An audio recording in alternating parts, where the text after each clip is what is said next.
Hello and welcome everybody to the grand finals of the Unmatched Winter of Champions 2023 tournament. So I am John Lavelle, also known as Zero Skater 12, and joining me are my wonderful cast of commentary crew here. Starting off with Zach, otherwise known as Darkblade 113. How you doing today, Zach? I'm doing amazing. Not only did we have some awesome matches yesterday, but I just got this in the mail, which I thought I'd show off on stream. Nice. It was supposed to come tomorrow, and it got here early, so I am super excited for that. You got So it's something a to look great day. forward to after Oh the yeah. match. Awesome. Oh yeah. All right, and then we have Connor, otherwise known as Hat Chowder. How you doing, Connor? I'm doing great, John. How are you? I'm doing great, man. Ready for some Unmatched. And I'm sure you are ready to ask a particular question at the end. Oh, of course, of course. And then, of course, we have Taylor, otherwise known as Baked Goods. Taylor, how you doing today? Well, daylight savings is not my friend, but other than that, I'm excited to watch some amazing Unmatched gameplay. Awesome, man. Yeah, well, we're glad to have you. So thank you all for joining me, and thank you all for watching. This, again, is the grand finals, going to be facing off Little Expressionless Animal and ETOCUD. And both of these players have had a very tough tournament run up until this point. We saw them play yesterday in the semifinals, with ETOCUD winning 2-1 over Kiet, and Little Expressionless Animal winning 2-1 over Unmatched. Two other amazing players to make it this far. We started this tournament with 112 players at the beginning. We split them all up into 16 pools of 7 this time. It's our biggest event yet.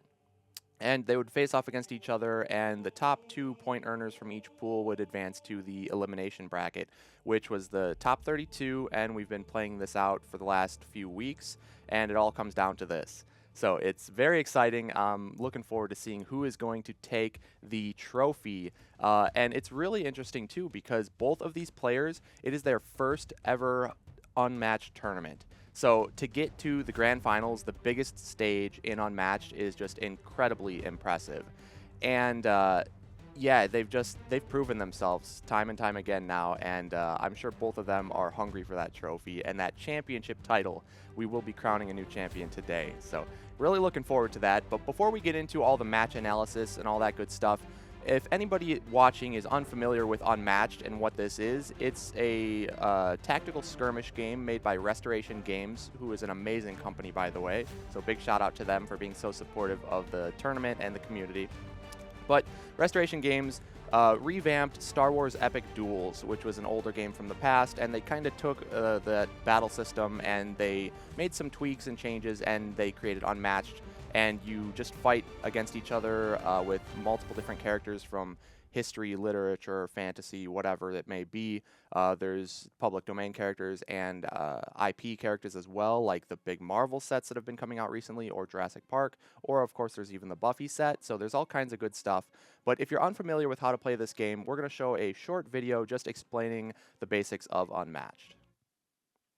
Unmatched is a card-based tactical fighting game featuring various characters from history, literature, and fantasy. The goal? Reduce the opposing hero's health to 0. Players take turns performing any combination of 2 actions, from maneuvering, scheming, or attacking. A maneuver causes the player to draw a card from their deck and lets them move any of their fighters around the board. They may increase the distance of their move by discarding a card known as a boost. When a scheme card is played, simply follow the text on the card to complete the action. For an attack, the turn player will choose a card from their hand to place face down for combat. The opponent will have the option to place one of their cards down as defense. The value on the cards will determine the damage dealt in combat. Melee fighters can only attack adjacent spaces, while ranged fighters can also attack any space within their color-coordinated zone. Some characters have sidekicks to help them out, and others fight solo. Each hero has their own unique abilities and deck of cards to bring the character to life. Because in battle, there are no equals.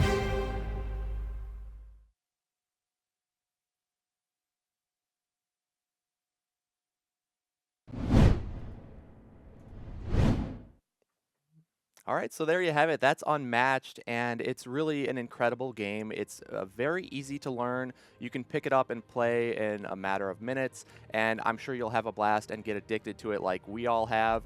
But it's incredibly deep when you get to this high level, so it's very difficult to master, which is what I love about this game. It really has something for everybody, and it even has a new co-op mode coming out this summer with Unmatched Adventures. So if you're not into a more competitive game, you can definitely jump in and play along with your friends in co-op mode. And it's just a great game, so I definitely recommend trying it out if you haven't already. But I'm sure most of you already have. I'm sure you guys love Unmatched. That's why you're here. So let's talk a little bit about this match here coming up between Eto and Animal. So Zach, what have these players' tournament runs looked like up until this point? Yeah, so I'm a bit more familiar with the bracket, of course, but looking at their just general pool performance, each of them went 9-3 in their pool, and made it out, I believe, first place. Yeah, both of them were first place going out. I guess maybe tiebreakers switched around with the bracket, but both players really successful in pools, of course. Outstanding records to get out, and once bracket hit, I've been fortunate enough to be able to host a lot of the bracket matches, and so I've seen firsthand just kind of the games that they've had to pull off. And I think the one that I'd like to call out in particular is Ito having to beat Sattler twice as Houdini. Sattler, one of those fighters that we've seen a lot more during this tourney, partially because she does quite well into Houdini. I found out the hard way about that in my own pools experience before it was more well known. And so Ito being able to win that twice, including against a player like Bryden, who was one of the favorites, I think, going into the bracket, is very impressive to see. And then Animal, no slouch either, been able to pull out some really close games, especially the top 8 against Za. The last matchup was InGen versus Little Red, and that one is an incredibly close game. A lot of times I kind of like the red side personally when I've played that matchup before, but Animal really good with InGen, and being able to show that yesterday as well, taking out Chad's Dracula. So yeah, both players have had a pretty exciting tournament run so far, and being able to see a good portion of that between bracket and the final stream has been really cool. Definitely. So I'm sure a lot of you viewers have already been keeping up with all of the tournament happenings on the Discord, but if you are unfamiliar, this is all being run off of League, which is a fantastic website to support the competitive Unmatched community. And let's take a look at that. So League is your one-stop shop for all things Unmatched.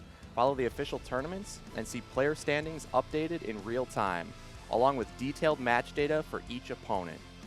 Join the ranked ladder and compete in monthly seasons with a rotating cast of fighters and maps. Study the fighter plays and win rate data to climb to the top and become the season champion. You can also find fighter statistics for every official character currently released, and compare the win percentage to the sample size at a glance. Or dive deeper with individual win rates for each available matchup and find the most popular matchups to try out for yourself. Look up individual player data and see past performances and gain insight into their favorite fighters. You can find all of this and more over at umleague.net. Don't forget to join the Discord and get involved today.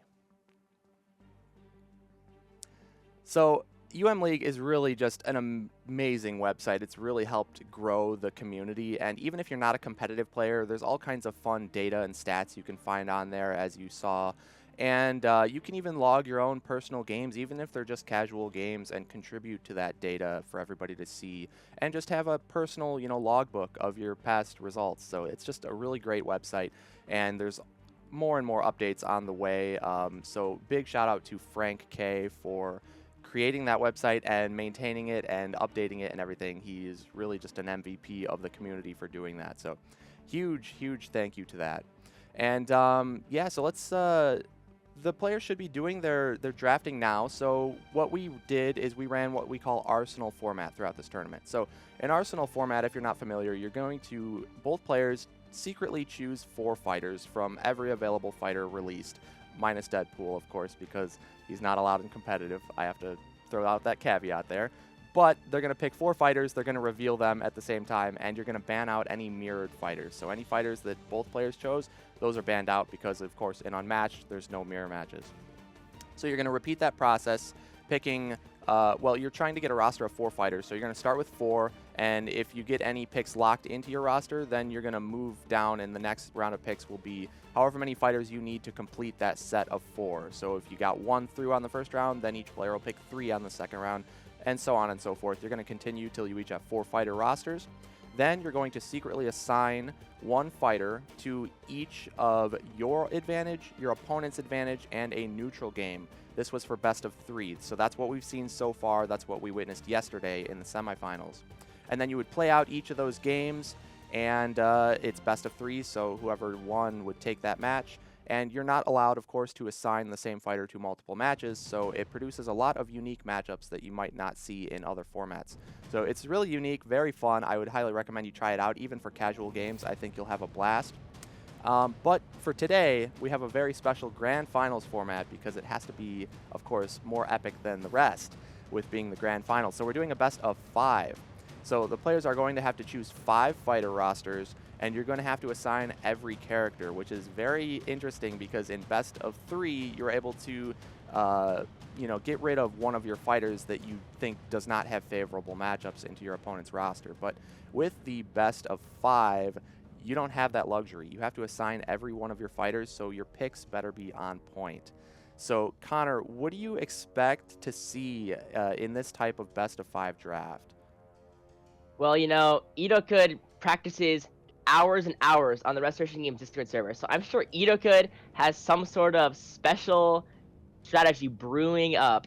And, Little Expressionless Animal also practices, but I'm not sure as much as ETOCUD, so I'm not sure if, in terms of drafting, I would have to say that ETOCUD might have the edge, because I'm sure with all his aggressive drafting practice on the Restoration Games Discord server, he's probably really prepared for this, whereas Expressionless Animal is probably more so prepared for the actual gameplay of each match, as it seems like he was really prepared for what he got into with Chad yesterday. But ETOCUD definitely putting in that grind, and the advice he gave yesterday reflecting that. Yeah, definitely. I would agree. I think I've seen Ito practicing more than most players around the Discord, at least publicly, asking for practice. Of course, we don't know what the players are doing behind the scenes, but in terms of public practice, I think Ito has he's been on a grind. Similar to Floam, shout out to him from when we started up the ladder. He played the most amount of Unmatched I've ever seen anybody play online. So Ito is following suit, and it's got him this far to the Grand Finals. So definitely that practice is paying off. But yeah, Animal is I think Animal, he practices more secretly. But as we heard from him yesterday in his interview, he definitely looks over and studies his opponents beforehand and comes up with draft strategies to reflect that and try to, give himself an edge. So Taylor, do you have any thoughts on what fighters we're going to expect to see in a best of 5 here? So in a best of 5, generally the rosters get a little bit deeper. As we saw last year with Darkblade versus Chad, we got some fighters that weren't really super popular for the duration of the tournament. Fighters like Raptors especially, but like Ghost Rider and Beowulf, the characters that are slightly more niche. And especially drafting 5 characters at once versus 4 opens up more opportunities for bans. So I'm just excited to get maybe like some of the lower mid-tier characters that don't really get a chance to shine otherwise, but with a larger roster and every fighter being played in a best of 5, I think we're going to see some really exciting and unexpected stuff. Yeah, I agree. And if I can make a prediction, I think that Sherlock, Medusa, Electra, Bigfoot, and Yananga will not be making an appearance. I would expect those to be the top 5, so the first 5 fighters picked, and they will probably all be banned out. And then it's going to get really interesting from there. But I would expect maybe things like Achilles, T-Rex, Moon Knight maybe. I don't think we'll see much of them either, maybe even Wukong. So I'm expecting more of, the mid-tiers and whatnot, which is very exciting. So I can't wait to find out. Let's see if the players have their picks done yet. if so, we can talk about those. And there we go. All right. All So right, on Ito's side, we're going to see Sattler, Bullseye, Bigfoot, Achilles, and T-Rex. So already I'm wrong, and we see Bigfoot, which is very surprising. But on the other side, Animal has Daredevil, Wukong, Little Red, Beowulf, and InGen. So there is the Wukong, there's the Bigfoot. Definitely not what you want to see from the Bigfoot side, but very interesting picks. So Zach, go ahead. What do you make of these?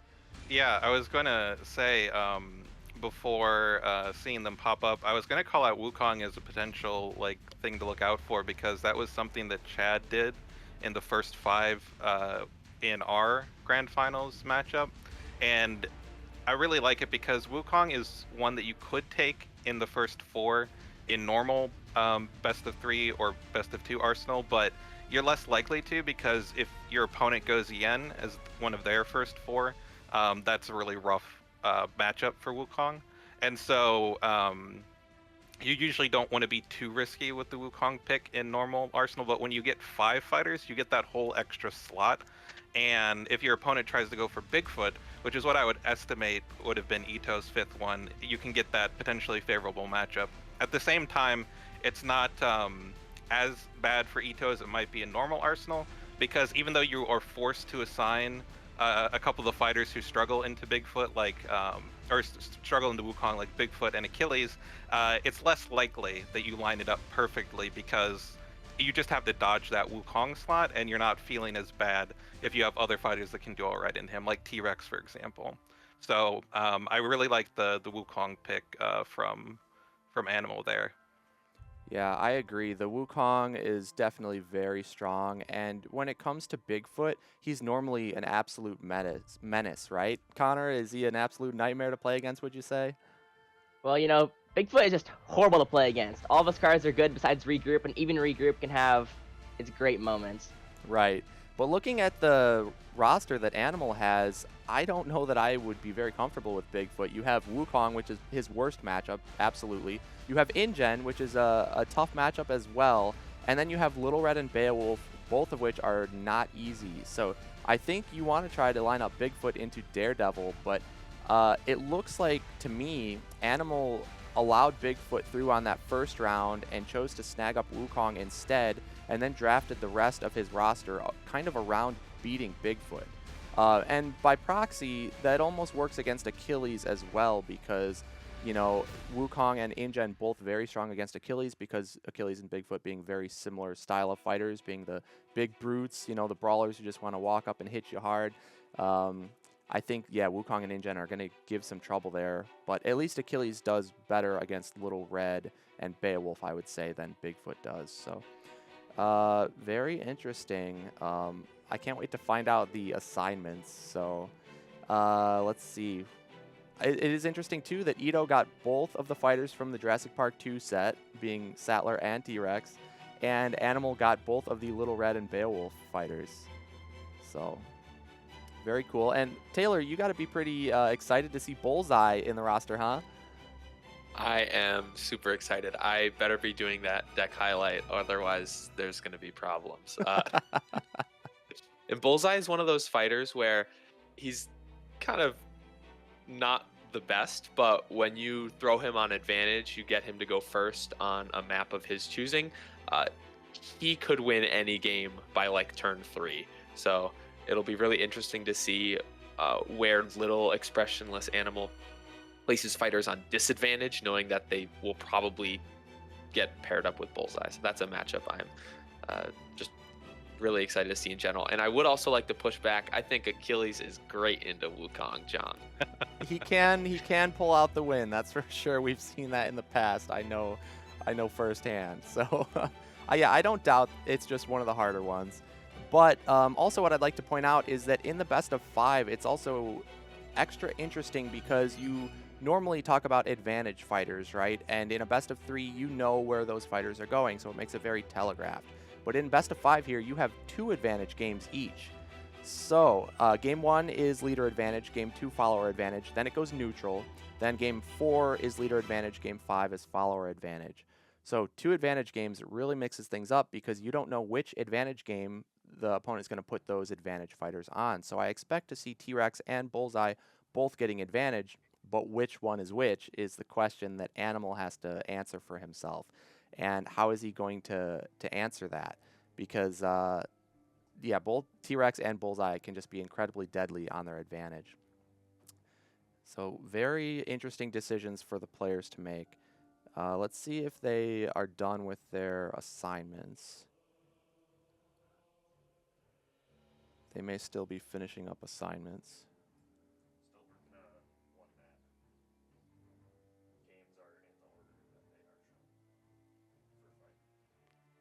Okay, so it sounds like they are still working on the maps, but the fighters at the bottom are shown in order, I think. So T-Rex into Daredevil for game 1.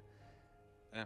And so that puts Ito as the leader. So Ito's the leader with the T-Rex advantage over Daredevil game 1. And I think that's honestly one of the best cases for Daredevil because I think he struggles into both Achilles and Bigfoot. We saw the Achilles game yesterday from Animal and Chad.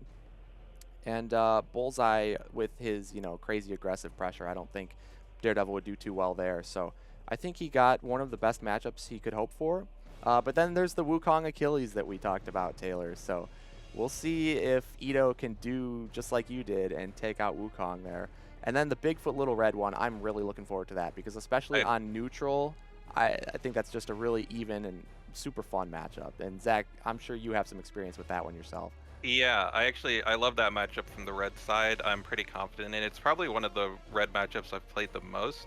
And it can go horribly wrong, as evidenced by my semifinals against you, where you made all the right calls and just absolutely decimated my red. But if your opponent doesn't have a sixth sense like Zero here, then it's you can do a lot of really cool stuff as red in the matchup and give Bigfoot a lot of trouble.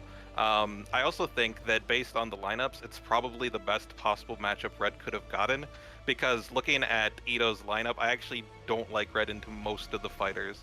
And so I think that Animal did a great job probably estimating that Bigfoot would be going on the neutral, just because I think he's probably the most well-rounded of Ito's roster and doesn't really need the advantage one way or the other. And lining red up there is going to make it so she doesn't have too much trouble. Because as more fighters have come out, she's gotten to the point where you have to make sure there's a lot clear for her, otherwise she can run into issues. So I'd say best case scenario for that matchup for Animal. Yeah, and then not only, best case for the Little Red, but I think best case for the Daredevil as well. So it looks like Animal really did win out on the drafting phase. But we've seen this before. I think Animal's been he really has been doing an excellent job with his drafting and his assignments. So he's been setting himself up for success.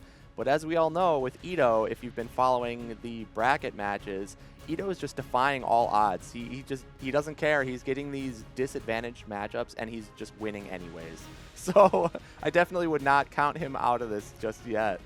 So I'm really excited. Game 4, we'll see the Bullseye into Beowulf. So Taylor, have you seen that one played at all? I have. I've played that with Big Mike a couple times, and it definitely can be fun for Bullseye when Beowulf doesn't draw a lot of defenses, because he only has 12 cards that he can block with in Beowulf's entire deck. But Beowulf does have some tools in that matchup, like Fatal Struggle. Pretty much always going to win to give Beowulf more card draw, unless Bullseye plays arrogant but effective and then ends up winning the combat. But Beowulf also has Grendel, which is not super great for Bullseye because he doesn't really have that much health. So I think it all comes down to like the first couple turns and who kind of gets the tempo advantage right out of the gate. Right. Yeah, it makes sense. I think it could go either way, but with Bullseye advantage, I'd probably put my money on him there. And then for Game 5, we'll see InGen versus Sattler, if it makes it down to a Game 5, that is. Because this is a best of 5, so the first player to win 3 games will be the champion. So if we make it to Game 5, Sattler versus InGen, I don't think is going to go very well for Sattler, if I had to guess. I don't know that I've seen that one played, but Sattler is not very good in Fatigue, and InGen can be very good in Fatigue. So that one might be a little bit rough. But let's take a look at the whole matchup card here. So we can see the maps and everything we have in store. So game 1 going to be played on the Hanging Gardens for the T-Rex. That is no surprise there. Game 2 going to be Soho for Wukong, which I think is an incredibly good map there. And game 3 we're going to see on Solomon's Mine. So that's going to be very interesting because that new little pocket in the top left lets both fighters hide their valuable sidekicks if they need to protect them. So that'll be very interesting, the battle for control over that top left corner there. And then game 4 we'll see on Sunnydale. That is just a very neutral map, and it will give Bullseye a chance to have those bullseye spaces, right? The perfect center where he can attack everywhere on the map. And then game 5 will be on Sherwood, which does not bode well for Sattler, being a melee move too, and Sherwood historically one of InGen's best maps, so might be a little tough. But let's take a closer look at our game 1 coming up. So we're going to see, again, the T-Rex versus Daredevil on the Hanging Gardens. It was Ito's full advantage, so he gets the map and position pick. So I have to assume that Raptor Paddock was banned, which is tradition in this tournament, because Raptor Paddock is crazy for the T-Rex, seeing as she can ignore the one-way arrows on that map. So giving her the opportunity to do a first turn ripples in the water just to get up to Daredevil, make him discard hopefully one of his defenses and hit with the first action attack or first turn.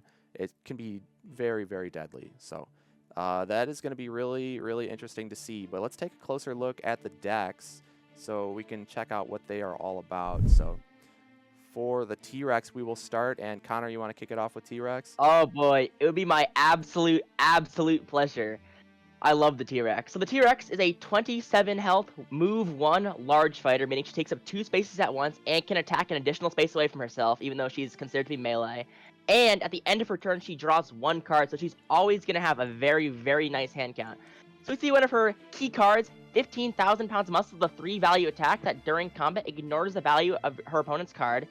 But then after combat, she deals 2 damage to herself. So she does have a theme of hurting herself because she has such a big health pool. But in a lot of cases, the opponent cannot survive long enough for this T-Rex to actually suffer from harming herself. Of the most versatile card in her deck, 65 million years of Gut Instinct, is a scheme that simply allows her to pull whatever she wants back, besides the other copy of 65 million years of Gut Instinct, because if she could do that, she'd be broken. Closer than she appears from Bloody Mary's deck, the scheme that allows her to move 1, draw 1, gain 1. Essentially just a nice little jolt of cards and movement to keep her slipping and sliding around the map when other fighters can scuffle around more easily because she's so slow. Commanding Impact, just the classic 5 value red that draws a card for her. And Momentous Shift, the most classic card in the deck, the 3 value versatile that allows her to turn it to a 5 if she in fact started in a different space. So all in all, the T-Rex is an absolute menace to society. I've been told by countless players in the community that she is horrible to play against and that every card in her deck just hits so hard. And she really is the truest nightmare to play against. She can definitely be a nightmare. That is correct, Connor. And especially on the Hanging Gardens map where she can get those +1 attack bonuses, it's just incredibly deadly. And another card that is not currently up on the screen, but we have her other red card, the Reckless Lunge, which also, it's a 3 value attack and it deals 3 auto damage after combat. So just all of that aggressive pressure, you can almost expect to take about 2 to 3 damage every time Rex attacks you. And with her ability drawing all those extra cards, she can just keep doing that turn after turn, and you just watch your health deplete incredibly quickly. But Daredevil, as we know, is very good on his defenses because he has healing, and he is able to recycle them to essentially have an infinite amount. So Zach, you want to take it away with Daredevil? Yeah, sure. So a notable thing about Daredevil is that he's one of the 2 fighters in the game that has a non-standard deck size. So as you can see from the highlight here, there's not a ton of cards listed, and that's because Daredevil only starts with 22 cards in deck instead of the standard 30. However, his first key card here helps him counteract that and kind of drives his play style. Devil of Hell's Kitchen is a card that the during combat doesn't come up as much. It bumps itself up to an 8 if you have no cards in deck when you are attacking with it, but the after combat is the real important part, which shuffles the devil that you're attacking with plus the top 4 cards of your discard pile back into your deck. And so between 3 copies of Breather and the 2 Devils of Hell's Kitchen, Daredevil can very easily cycle even against characters that have cancels.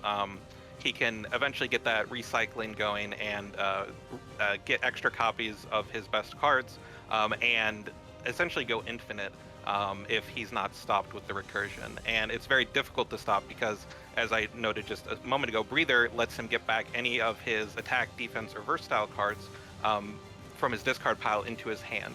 So this helps you get back Devils if they're canceled, or just get back key defense cards. That's probably the more likely thing we'll see in this matchup. And those defense cards, things like Take a Knee, which after combat you discard the top card of your deck and then you heal equal to that card's boost value, keeps you healthy and able to keep up with the pressure that opponents often try to put on you as Daredevil.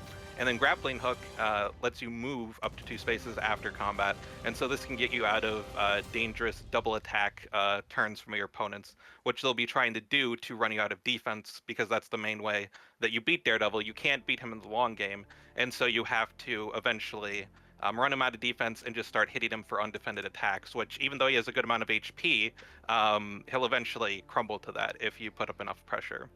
Man Without Fear, shown here, is a key card in the sense that it's a boost 3. The only boost 3s in the deck are Devil of Hell's Kitchen and Man Without Fear. And so the absolute best hit for effects like Take a Knee are Man Without Fear, because the actual combat effect is not very good, especially against a fighter like Rex, who you're not necessarily trying to out damage, you're just trying to survive her aggressive play and then eventually exhaust her, since Rex doesn't have any cancels, so your Devils will eventually allow you to win in the exhaustion game, because Rex one of the fighters that exhausts the quickest, thanks to her card draw that she gets naturally with her ability. And the last thing that I'll call out, even though it's not a key card here, it's a card that most people are going to be familiar with because it's the card that is in the most decks, and that's Feint. Daredevil has 3 copies of Feint, and against Rex, most of the attacks that she will be using against you are good to Feint, because it stops her a card that ignores your value, it stops the auto damage from Reckless Lunge, it stops Dinosaurs Ruled the Earth. The only thing that Feint is bad into is Commanding Impact, so Rex going to have to play those mind games with Daredevil and try to line up those Commanding Impacts into the Feints to get extra damage, and not let Daredevil cancel the more important cards that Rex has. And so those Breathers are probably going to be getting back Feints, since you aren't going to be at the risk of your Devils being canceled by Rex at all. Yep, very good. That Feint definitely is going to be important in stopping those T-Rex attacks like the muscle and the lunges. So let's take a closer look at the map that's going to be played on, being the Hanging Gardens. So Taylor, what's so special about Hanging Gardens here? So Hanging Gardens has these special space connectors called High Ground, where basically one space in the line connecting it to another space has an arrow, and if you are attacking in the direction of the arrow to the space adjacent, you'll deal an extra damage on your attack. And as you can see, there are a ton of high ground spaces all over this map, so there's definitely opportunities for that extra damage to come in throughout the game.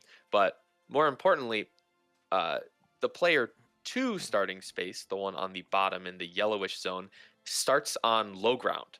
And so T-Rex going first, most likely, will probably be able to run in and get a turn 1 high ground attack on Daredevil, which can be absolutely devastating depending on what cards Daredevil drew for his opening hand. And so this is just a really fun map to play on in general, because the high ground spaces just make the positioning all that more important. And we've even seen this matchup on this map in this tournament before. I think, at least Darkblade, you can correct me if I'm wrong, but I think Chupa Thingy and Chad played this matchup in the round of 16 on this map, and it was a very entertaining game to say the least. So I think this is an excellent choice for T-Rex, and hopefully she can get some aggression out of the gate. Yep, very well said, Taylor, and I'm excited to see what happens. This tends to be T-Rex favored on this map in most matchups, but I think Daredevil does have the tools. So let's head on over to Vorpal board, and I have heard that Ito has a special entrance he wants to be making, so let's see what he's got in store for us.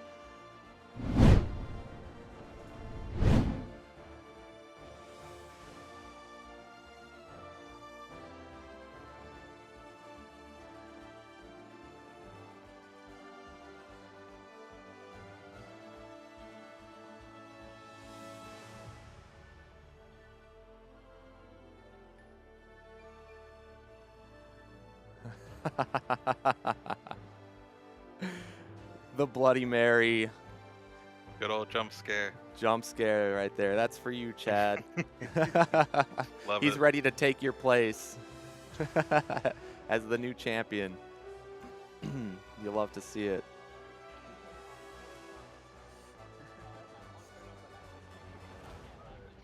He's got to actually turn his lights on now. Yup. Now it's time to focus.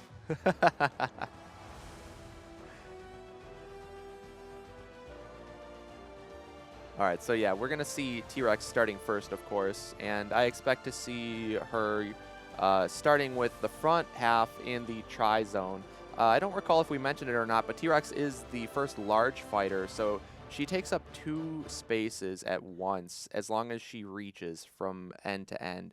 And so if you see on the map these symbols with the little orange circle and exclamation mark with the Rex footprint, those are the connections that are too long for Rex to reach both spaces. So we've just put those onto the digital maps just as a reference and to make it easier to follow.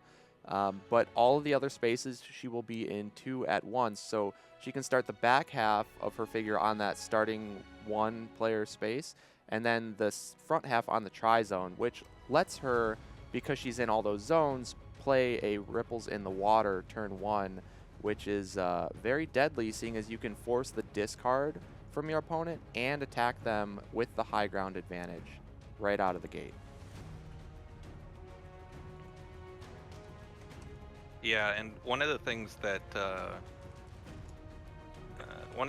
Animal will have to decide is what to block with on that first attack, because if it's a command and impact, you don't want to feint it, but if it's anything else, you basically want to try and line up the feint if you can. So maybe going for more of a middle ground block like a boxer or a grappling hook just to block the damage and not risk the feint getting punished is reasonable. But it's always a toss-up on turn 1 against Rex. Yeah, I do think the take a knee is a great option because with the high ground buff, you can expect to be taking damage, and then you'll heal it back with your after combat. That being said, if T-Rex knows that Daredevil's going to be going for that immediate take a knee, she might go for something like the Reckless Lunge to preemptively make Daredevil waste one of those great blocks.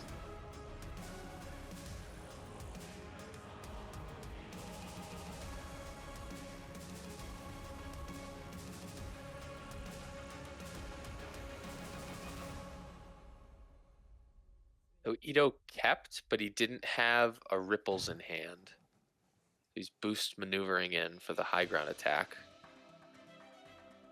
And Daredevil did mulligan, so I wonder the state of his defenses right now. Could be a little scary.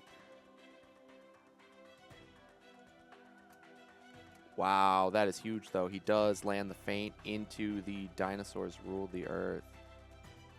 Yeah, that's perfect there for Animal.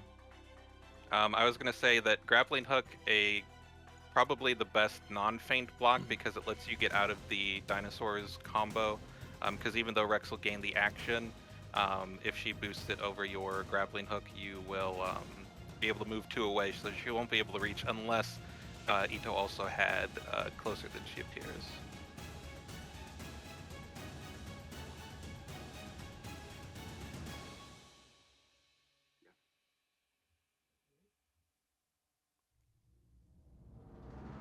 pretty standard Daredevil opening here, double maneuvering. I expect we're going to see a lot of running from Daredevil this game, and Rex will be chasing. She is on the hunt. Yeah, one of the interesting things to see will be when Daredevil takes those opportunities to get his devils off, and it'll probably be around the time that he can block with grappling hook and move adjacent to Rex after on her final action, and then attack with Devil first action on his turn, and then maneuver away, so you're not letting Rex double attack you because you stayed within melee range of her. Yeah, I think that's a great call out.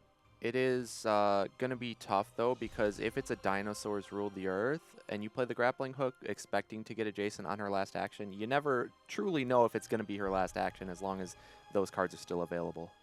Yeah, that's the main danger. And I think that, at least in that situation, you are able to move away with the grappling hook, so it's kind of like a win-win. But yeah, it can put some pressure depending on the timing for the Devils. But Daredevil essentially has all the time in the world, so as long as Animal is just patient, he'll win the long game.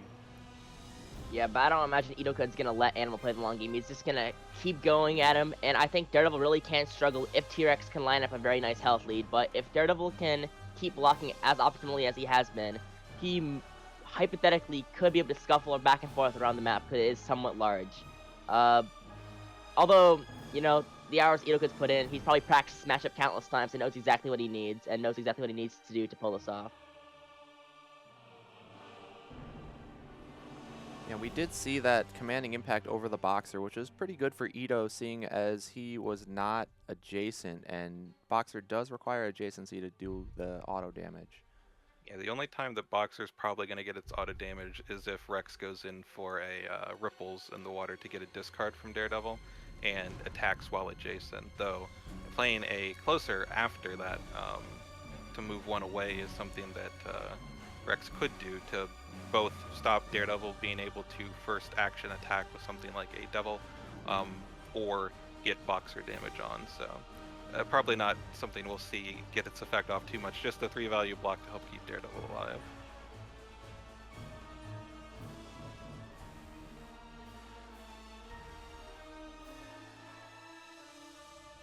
The funny thing about this matchup, too, is that normally you don't really see Rex's health dial go down other than her own effects, because Daredevil really only comes in to attack with Devil of Hell's Kitchen to go for the cycle, and that's pretty telegraphed. So Rex can, if she wants to block, she can usually, and maybe get some extra damage with something like a Thrash from the auto damage effect by winning the combat.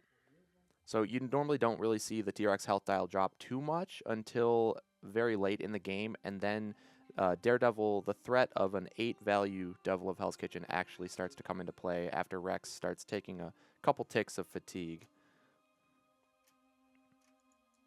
So we do see a boost with 15,000 pounds of muscle. That's a really valuable card in the matchup.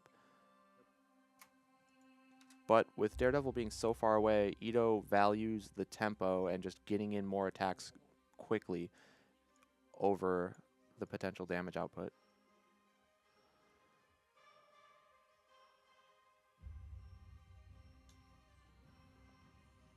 I think the more pressure you can put on Daredevil, the better, because he might not even have Devil of Hell's Kitchen when he wants it. So you just gotta make him keep running and get your damage as you can.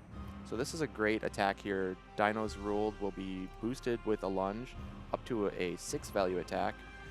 Dealing 3. Oh, and Animal hits the feint with the knee, which means only 1 healing and the loss of a great card in the matchup. Yeah, that's the hit that you do not want to see. That is by far the worst hit for Daredevil from knee, not just because you only get the 1 healing, but you lose the feint, which is good against everything but the commanding. Yeah, the feint definitely the worst hit in the deck. Yeah, I was going to say, it also lets Ito know that it's unlikely that there's a feint. Wow. Well, there is a feint.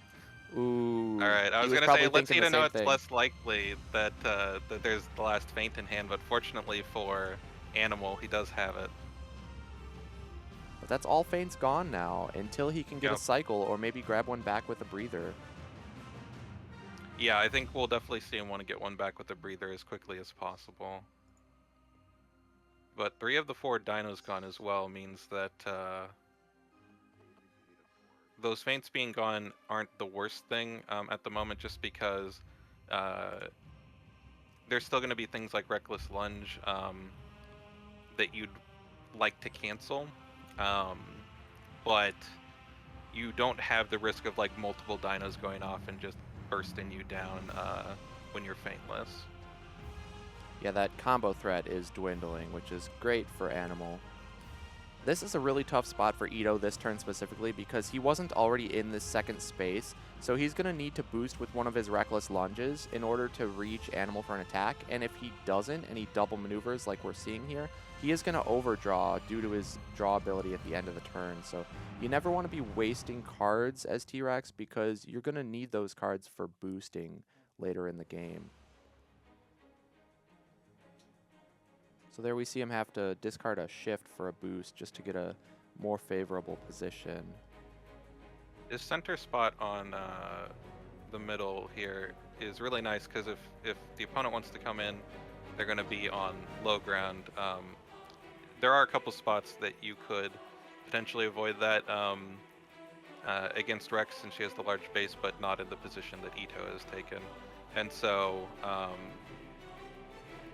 if Daredevil did want to come in, he'd definitely be on low ground, and so we're likely not going to see it anyway. And this positioning is really good for ripples because it lets you cover, I think from the center spot, you can reach anywhere on the map, and you can end adjacent in most spots on the map. There are a couple areas, I think, down by the dark green section that don't let you end adjacent for that discard, but it always lets you get within attack range at the very least. And we are going to see ripples in the water being used here. Although that spot is not adjacent, so we do need to have them pause for a second and get that resolved.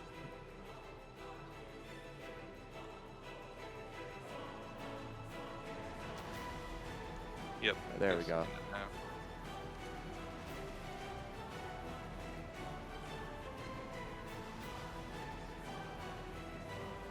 So we are going to see a random discard, and I'm sure Ito is hoping to see a defense card of sorts. Yeah. Yeah, I think probably knee is your best hit. You don't care about hitting things like Devil and Breather, really. I guess Breather wouldn't be terrible because if it's the only Breather Daredevil has, it delays him getting back one of those feints, for instance.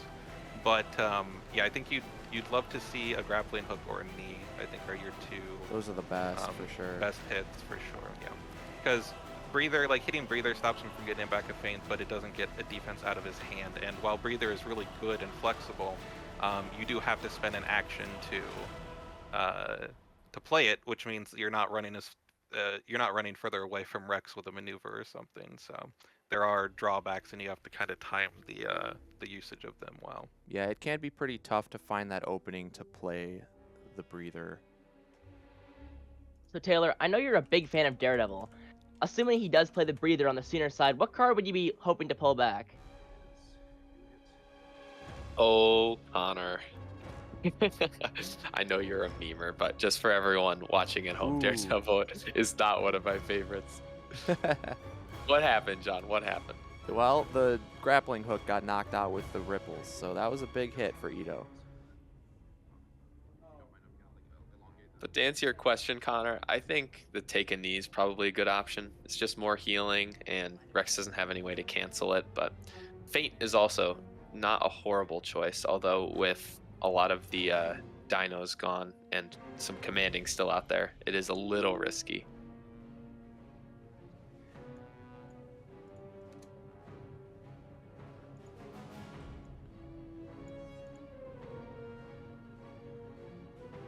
So John, looking at the current game state, who do you think has it right now? Well, it's really hard to tell with a fighter like Daredevil. I would want to say T-Rex because Daredevil is down to 10 already and losing a lot of defenses quickly. I think if we don't see a Devil specifically this turn, I would put my money on the T-Rex. Yeah, that's Yeah. a great point, John. But I think the problem is that if he does take a turn to go for a Devil, then he's just going to get clobbered by the T-Rex. And that's always the worry, right? But he already started his turn adjacent, but we already saw him take a maneuver, so I got to be favoring the T-Rex at this point. John, you said you'd put all your money on T-Rex, but would you put all your channel points on her is the question. Well, that's tough, Taylor. That's a tough question to answer. Maybe 90% of my channel points, because I got to have something to bet for the next time. Yeah, also betting against Edo has not worked out well for most people. That is far. true. So Zach, I know on your past streams on your Twitch channel, we've talked about how the timer can kind of force players to make quick turns into the end game state where they have to kind of start burning through their saved up time. Do you think that we'll actually see that kind of end game state where a player needs to utilize a large sum of time, or do you think this game's just going to get burnt over too quick?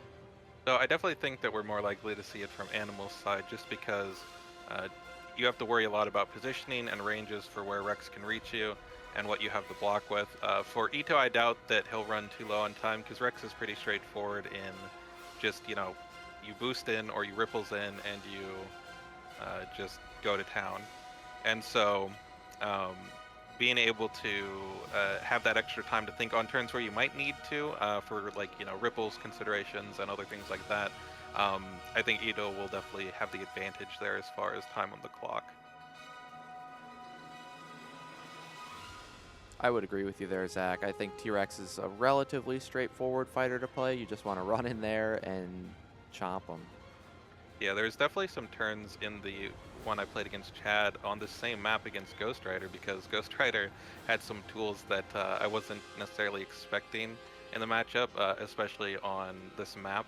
And so being able to take a turn, I think there was one turn that I took that was quite long, just to make sure that I wasn't getting myself into a dangerous position.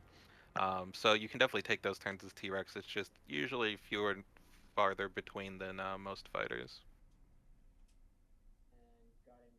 So Taylor, I know you're very knowledgeable on the Daredevil deck. So if you're in Animal Shoes, how viable do you think the tactic of awaiting the deck to hit 0 and then going for a nice 8 value Devil of Hell's Kitchen will be in order to chip down the T-Rex and recover some cards? I think it isn't necessarily the best strategy because a lot of times you don't win by attacking the T-Rex back. You win by her decking out and then just taking a bunch of exhaustion damage. I think it could potentially be used as like a finishing move, especially since you know it won't get canceled and it's pretty much like 3 to 4 guaranteed damage depending on what the T-Rex blocks with, but probably not the strategy that Animal wants to like 100% go for at this point in the game.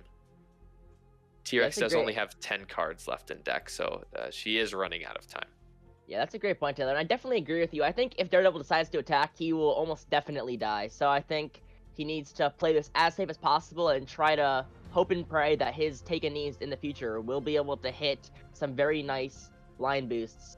And if he doesn't get those blind boosts, it's almost certainly over for him because, as John mentioned earlier, the T-Rex is so linear. He'll just attack, and it will just tear away at Daredevil if we don't see some pure skill blind boosts. I saw a Gut Instinct get back a Ripples. That was what was returned on T-Rex's last turn. And then we also saw Daredevil Breather back a Feint, and it was the Feint at the bottom of the discard pile. A interesting thing to note is the order of Daredevil's discard obviously matters a lot. And so whenever you Breather, if you Breather stuff back that's deeper into your discard pile, you're more likely to be able to recycle the other stuff sooner. So if in this case it didn't matter since all the Feints are pretty low, but for example, let's say there was a Feint within the top 4 of Daredevil's discard pile, you would want to get back the one further down because if you Devil at some point, you naturally shuffle back that Feint rather than the one that's at the bottom of the deck, which won't be recurred by a Devil for a long time, or maybe not at all, depending. Yeah, that's a great point, Zach. And I am wondering, Zach, So those feints obviously in this matchup are so valuable because they have the potential to stop the T-Rex's effects from going off. Do you think those feints or those take a knees are going to be more valuable? Because although the feints could potentially stop that crazy auto damage T-Rex can pack, those take a knees might give Daredevil more maneuvering room to scuffle away and not stay so close, hoping to line up some Devil Hell's Kitchen.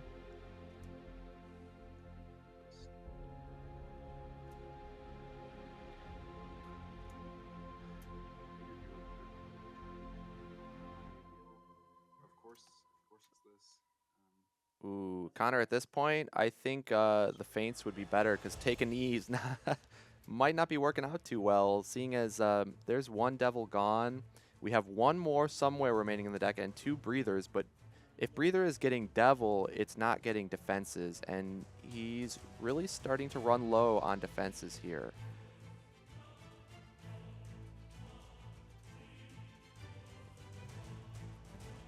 And just because I like to play the numbers game, Daredevil has 22 cards in his deck, and I believe 12 of them are blue or purple, meaning that he can block with them. So whenever I'm playing against Daredevil, I always try to keep that ratio of cards he can block with versus cards he can't, or ketchup and mustard, in mind to like know when roughly Daredevil might not be as likely to have anything to block with in hand.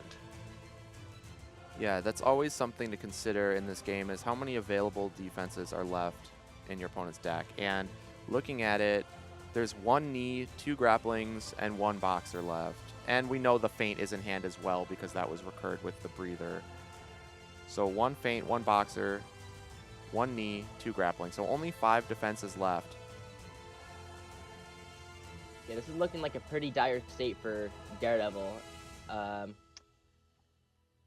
T-Rex still has so much health, even with a semi-low deck count. So, I mean, a very, very uphill battle. Yeah, especially the deck count for Daredevil being only 3 cards. He's got to come in for a Devil very soon. Probably, ooh, he's still not going for it. Adversity Breather turn, maybe? So Taylor, I know you're a big fan of Daredevil, and he's probably your top 1 fighter in the whole world. Looking at Animal's current game state, how would you, playing Daredevil, get out of the situation?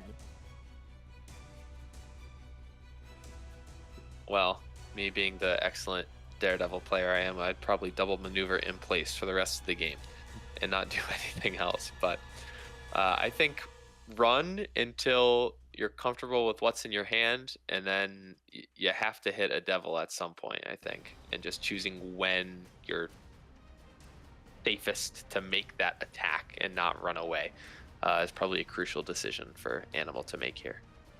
Did we And see we what was saw breather the- back? It was the devil that got hit from the knee. Ooh, that hurts to So- have to breather back a devil. Yeah. However, it does mean that if Daredevil has a grappling hook here, it could be the perfect time to go in and hit Rex with it, especially since Rex is now on low ground in that circumstance. Yeah, the only problem is then you do open yourself up to a double attack turn with dwindling defenses. But you are at 11 health, so... Because you grappling hook in, and then you attack first action, then maneuver away. Well, that's assuming no roar on defense, right? That's true. That's true. We have only seen one of the roars, so.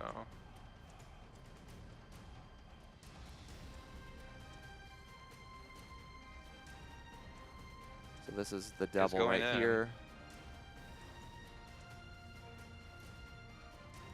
Yeah, and Ito did have the roar, so even if Animal had been able to do this first action, it still would have resulted in being stuck here. Yeah, though I'm not Which sure I is always agree with the scary. roar defense here because you know it's devil. It has to be devil at this point. It can't be anything else. There's no way you throw a grappling hook on offense, right?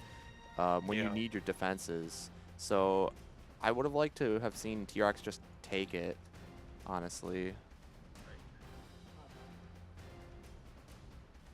Yeah, I guess 5 can be a bit worrisome, but I think you still have the help to do it, so yeah, I think I agree.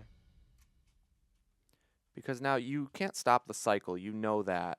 And so now at this point, I think the Roar would have been more valuable to have on the turn that you were talking about, Zach, where you attack from your range as T-Rex, and Daredevil defends with grappling, and then wants to go for a first action Devil and then move away.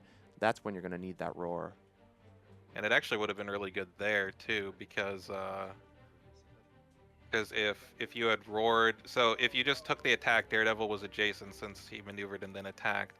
And then if you had roared first action, Daredevil tries the grappling hook to get away, and then you can follow up with the dinos boosted, and then do one more attack after that. So that could have actually been the end of the game if the roar had been saved there. This is such an interesting matchup because even though the health differentials can look so far apart, as the game comes So- to an end, it really gets much closer. Did he take all of his actions, though, there? Because he attacked and he gained an action. Was that first action that he attacked with, I believe so because he he first had gone action attack and attacked blocked, and with then he the attacked. Yep. dinos?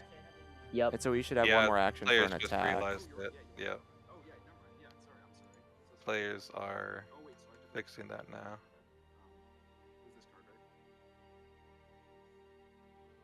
Yeah, they're fixing that now. Because Ito does have one more action. He could potentially make an attack here, which will make a big difference, I'm sure. Yeah. An Daredevil interesting thing can- to note with Daredevil's hand being so low, if he plays a defense card, he can actually use his ability and blind boost it, which hasn't come into play yet this match. Yep. That's a great point, Taylor. But do you think he's gonna be willing to blind boost, knowing that he's in such a sticky situation already?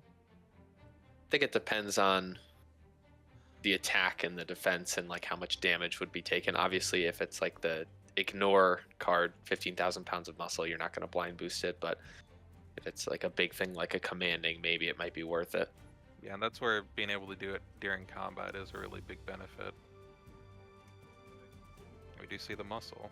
Muscle hit through the knee for 3, so ignoring the blind boost potential here. But knee is going to heal.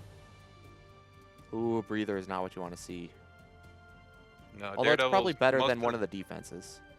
Yeah, it is better than one of the well, yeah, no, it still is because it takes the action to get back. I guess it could represent a feint, which maybe is more valuable here than another defense, especially since all the commandings are gone.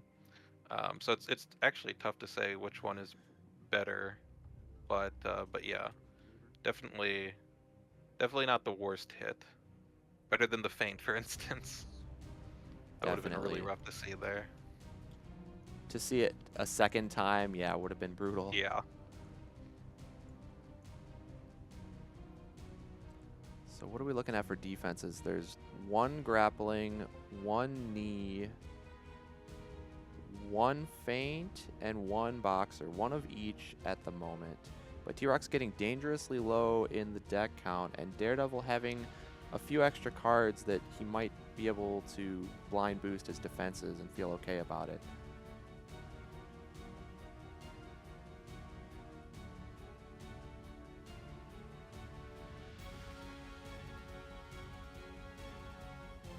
Looking at what T-Rex has left, we see all the commandings gone, all the lunge, all the... Well, no, there's 1 more lunge. Muscles are gone. Shifts are gone. So pretty much just Thrash. So there's honestly not that much firepower left in the T-Rex deck. So it's looking pretty Daredevil favored at this point.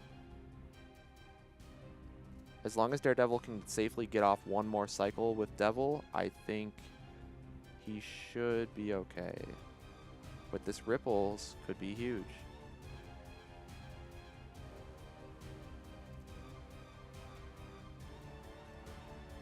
Yep, it's all gonna come down to What what gets this hit? hits and what Ito can do to follow up. Ooh, that's a Okay. good one. That's good. Though I think you would Daredevil have has rather another seen maybe a defense. feint or Yeah. a knee, but still hitting a defense is good because those other defenses might be in Daredevil's deck still. Yeah. And if Daredevil has a defense now, he does have the option to blind boost it. A Thrash boosted, if there's no defense from Daredevil, could win the game right here. Yep. And you'd only need a 3 value boost to do so if there's no block. Don't even need the lunge necessarily. You could just throw the lunge as well if you're expecting a defense, but I think the Yeah. thrash is a good kind of a safety net because in case it's fainted, you still have another thrash and lunge available to you. Yeah.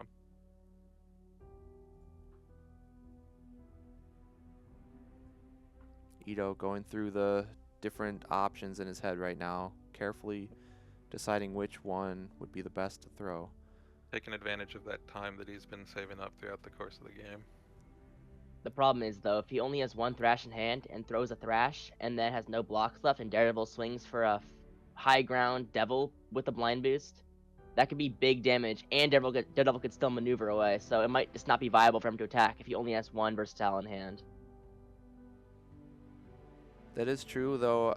I think if you're T-Rex, you have to be looking to close out the game, even if it means sacrificing a big chunk of your own health total. Yeah, it's definitely something to factor in, which I'm sure Ito will be considering. But with so few cards left in deck, exhaustion is going to start taking you down soon, regardless. And so, yeah, also based on what Daredevil has available, might not want to risk the blind boost at this point, depending on what's still available in deck. But yeah, no, definitely something good to call out, because that 18 health is a lot, but a boosted Devil from high ground can take a good chunk of it out if you don't have anything to block with. At this point, Rex would likely be taking undefended attacks. A great example of how health totals are not necessarily the best correlation to who's winning. Because even though T-Rex has 3 times as much health, it's still just a very, very tight race to see who's going to come out on top. Yeah, that's a great point. And part of that, I think, is just due to how T-Rex works, right? She starts at 27 health, which is just ridiculous. Okay, we do see the boosted Thrash. So that'll be a 6 value over a 3. Chooses not to blind boost it. And then it'll be 1 extra auto damage from the Thrash after combat. Puts Daredevil down to 2. So Taylor, I know you love Daredevil more than anything in the whole world. Do you think the choice to not blind boost there was the right call for that boxer damage? We can't keep doing this, Connor. But Taylor, you love Daredevil. I know, I have a Daredevil tattoo. I have Daredevil's card back hanging in my room. I keep his figure on my nightstand so I can look at him and he can protect me while I fall asleep every night. But I think every time you choose to incorporate blind boosting, you're rolling the die. And sometimes you high roll, sometimes you low roll. We saw it earlier in this match. He drew a feint with a knee and then also drew a devil later. So eventually it'll all even out. And I just think it's about in the moment, like how screwed would you get if you low rolled? And I think bad things could happen, especially this late in the game. Is a pretty pivotal turn. Although that 2 health might, or I'm assuming 2 health roughly, because that's the average boost value of Daredevil's cards. But so we'll see how the next couple turns play out, and then I'll answer that question with hindsight, Connor. Yeah, and the interesting thing to note is the average boost would not hit the you'd still get the boxer damage, because if you boost up to a 5 and then Rex takes Thrash to a 4, which she'll want to do for the extra damage, you'd still get that damage through with boxer, which might not be super relevant, but could matter depending. But the more important thing, I think, is just saving that health for you. Because now it gets very scary, in particular if Ito gets back a commanding impact with the other gut instinct, because then your feint is no longer a safe block. I guess as long as you stay at a low hand count, you can blind boost it, but at this point, Daredevil does risk maybe running out of devils if he blind boosts too recklessly. And something to note is it looks like T-Rex still has 1 copy of 65 million years of gut instinct, correct? Yeah. So T-Rex could just pull back a commanding impact and wait until Daredevil cannot blind boost and then just confirmed kill. Yep. That is huge, Connor. That could seal the game, although Daredevil, if played smart right here, You're at 3 cards already, so you're in blind boost range, and you could maneuver and boost on your following turn, and then play, or you don't even have to boost, you could maneuver and then play your last breather on the following turn, which would still leave you at 1 card in deck.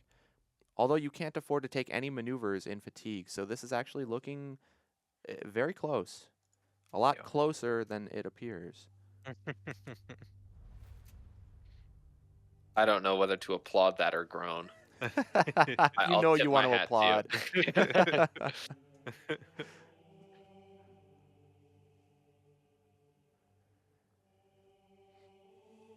An interesting thing to note about the blind boost as well in that boxer is that it would have the timing would have been Daredevil chooses to do that before T-Rex does her boost, since they're both during combat and Defender resolves first. Right, so then if Daredevil blind boosted, Ito could have just saved the lunge. Yeah, like if Daredevil hits a 3 there, the Reckless Lunge cannot get you over the 6 value block that Daredevil would have, and so in that case Ito would not have boosted, and it wouldn't have actually been that bad because then you still have the lunge to attack with or boost to reach Daredevil in the future turn, so that could also have been a consideration there for Animal. So Taylor, I'm wondering, what are your 3 favorite things about Daredevil and why?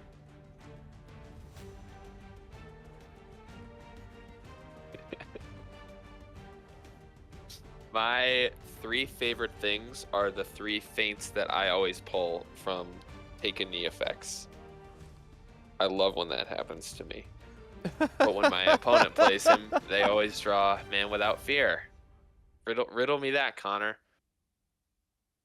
Well, maybe you're just not that good at Daredevil, Taylor. I don't know what to tell you, man. Yeah, I should work on my blind boosting skills. That was really interesting positioning here by Ito, going on this spot. So it's a single maneuver away from Daredevil, but it would put Daredevil on the low ground, which might give him that one little extra piece of damage that he needs. He has Gut Instinct, a Thrash, and a Closer left.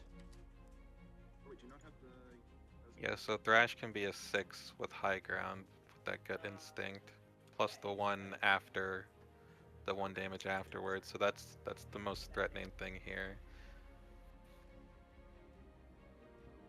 But between Breather and having 2 cards in deck, Daredevil doesn't have to go in. Though Rex could also spend a turn Well, just if getting back the... yeah, because the problem is Rex can just give maneuvers, back something with Gut Instinct. right, and Daredevil will die first in fatigue actually at this point. Yeah. And we'll pretty much force to do something here. And Ito knowing that based on the positioning we see. So we cannot see Daredevil use a breather here. If he uses a breather in place, that would have been the end of the game because Rex could have ran to the top left corner, used her Gut Instinct as a pass, and then Daredevil wouldn't be able to reach Rex on the following turn and would have to maneuver and die in fatigue. So very smart by Animal going in here. Even though it's a little scary being on the low ground, it is what he had to do. Is there a reason to boost with that? To be able to blind boost your attack? Do you think he's gonna? Does he have Yeah, another? yeah, I guess that's fair. Empty I guess deck. That's fair. Yeah, no, that's a good point. Yeah, empty deck Devil, so you blind boost it. But he's not. But he's doing not it. blind boosting it. He doesn't want to blind boost? That would be the only real reason to do that, right? Because if you end at 3 cards, you can, as long as he has a block, you can.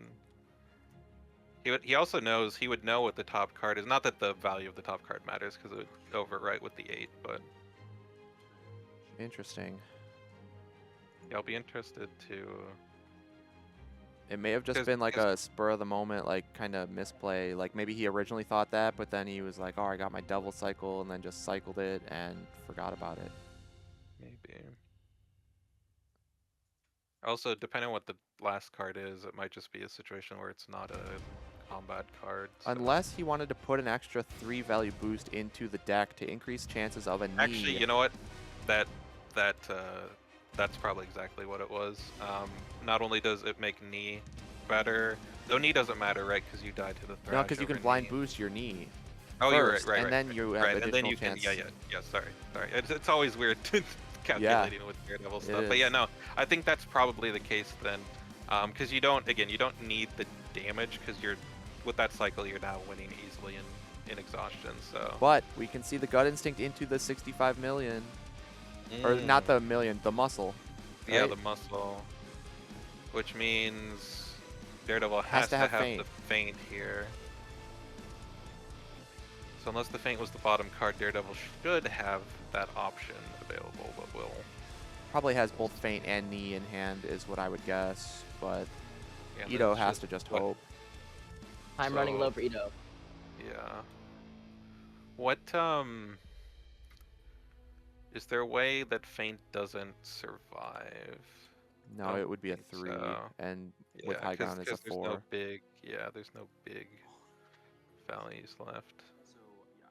What is this? Oh no. Oh no. Ito's mad. Yep, I'm gonna blind boost. Ah, and there's the. Oh wow. Yeah, so no boost is gonna get over that. He had it.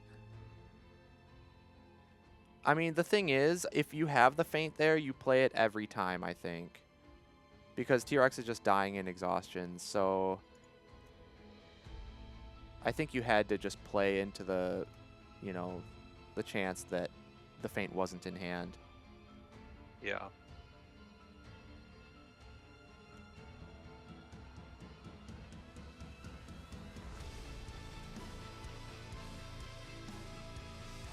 So only a closer, and what is it, a thrash in hand won't allow Ito. No, it's the muscle. Oh, it is the muscle. Problem is, Rex isn't gonna be able to reach, and now a breather back the feint.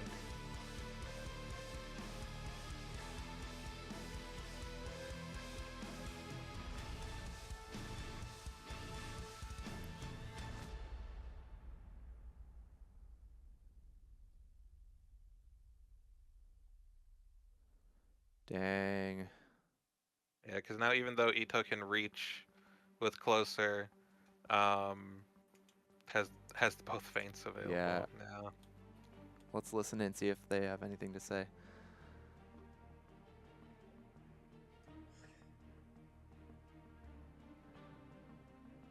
Maybe not much. I don't think Ito's happy about this one. I was really hoping you didn't have you had the feint and not the take any. Yeah.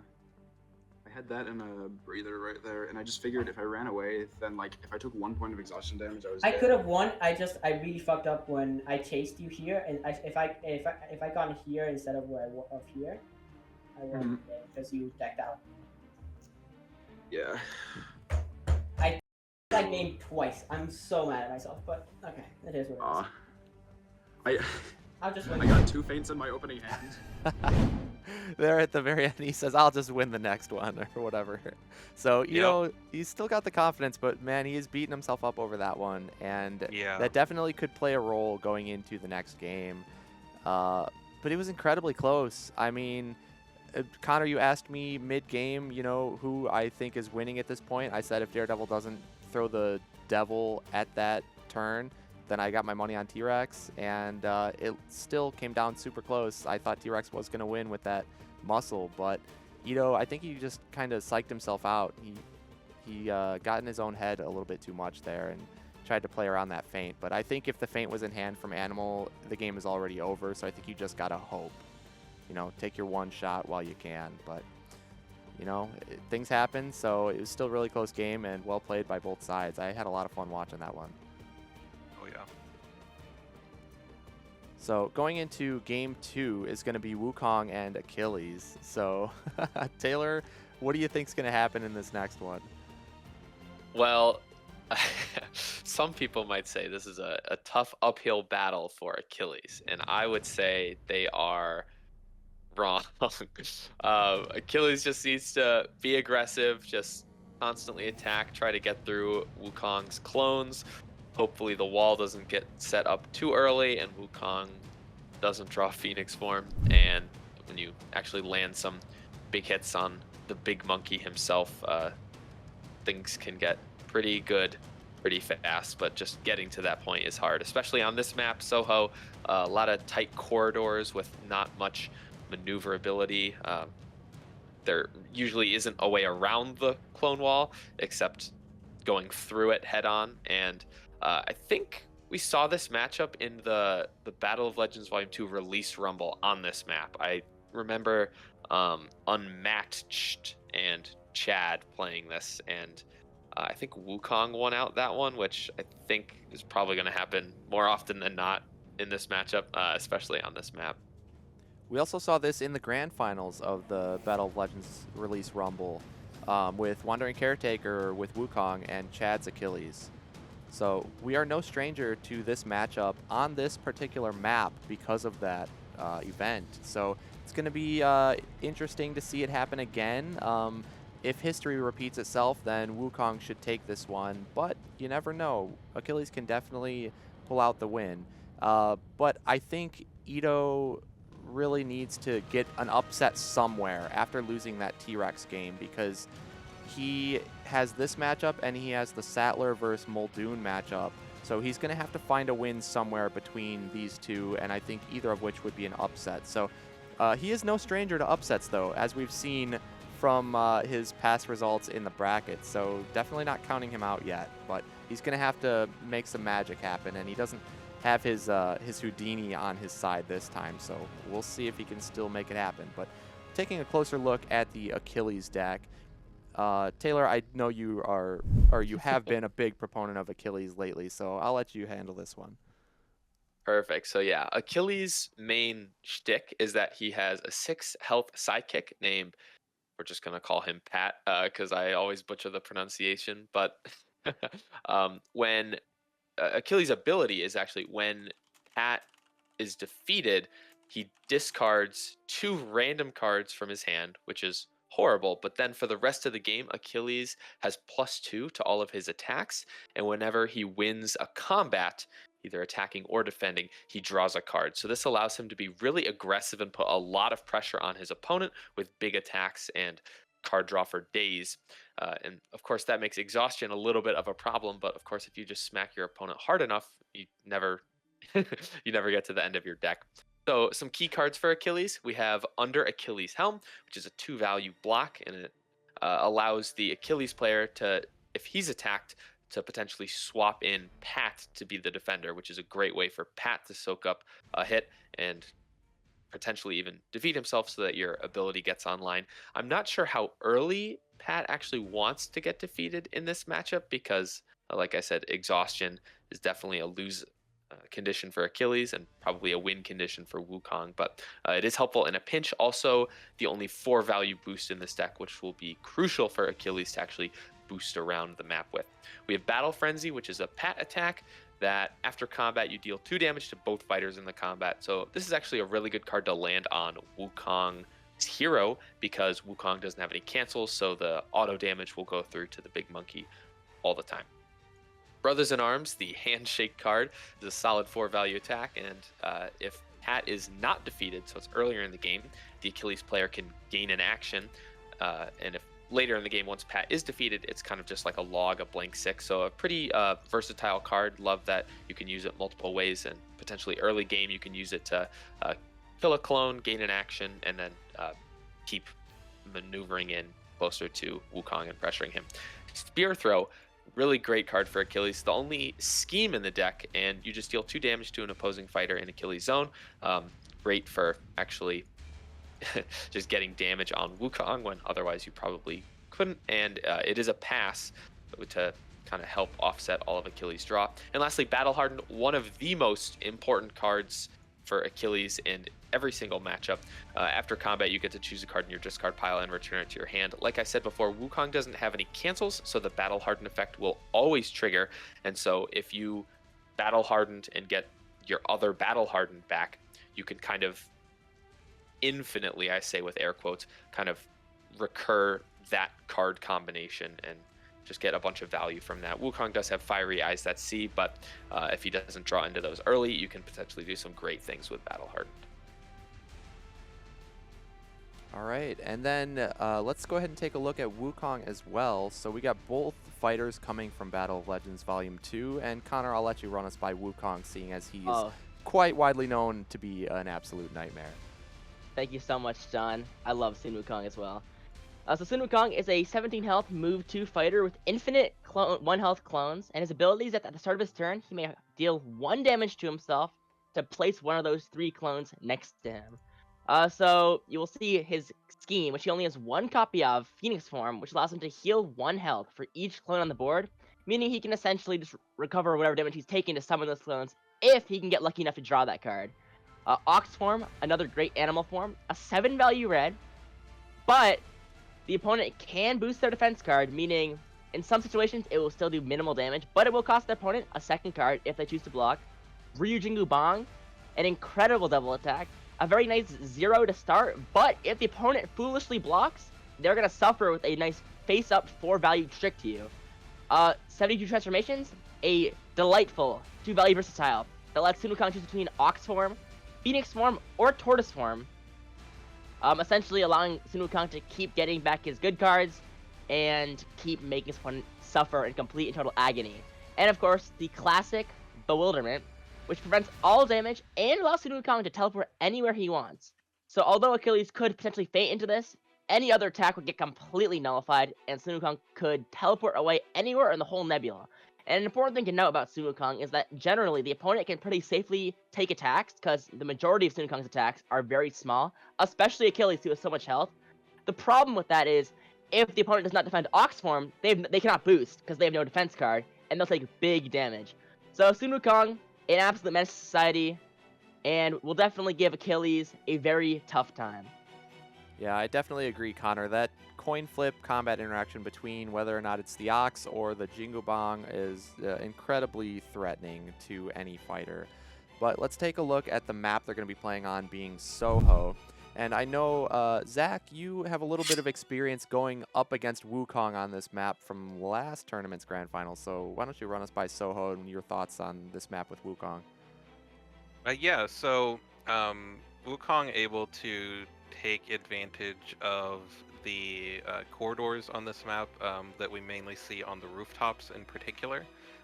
In the middle of the map with the dark green spots as well as the yellow and dark blue and yellow and brown there, those 4 spots on the rooftop, you can put a clone on either side on the far ends of those rooftops, and then you can have Wukong on one of the 2 spots in between, and it still leaves you a space adjacent to summon another clone, even if your opponent ends up taking one, or if your opponent doesn't take one out, rather, you can still summon clones there. And if they do take one out, you know, you can just pop it right back down.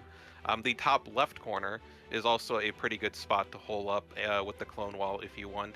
And since Achilles doesn't have, neither him nor Pat are ranged, he won't be able to poke at Wukong like Misty could in the matchup I played with Luke Cage.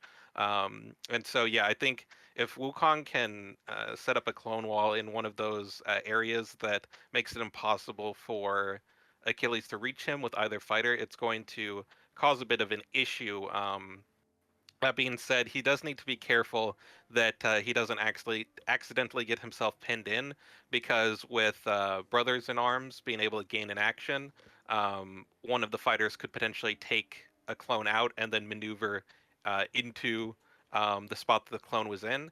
And now Wukong doesn't have a spot to summon, and he's wedged between Achilles and Pat. So we'll have to worry about that since there's that bit of action gain, but otherwise I think we'll see the clone walls set up in those corridor areas and be pretty tough for Achilles to deal with, depending on what he's got available to him. Yep, I agree. The corridors can definitely give trouble to Wukong's opponents. So looks like the players are ready. Let's jump into Vorpal board and see what happens.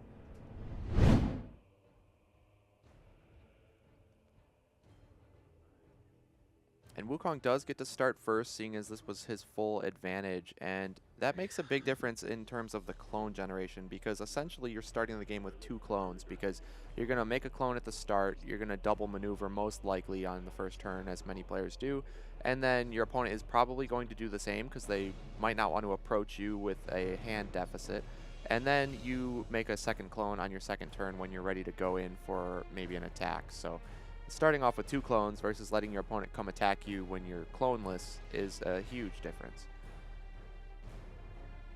So Taylor, we have an anonymous question from the great Twitch chat, which says, I know that Daredevil is your favorite fighter. How does that affect this matchup? Well, I don't think it was anonymous, but me liking Daredevil actually really affects this matchup because it forces the Achilles player to just kind of have the mindset of, yeah, I'm at a little bit of a disadvantage. This matchup probably isn't the best for me, but you just have to figure out what your game plan is and just execute it.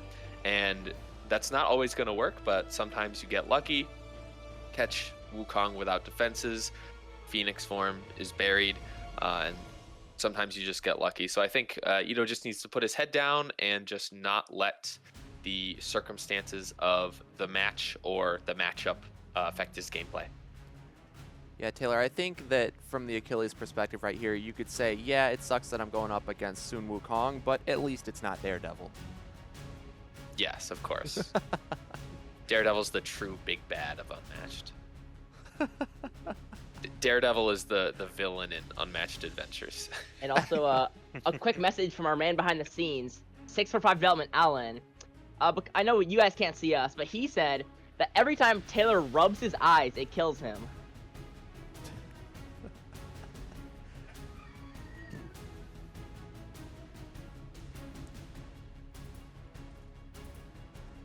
Since I think it's quite relevant to most matchups with Achilles, I was wondering what your take, Taylor, was on when each player is kind of looking for Pat to die in this matchup. Zach, I was actually going to ask the same exact thing. Yeah. That is one of the best parts about playing Achilles, is that both characters actually, or both players, really care about when Pat is defeated because it affects a lot of the game state.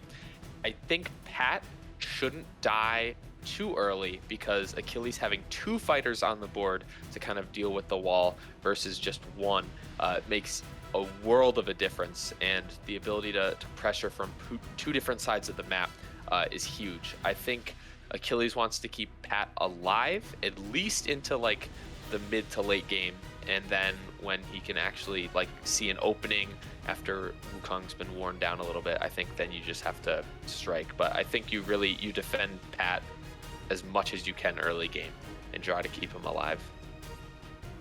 Ooh, so we are going to see a new ruling come into play here with Pat defending with a Wily fighting. Killing off the clone means the Jingubang second part tricked you does not come into play.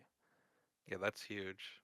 That is a big deal. That actually, this is a new ruling for this tournament, so that can definitely swing this matchup even a little bit more in Achilles' favor. Yeah, no, for sure. It makes Wily an amazing block into pretty much anything the clones can throw at you, because if they throw an Ox form, then you can just boost Wily fighting. Achilles doesn't have the best boosts overall, but you can probably make your Wily a 5, so you only take 2 damage from the Ox form. And then if it's something like a Jingubong, then you just don't take the second attack. This is it. This is the pin. This is huge. This is huge. That was the action gain into the pin, just like you mentioned, Yep. Zach. Wow. Oh boy. All right. Oh my gosh, we got a game That's on what our hands. Achilles needs. So But it could all Wukong needs slip to away. find just bewilderment, Slime Monkey. bewilderment. Yeah, Or Slime Slime Monkey Monkey. also works. Yeah, Slime Monkey, you can do it on your turn, which is what might be used Might here. see So a it might see a feint. feint. Yeah.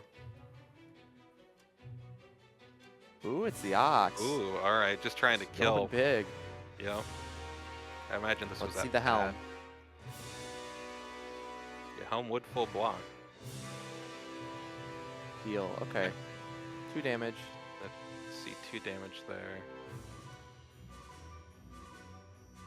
This game got very exciting very quickly. Oh yeah.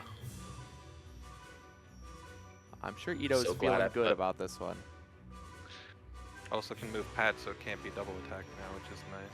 Great play by Ito there, because you definitely want to keep Pat alive, and so if Wukong wants to maneuver, then he's still left being adjacent to one of the 2 fighters, regardless of where he goes here, and it does, like you say, let Pat avoid that follow-up attack. Yep. One of the things to note as well is once Pat goes down, Achilles starts to draw every time he wins combat, and if he has to go through a bunch of clones to get to Wukong, that's going to draw him so many cards, and he's going to exhaust before he can actually get through to Wukong. Because once he does get through to Wukong, Wukong has 4 essentially ultimate defense cards that guarantee he doesn't take any damage, and in some cases even reflect the damage back to the attacker. Yeah, that's a great point, Zach. The Patroclus being alive is very crucial because the moment he's down, the clone wall essentially makes it impossible for Achilles to connect with Sun Wukong, especially because Sun Wukong has so many extremely powerful defenses. Yeah. We see the Sly Monkey getting Wukong out of the pickle he was in. Would have loved to see an offensive feint there from Achilles. Just to stop either Sly Monkey and Bewilderment. Bewilderment would actually, you take damage through it since it's a 0 value. And have it would have its effect canceled. But the Battle Hardened does get back a Wily Fighting, which, as we were pointing out, really good block card in this matchup now with the change to Jingo Bong, or just double attacked in general. Yeah, I think I would have liked to have seen, though, something like a Brothers in Arms or something big, expecting a Yeah. Sly Monkey, right? But maybe he doesn't have anything like that in his hand, and definitely getting the Wily Fighting back is very good. Yeah. Ooh, but the Taunting Laughter gonna still force a discard, otherwise the Wily won't trigger. And you can see, based on what Ito keeps discarding here for boosts or other effects, you can see that his game plan is to keep Pat alive as long as possible, getting rid of those Pat attacks that self-damage him. Yep.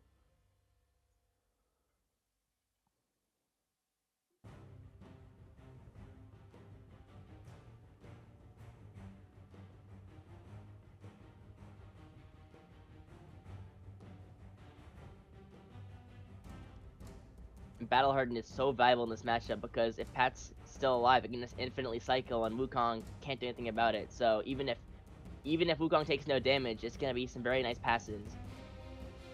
Very nice Hermes. Getting over the 72. Oh, but too bad it's not a corridor here, so you can't necessarily block off the clone generation. 72 getting back that Ox.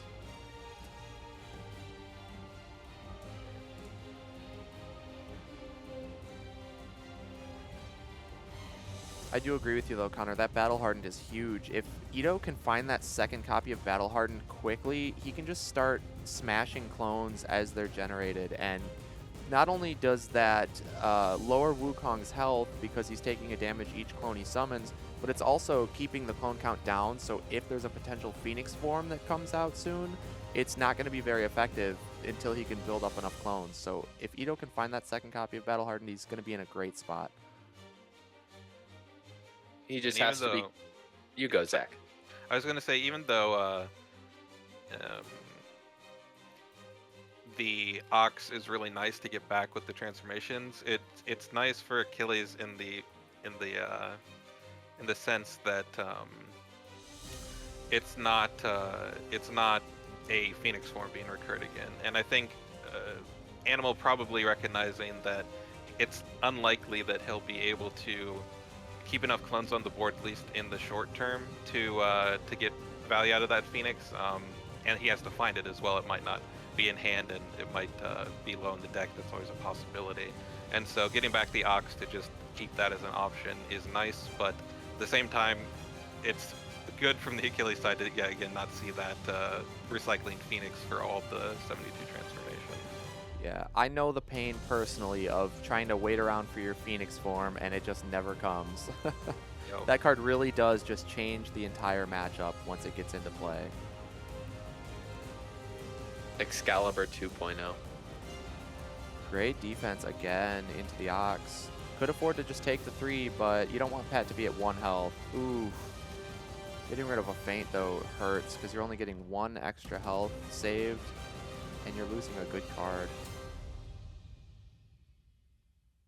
And that just shows how valuable ETOCUD knows Pat is to winning this matchup. He's willing to sacrifice a feint just to prevent 1 more damage. Mm-hmm. And it's important to note that Wukong does have Wily fighting in his deck as well, so I think Ito just wants to keep Pat away from as many lethal ranges as possible. Yeah.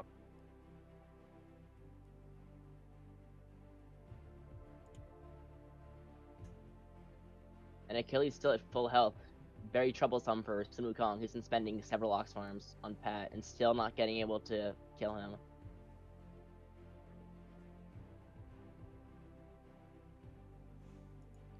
Ito does end Pat here within 2 of where a clone could be summoned, so I wonder if that was intentional or maybe just not realizing it. Right, he might have been looking at the long loop around and neglecting this one right here. Yeah, I like blocking off with Achilles, but if Pat was one to the left, for instance, although that would potentially let the clones pin him in, so that could be a concern that he's trying to counter. But it would require a boost from Wukong, which would potentially be a bit scary from the Wukong side. And very interestingly, both players are at a very low hand count, so if Pat were to die, then Achilles would be in very, very sticky situation. And if the clones were starting to get chipped away and Wukong had low hand count, then Achilles could start getting big damage.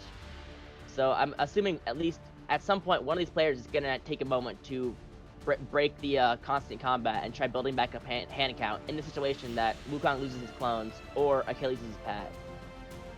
Yeah, you're right, Connor, but that's always the scary thing for Achilles is when you do, you know, take that breathing room to get your hand built back up, and then you're just giving Wukong time to build his clone army.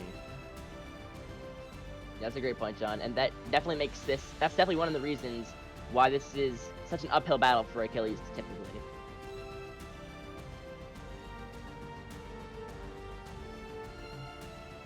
Taunting Laughter into skirmish, not great for Achilles at all.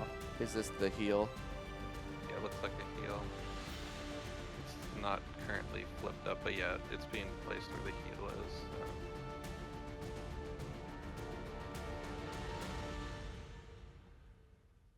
You can pick it up and then flip it once it's in your hand. Yep. There we go.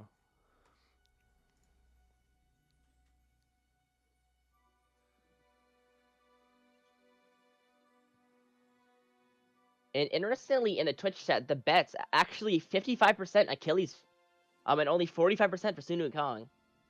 Wow. I put all of So- my channel points on Achilles. So. That helps. I did as well. Well, that's why.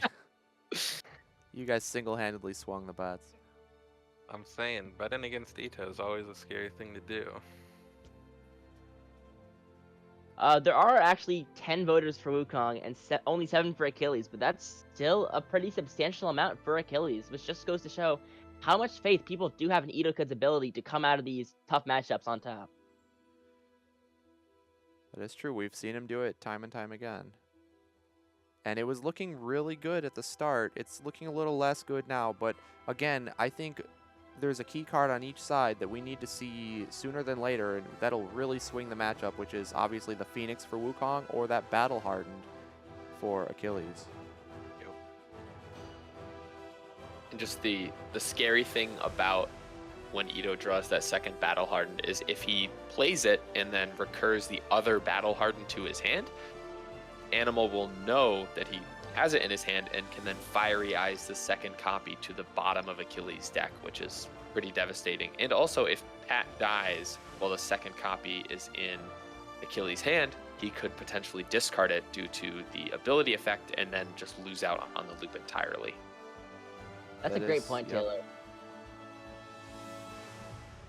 Yeah, I think based on the timing, you have a little bit of insurance against that, because if you block with Battle Harden and Pat dies from that combat, I think you don't get back the card until after the discard from Achilles' ability, because I think that happens during the combat damage step of the interaction, if I'm not mistaken. Yep. Yes. So that is one way to protect the battle hardened, but other than that, yeah, it's a big risk. And I think Fire AIs is definitely something that we'll see Wukong hold on to until he sees that second copy of battle hardened. Because if you can put that to the bottom, yeah, it's huge. And Wukong has fortified at this point, so if Pat does go down, this is going to be like the worst possible situation, especially on Wukong advantage for Achilles. Yep, Phoenix Form also starts getting really good in this type of position for Wukong as well. We see how Soho is really helping Wukong out here, letting him be in a safe position while also giving himself the ability to produce more clones should he send one of them out to go hunting for Pat. Yeah, amazing positioning here by Animal, even putting Wukong in the solo dark green space, which is currently blocked off pretty well, so Achilles can't just get an easy spear throw off on the monkey, so leaving those gaps open on the left and right side of Wukong in case clones were to die off so that you can still spawn more. Right, if he sandwiched Wukong fully on the left and right side and Achilles goes and kills this clone here, then Wukong would miss out on a clone generation the following turn, but Animal smart enough to leave those gaps.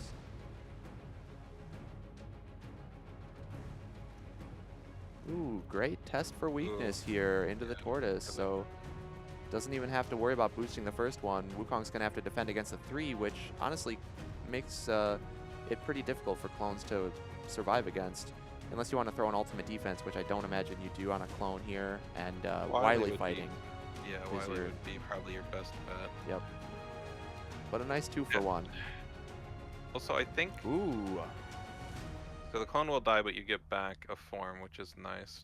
But that's a second, like you said, Zach, that's a second Yeah. 72 used on something that's not a Phoenix, so only potential 2 Phoenixes in this whole game, and Achilles with a huge health lead and relatively similar deck counts, looking pretty decent. That's Also, a good point, John. But, oh, go ahead, Zach. I was just going to say, I was still trying to figure out, I think Ito boosted with the Battle Frenzy, but was within single maneuver range of the clone with Achilles.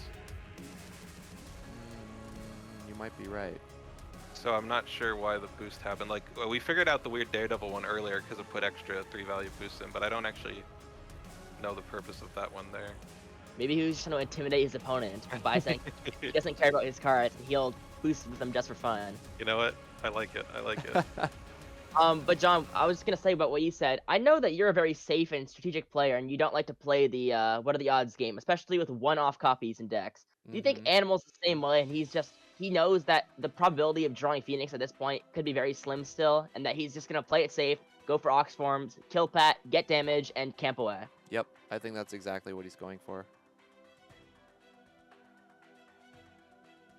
If you rely on finding the Phoenix the whole game like I did against Taylor, then you don't find it soon enough and you just lose. So I'm guessing that Animals even... Oh, wow, we see it again. Oh, no. Wow. That's incredible. That's incredible. That's so good for Ito. Wily's such a good block in this matchup now, just because it stops the Jingle Bong, and if that was an Ox and there's a Helm in hand, you can full block the Ox with Wily as well. Yeah, it's literally the perfect defense for Pat into clones. Yeah, this is definitely showing ETOCUD's quantity of practice, knowing the exact times where he needs to play switch defenses and what cards he can safely boost with. Yep. And yeah, I was going to say, I'm guessing that Animal, I've seen him around in my personal streams and whatnot, so I would not be surprised if he saw our game, Taylor, of Achilles and Wukong, and he's learning from my mistake and just choosing to get back those Oxes while he can instead of waiting for the Phoenix, which may never come. He studied our epic matchup to perfection. He has. He's definitely one to do his homework, as we've heard in his interviews. He likes to look up his opponent's play history and whatnot, figure out who they like to pick, and play around that. So, yeah, I definitely would not be surprised.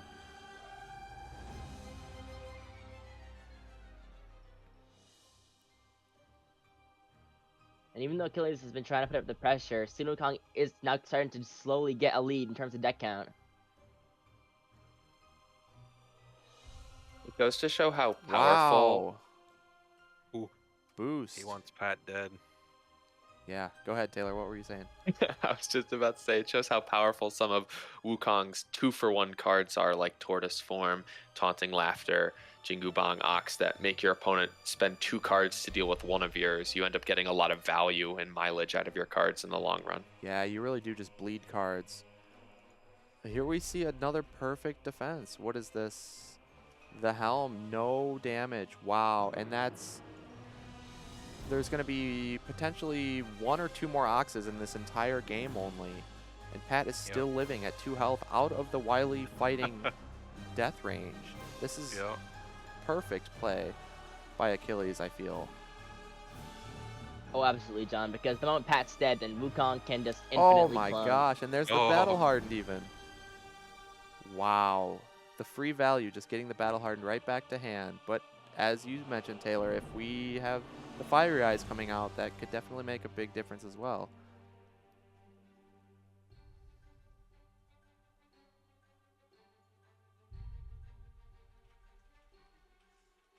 Pat is just so far away.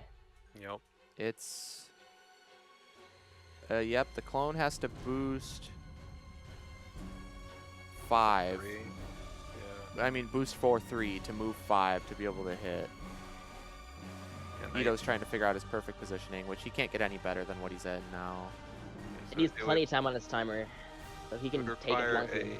It would require the last Sly Monkey, right? Because isn't Sly Monkey and Jingo Bang the only 3 value boosts in the deck? Yep. Yeah, wow. This is a very interesting game.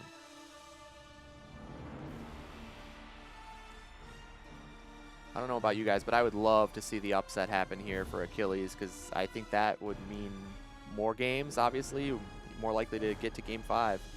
Yeah. And channel points back. Sure. Yeah.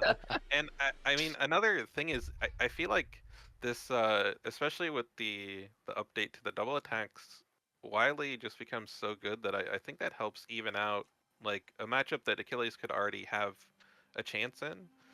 Like just that one tiny change, I think, makes a big difference, especially in like keeping Pat alive, as we've been talking about. If you take the strategy Ito has here, so I'd still say it's Wukong favored as a whole, but definitely see how it can go wrong for Wukong. Though with the first Phoenix here, we are going to see 3 healing and potentially 3 more if that can be recurred at some point with the last 72 transformations.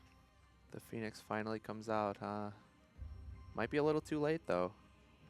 Yeah, it's possible. But it does act as a pass, and which puts Wukong even further ahead in the deck count. And as soon as Pat does go down, Achilles is going to deck out really fast with only 8 cards left and going to be drawing whenever he attacks into a clone. And still a considerable amount of clones that he might have to go through to get to Wukong, who still has 3 of the ultimate defenses left. Yep. He did have to boost with the 1 Bewilderment. Well, didn't have to, but he chose to, at least, trying to hit Pat with that Ox form a couple turns ago. But you know what else is a pass, Connor, is that Battle Hardened attack that I can see through the card right now with my X-ray vision. Your X-ray vision, There it is. Both spear throws available for Achilles as well, which are your typical passes and ways to get damage onto Wukong without having to bother with combat and go into his ultimate defense. So Achilles has more passes than Wukong. He's just got to keep Pat alive, which is definitely not easy, but it's possible. Yeah.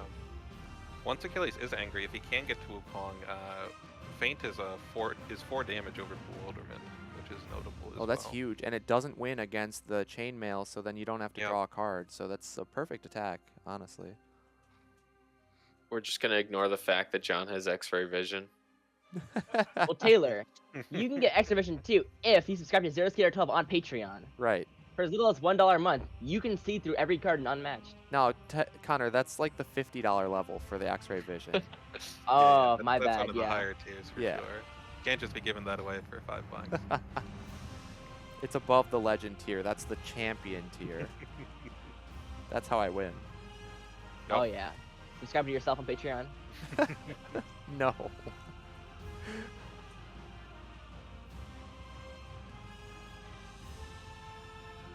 We do see both players building their hands back up, which was foreseen because either one of them could really struggle in the late game if they are at a hand deficit in comparison to their opponent. I like the boost here with the Brothers in Arms, keeping Pat as safe as possible. Pat would actually not be able to be attacked at all on the coming turn. Yep. Unless we see a bewilderment here. I could see a sneaky That- bewilderment. That could be pretty sneaky, actually. Seems like just a Wukong thing to do. But then again, it could get to a point where if Pat dies last second, Achilles could get some very nice damage on Sun Wukong if he's spending so many ultimate defenses on clones. Yep. It's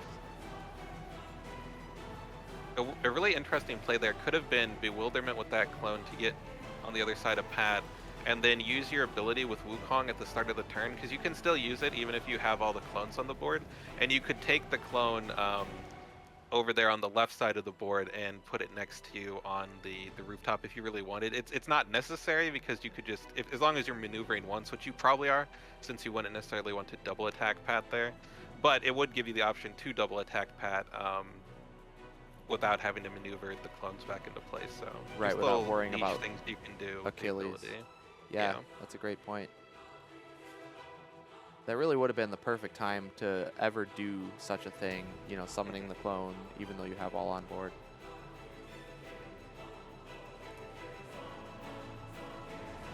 I think every turn that Achilles sees Wukong double maneuver is just a huge sigh of relief, because it's a turn he doesn't have to be spending defense cards on Pat. He doesn't have to, you know, worry so much about exhaustion.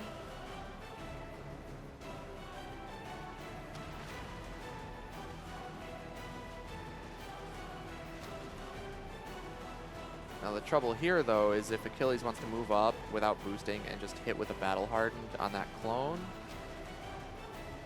he's gonna risk being adjacent to a new clone at the start of Wukong's next turn, and there are still some threatening attacks left from Wukong for sure. I think he's probably fine with that. It's really just all about Pat at the moment, and Pat will not be able to be out of range of a boost maneuver of the clone, but as long as you have a block for him, then you might still be okay, like surviving one more hit, even if it's an Ox, depending if you have one of the helms to boost with. So Taylor, we know Achilles has been getting great value from Battle Hardened, but we have not seen a Fiery Eyes. So I'm wondering, Taylor, do you think this Fiery Eyes not being played telegraphs that he just doesn't have it, or is he saving it for something more important? I'm honestly not sure. I know just playing a numbers game with 7 cards in hand, 8 card in deck for Wukong, he probably has one of them, unless they're both buried. And I definitely would put Battle Hardened at the bottom of the deck if I had the opportunity to. So I would probably assume Animal more likely than not just doesn't have it, because if he did, probably would have played it already. But maybe he's waiting to bury something else, like get a sneaky turn in where he Fiery Eyes his first action, rips a defense away, and then hits big on a hand that he knows can't block very well. So we'll just wait and see how Animal uses that card when he first gets it. Problem is, if he gets it too late, it's going to be essentially worthless. We are Or gonna we see can the just have- 72. Don, why don't you just use your X-ray vision and figure out what's in Animal's hand? It only works on a single card, Taylor. Oh, here you So go. one- This is, I'll one tell you, card this is one, fine. that's the Phoenix form. The clone doesn't die here. Yeah. You're right, it doesn't die. But Animal is so confident in his playing ability, he's willing to take an extra damage.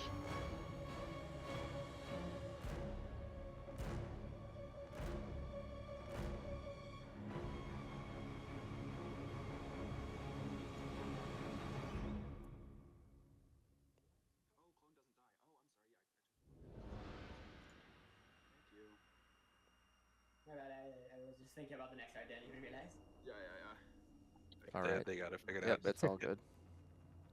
It's funny because the clones have just been dropping like flies, so it makes sense. And if Achilles was angry, the clone would die there. But does not. So it saves Wukong a health. So he chose to get back what? He got the Phoenix Phoenix form. form. So there's only Yeah. one more Ox throughout the course of this game, and only one more Taunting Laughter. There's really not too much offensive power to worry about. Yeah. But Wukong does have copies of Wily Fightings remaining. True. So I would like to point out, because I believe it's the case, but Pat has taken 3 Ox forms. Is that correct? 3 Ox forms, and he's living at 2. Yeah, it's incredible. And a 4th Ox form might not even kill him. Yeah, no, it's true. Wow, the Infinite Strikes. I totally forgot about that card. I think it's the time for Pat to throw a feint here if he has it, especially if he has a Helm in hand as well, because that could Yeah, survive he the can Ox. survive the Ox, yeah. And we do see the feint. Ooh. I got only 1 from the Wily combat, nothing from the after combat. Good feint. But now you got to be careful. I'm sure Pat wants to just attack with a Battle Hardened, right? But if you do that, another Wily on defense from that clone could kill off Pat. Something to note as well is Wukong could have put the other clone below Pat and pinned him in there. And if Achilles wants to attack the clone with Battle Hardened, another Wily could kill Pat. Wow. We're going to just see the And- spear on the clone. John, we forgot about something. The Infinite Strikes. He's played no Infinite Strikes yet. Right. Well, he just boosted with He 1, boosted so... with one, yep, Oh. but there's still the others. And he's going to have to boost with his last Sly Monkey in order to reach Pat. Well, yeah, now he would. I wonder if we'll see a boost from Achilles if he's that desperate to save Pat. Yeah. I think This maybe at this clone point, is on one though... of the center stage spots, so cannot put Pat anywhere that's completely safe if there is the Sly Monkey. Yeah. At what point, though, do you just give Pat up? Really Never. hard Ito to could, tell. Never? Ito could probably He's your use some best friend. You can't give up on him. True. Ito's probably gonna try waiting for Wukong to get so desperate that he throws an Ox and then just eat the Ox to give it a horrible value. That Wily might is happen. a guaranteed kill now, because feint stopping the after combat, you take 1, and if you don't feint it, then you take 1 after combat. You don't have the Hermes to move away. Does which he would be have? your only way to survive it, or He skirmish. does have the Sly Monkey. Does have the Sly. But yeah, you're right, Zach. A Wily on offense will guarantee Pat's death. So with that in mind, Ito has to be very careful about what he defends with. I would expect to see probably the Battle Hardened, which would Yeah, I protect think against you an just block Infinite with Battle Strikes. Hardened. In case it's Infinite Strikes, you'll just get your card back, and no harm, no foul. And then if it's the Wily, at least you save the Battle Hardened to get back with its after combat after the discards happen, as you talked about Yeah. earlier. And you can even get back one of the cards that you lost from the discard, like in case you lose, like, I don't know, maybe the other Spear Throw or something, though you'd probably still just get back the Battle Hardened to have the option to cycle. Though it gets a lot worse when you're constantly drawing from it as well. Yep. Animal wants Pat There it dead. is. Ito protecting the Battle Hardened.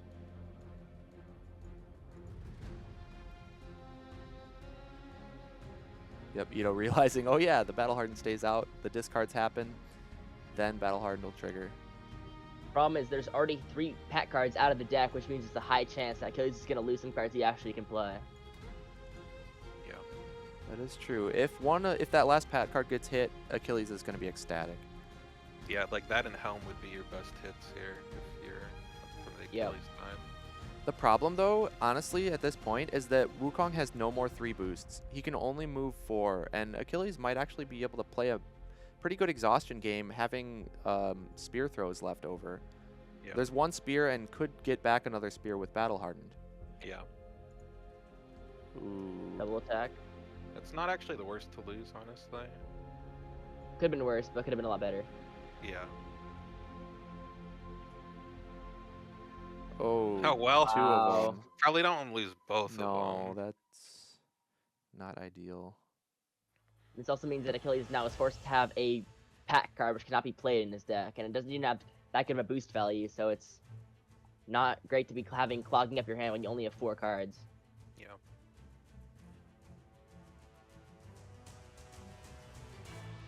Ito better shuffle up his hand if he's going in for an attack. Otherwise, Animal might be able to see that it's the That's Battle it. Hardened. Yep.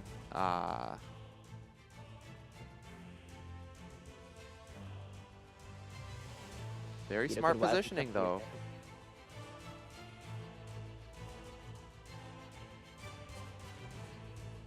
Yeah, trying to force those double maneuver turns like you were saying.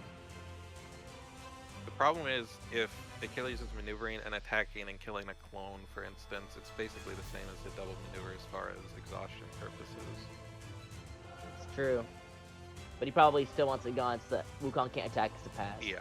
Yep. Yeah. Very smart. And now they can just go back and forth maneuvering. Achilles will probably take some fatigue damage, but he's probably going to wait until Wukong's clones die for fatigue, then he'll go in and start punching for low. Wukong Just also that still the- has the Phoenix in hand. Chainmail can't mess with him. Fiery Eyes, not as impactful now, seeing as the end of the deck is pretty close.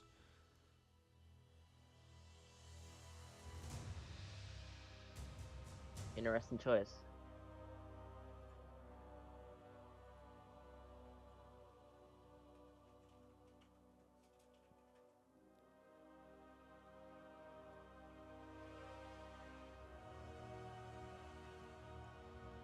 Felt like my battle hardened had been fiery eyes when I was going up against Chad in game 5 in ours, because it was the very bottom card of my deck. Oh, And yeah, battle hardened being the last card is always going to be rough.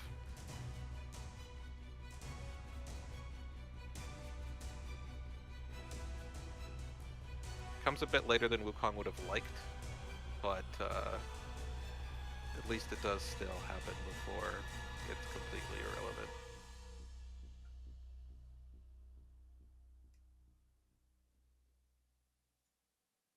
And also, ETOCUD's playing this at a very good pace. He still has all 5 minutes. wow. That's a great call out, Connor.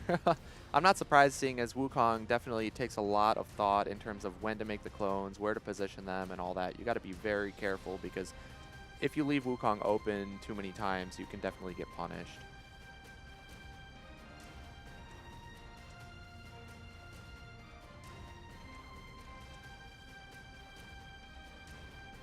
It doesn't help with the deck disparity because it draws for both players, but Fiery Eyes does also make your opponent draw a card.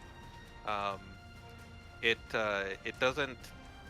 doesn't ultimately it affects you more than it does your opponent, because your opponent's putting the card back on bottom, so it's not putting them closer to Looks like fatigue, they even if switched the you do it with turns. an empty deck. Oh yeah, sorry. And so yeah, it's like it's a little risky for Wukong because of that exhaustion thing, but between the Phoenix form that is still present as a pass and the clones being able to be sent out and attack as passes eventually, and Achilles not being able to attack them back as passes because of how his ability works, I think that Wukong should have this. That being said, Achilles still has such a large health advantage, it's a little bit difficult to figure out entirely. But that Achilles health might is going just- to start melting soon. Achilles might just spear throw a clone Yeah. just to slow things down for him. Because Wukong still has at least one more good turn where he can just stay fortified, and then Achilles will just take 4 auto damage. That's the last healing, we'll see. Last healing and last pass by Wukong.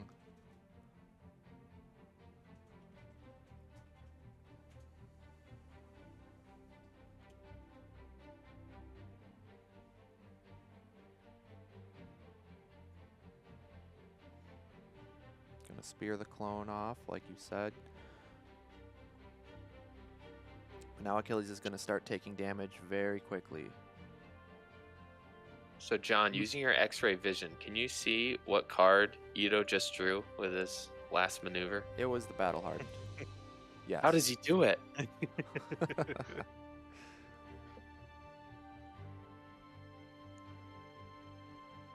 And win or lose, ETOCUD has played this almost completely perfectly.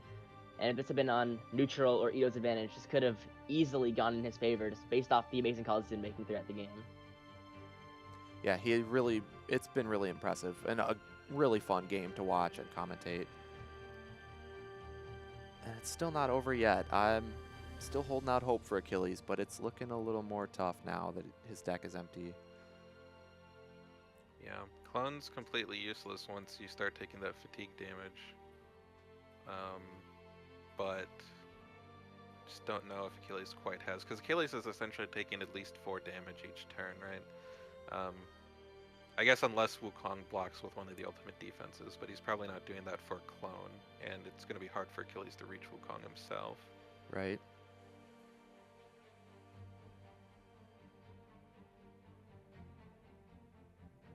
Animal down below a minute. Timer could come into play.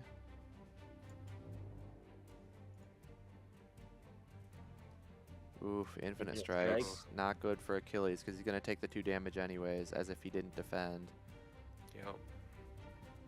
Really good attack there from Animal. Yep.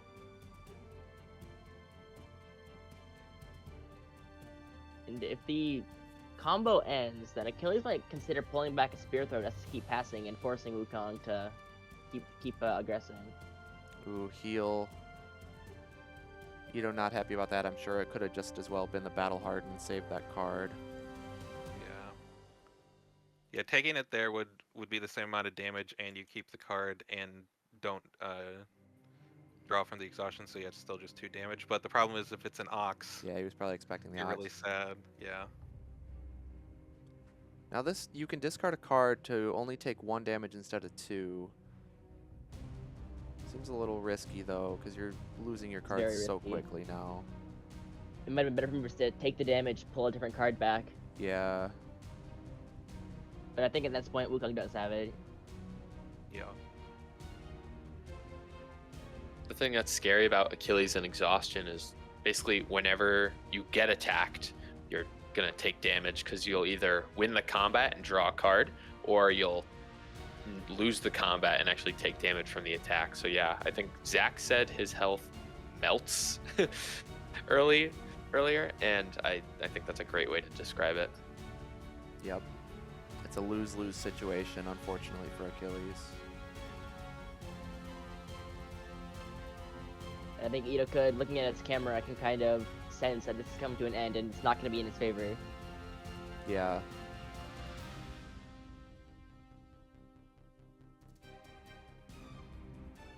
Just, you know, you gotta still do the best you can, though, and hope, because misplays can happen. You know, the opponent might have the wrong, be focused on the wrong thing. Like, if Animal were to maybe defend with, like, a chainmail here, that's exactly what Ito wants. Yeah, and it's like Yet was saying yesterday morning, how you can't let yourself feel the stress and the pressure because it won't do you any favors. It'll just make you misplay. So See, if ETOCUD can... This Oh, is go ahead, John. ideal. Yeah, sorry to cut you off. That's But fine. Achilles doesn't have to draw here. That's exactly what he wanted. Yeah, I'm almost wondering why the clone would block with Bewilderment, especially with Fatigue on the horizon.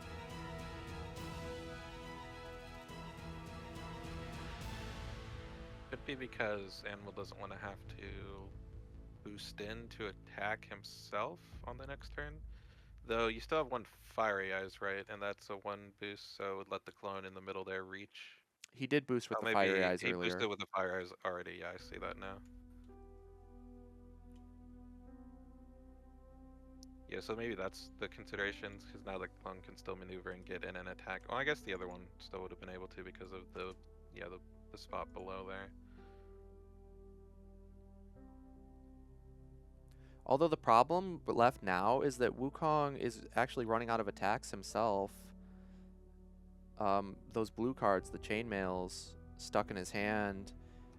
Let's see, to attack with, he only has the Ox form. Oh, and a Wily Fighting, I guess. Ooh, that's crucial.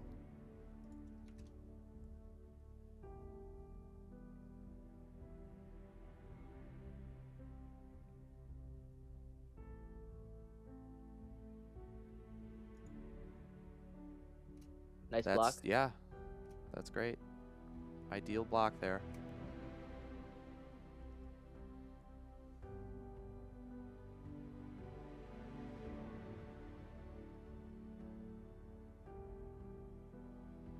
The clone must take it at this point.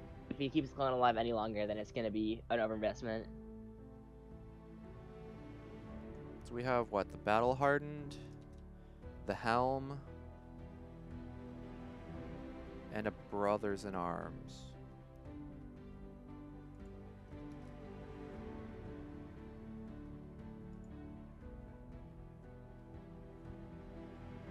So the Brothers in Arms most likely going to be saved to help boost up against an Ox form. Or maybe actually go for the lethal blow on Wukong. Although that's probably not going to happen with both chainmails left, yeah.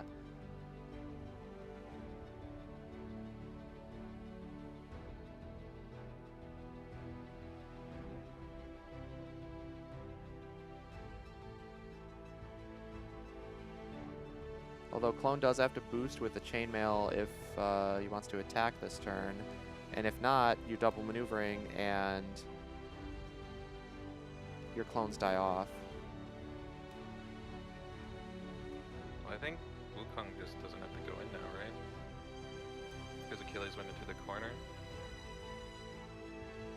Yeah, now Achilles can just double maneuver and well, Achilles would have to double maneuver, go down to 2, and then Wukong just ends not adjacent, and that would be it. But because that last battle hard, if that last battle harden got back like the spear throw, maybe it'd be a bit different. But yeah, I think you could just back off, and yeah, you lose the clones, but then yep.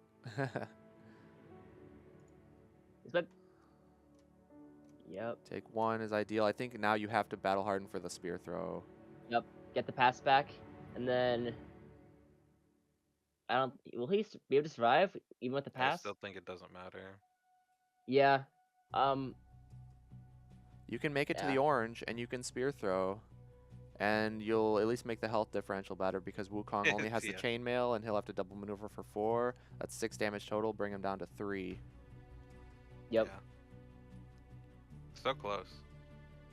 And hopefully these losses don't take too much of a toll on ETOCUD in the future games. As I mentioned earlier, Kiet yesterday for his post-game interview was talking about how the stress doesn't do him any favors and how he just tries staying focused even after the losses. And I think ETOCUD should adopt that philosophy because if he lets these losses get to his head, he might play suboptimally in matchups he has a good chance at.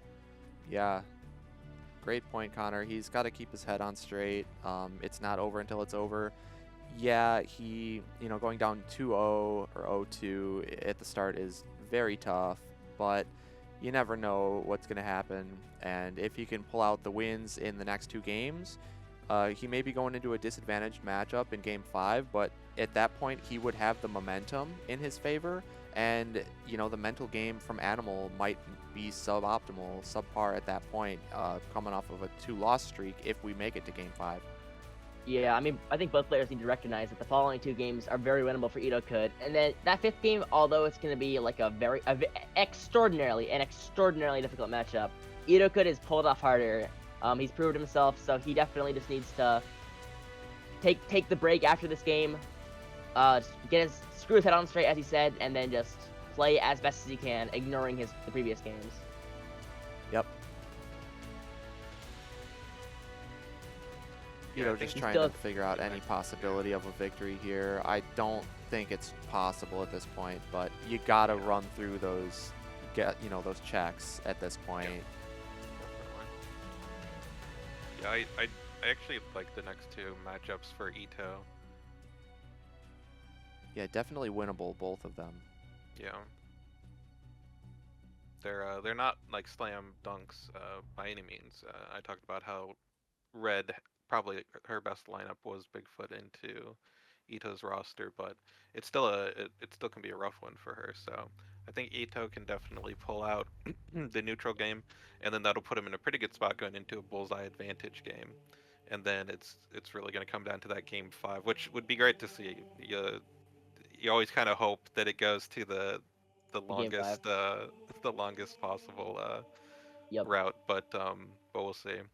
I think remember also. Oh, go ahead, John. I was just gonna say I think the break will let Ito kind of analyze what he needs to do to come back and hopefully get the reverse sweep if you're him. And I was just gonna remind the viewers that ETOCUD did make an entrance with the jump scare art on his face. So if worst comes to worst, he could attempt to scare Animal so badly he plays so optimally in the following games. So we are going to see that exact play. The grab back the spear with the battle hardened, boost with the brothers in arms to the orange, spear the monkey for 2. Wukong is forced to double maneuver, killing off the clones. But unfortunately for Achilles, he has no cards in deck, no cards in hand. And he really just needed one more card because he could have gone for a 4 into a 4 on Chainmail, lost the combat, and then Wukong can't attack and maneuvers to die. Yep, just That one was- more card in deck, 2 more health. You can look at it a lot of different ways. Ultimately, this game really was So close. so close. As close as a cost possibly could be. It really was. Yeah, let's listen in on the players. Yeah, you were, you got you like read all of my mind games so well. I mean, I didn't do very well at making them, but like, yeah, like, you like Wiley, both of the Jingo Bongs, like always had like a good boost for the Ox. I was one card off pretty much. I think I played well. I really thought I was gonna win this one. It's a bit upsetting. See, you kind of It's shook a me at shame the beginning. you hit both of these, which was kind of sad. Mhm. But because I really would have liked to boost in and attack with that at some point. Yeah. But yeah, very close. All right, so just incredibly close, as both of the players recognize. Animal recognized how many great, combat calls Ito made in that game, and Ito knowing he was just so close, one card off, So just really, really incredible showing by both of them. But Zach, do you think that's what you expected to see, or did you think it was going to be more of a blowout with Wukong on Soho? So I definitely would expect the Wukong win overall. I still think that he's favored, but I think Ito really showcasing how to play the matchup if you're on the Achilles side, and how to take advantage of not just the change to the double attacks, making Wily a really good block into pretty much anything a clone can throw at you, but also like how to keep Pat alive. I mean, he took 3 Ox forms and still had 2 health left. And so, if you want to, using all those Pat cards as boosts and using the Wileys to stop Jingo Bongs from getting their second half off, etc. Really, really well played. And I think that the more people explore the matchup, I think maybe the more you'll see Achilles start to have a better shot in that one than most people would have assumed, last tourney, for instance. Yeah, definitely. How about the other 2 commentators, Connor, Taylor? Anything to say about that last game? Connor, I think you're muted. 2 times in the same weekend. I just said Taylor can go first if he wants to.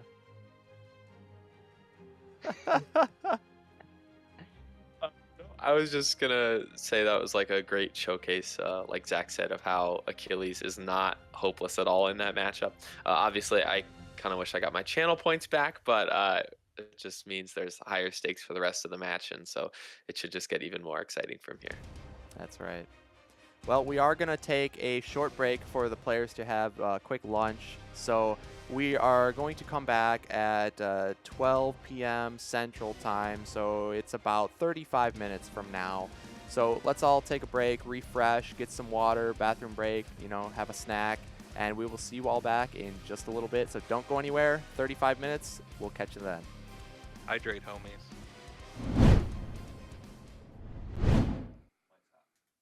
All right, welcome back, everybody, to the conclusion of the Winner of Champions 2023 Grand Finals. So we had a short break for the players, but previously, before the break, we saw Little Expressionless Animal take on T-Rex with Daredevil and then Wukong with Achilles. And he did, Animal had Wukong against Achilles, and he took the win in both of those games. So Ito is sitting at 0-2 currently, so he's got a lot of ground to cover to bring him back into this grand finals, because we're doing a best of 5. So if Animal wins one more game out of the next 3, he will be our new champion. So he is just one game away from the trophy. So I'm sure he's got to be very excited, but I'm sure the pressure is on as well. And Ito has to come back with the 3-0 sweep. which is definitely possible given his track record especially. He's done things like this in the past, so we're going to see what happens. It's going to be exciting. But let's take a quick look at the match card so we can see what we have coming up. So games 1 and 2, again, Animal 1 with Daredevil and Wukong there. We're going into game 3, which is the neutral game of the best of 5. So Little Red versus Bigfoot. And then after that, if Ito can manage to win with Bigfoot, we will see game 4 being his bullseye into Beowulf on bullseye advantage. And then game 5 is Sattler versus InGen with InGen advantage on Sherwood there. So might be a bit of a tough game 5, but again, Ito has been defying the odds previously in the event. So we'll see what can happen, but we'll take a closer look at the game at hand here for this game 3. Going to be Bigfoot versus Little Red on King Solomon's Mine, and with this being the neutral game, again, one player gets the map pick and one player gets the position. As we can see, Bigfoot is going to choose starting position, and Little Red chose the map. So I imagine Bigfoot's probably going to go first, and that definitely will give him an advantage here, but Little Red got to choose a map of her liking, so curious pick with King Solomon's Mine, which we will look more into in just a bit. But let's take a look at the decks at hand, starting off with Bigfoot. So Bigfoot is one of my personal favorites, probably my number 2 after Yananga, and I just love him because A, it's Bigfoot, and how can you not love Bigfoot fighting in a skirmish game, right? But B, he's just really versatile. He hits hard, he has a lot of cancels to deny your opponent's effects, he has card draw when he wants it, so he can play aggressive, he can play passive, long fatigue game with a lot of passes, he has auto damage, he really just has it all. So looking at some of his key cards, we see Larger Than Life, so that's his signature 6, that's the log as we like to call it. It's just a flat 6 value attack, nothing fancy, but man does that hit hard. And then we see Savagery, a 4 value attack.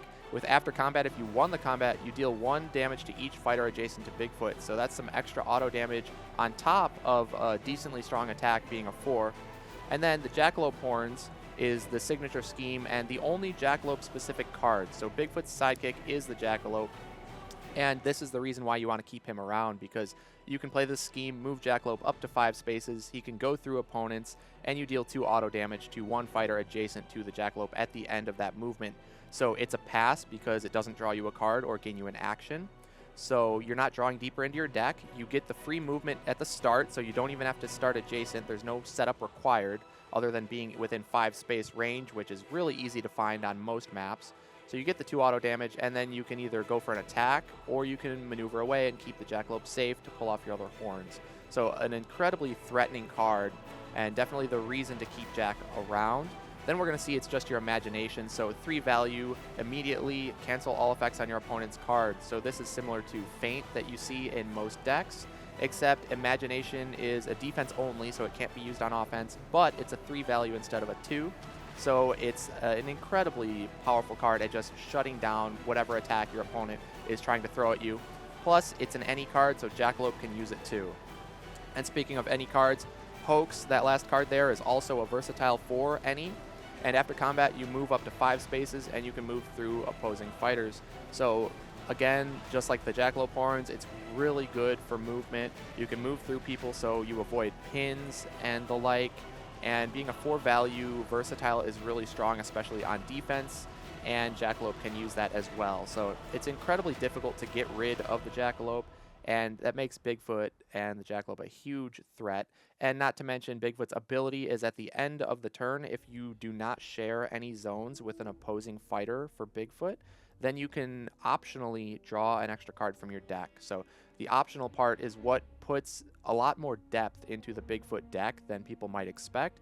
Most people think he's just really basic. He just walks up and hits you. He's got no tricks up his sleeve.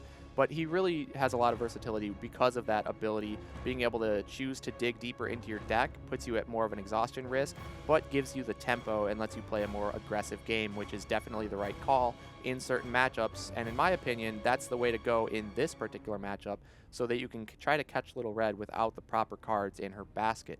So, speaking of Little Red, let's go ahead and take a look at her deck. And Zach, you are the resident Little Red expert. You are famous for the character, so I'm gonna let you take this one away. Thanks, John. So, yeah, I mean, Little Red is still my favorite fighter to play in competitive. She has struggled a little bit more recently just because some of the newer fighters give her trouble, and so trying to get her safely in an Arsenal draft can be an issue at times, but I was really hoping to see her in this best of 5 since there's a lot wider options for a fighter like Red. So, Red's whole mechanic is that she has symbols on her cards, and if you look at right below where on the left side of the card, right below the name of the characters that can use the card, there is a symbol there. Um, the symbol is relevant for when that card is in your discard pile. So the top card of your discard pile dictates what symbol is currently active for Red.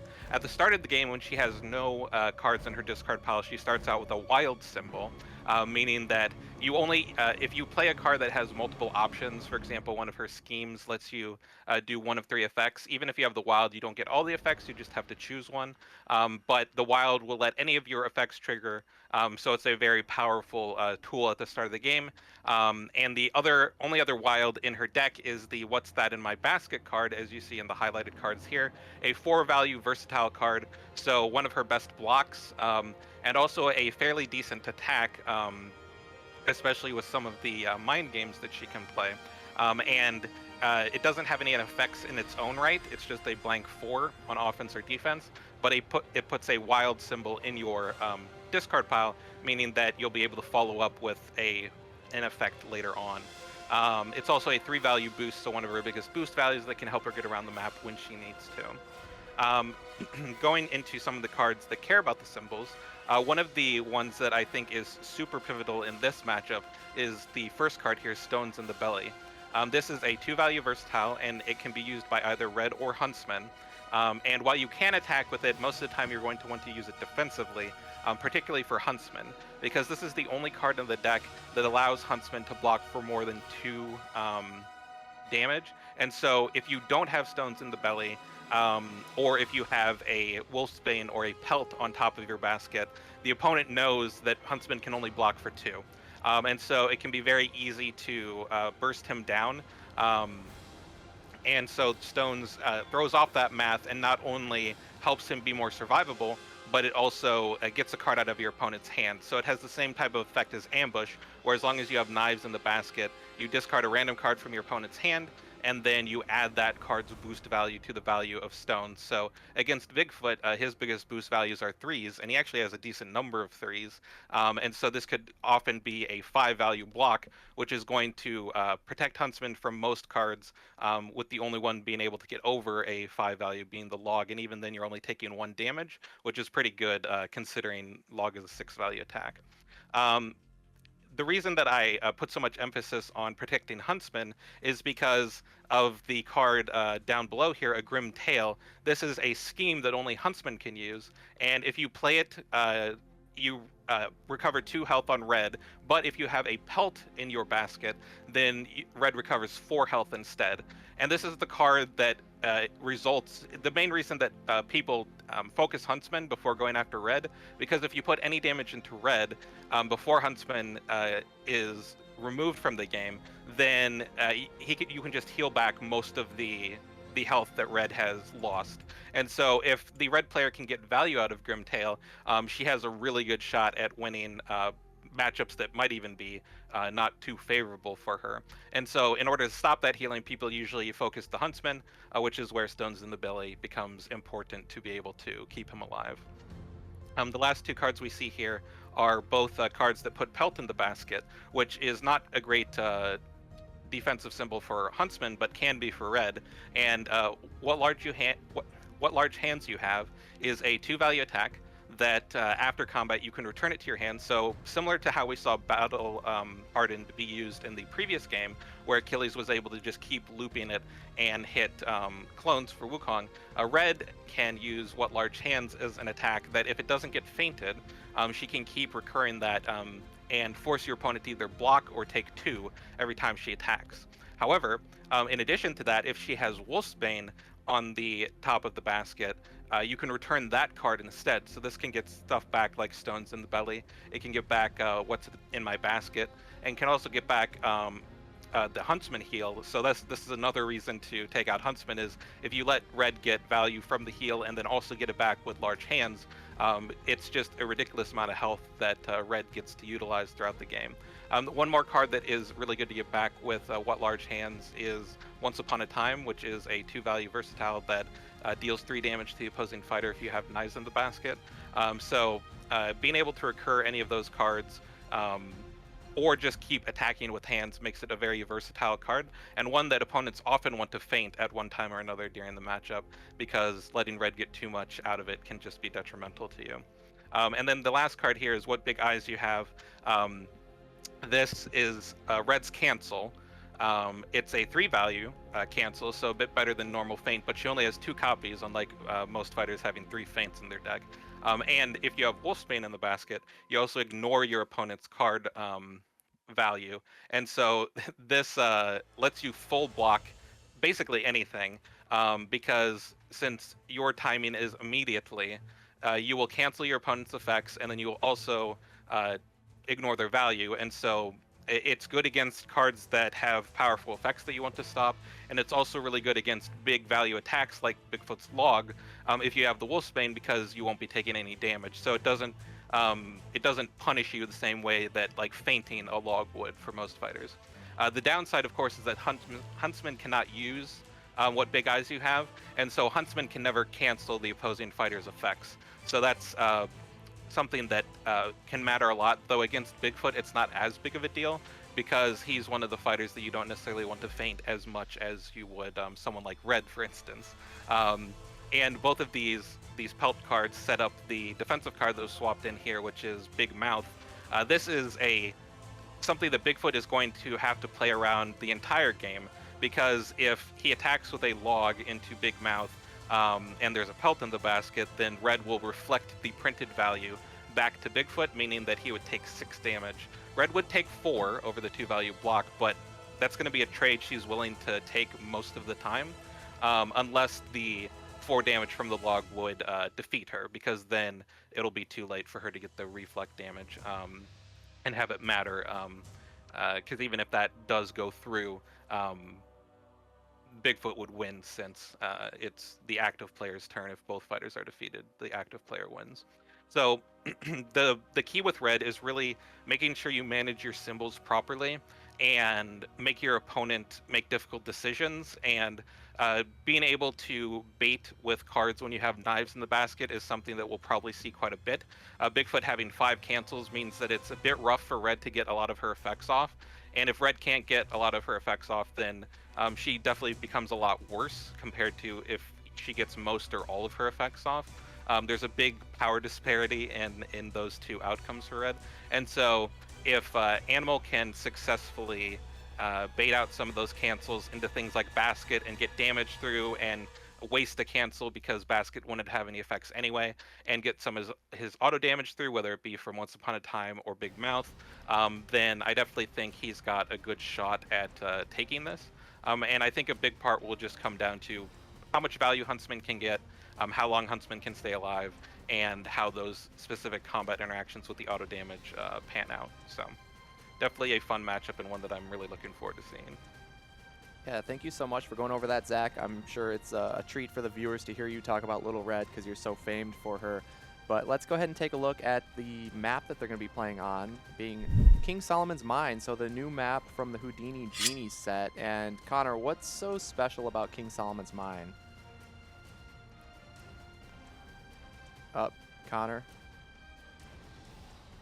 Third time. Third time's a charm, buddy. Third time's a charm. So, yeah, the seasonal wraps being very distracting in the stream chat.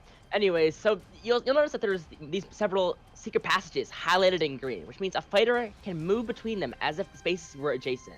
So that's definitely very influential on the way fighters interact, especially because with both fighters being melee, they're going to really want to be scuffling into each other, and it's going to be much easier to scuffle around when they can essentially cross the entire map in one turn.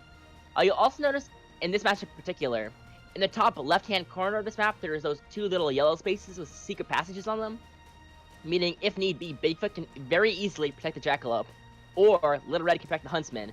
And both these fighters definitely very strongly value their sidekicks, so I would not be shocked at all to see both of these players be fighting to take that beautiful, beautiful top left corner spot.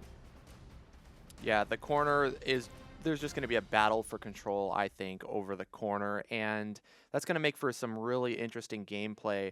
And with Bigfoot getting the advantage of starting first, I think that might definitely play into his advantage, and he might actually like this map a lot, especially if he's able to kill off Huntsman early. Little Red is just going to have an incredibly tough time trying to reach Bigfoot or even the Jackalope because of the way this map is laid out with that bottom right corner as well. So if you have a fighter on the bottom right secret passageway there, the blue and greenish one, and then you have a fighter directly to the right of that space, then whoever's on the passage cannot possibly get attacked by a melee fighter. So that's going to just be a nightmare for Red to deal with. If Huntsman dies off early and Bigfoot wants to protect the Jackalope, he will be able to, or vice versa, because at some point you want to switch and you want to put Jackalope up front to protect Bigfoot. Just depends on the way the matchup is going. So I definitely think this map might backfire a little bit for Animal, but I'm very curious to see and find out for myself. So it looks like the players are ready. And I think we do have another intro from Ito, so let's see what they got in store for us.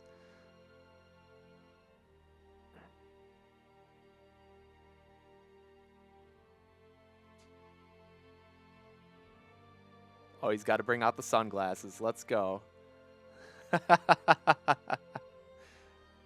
He is ready. Back with a vengeance. You love to see it.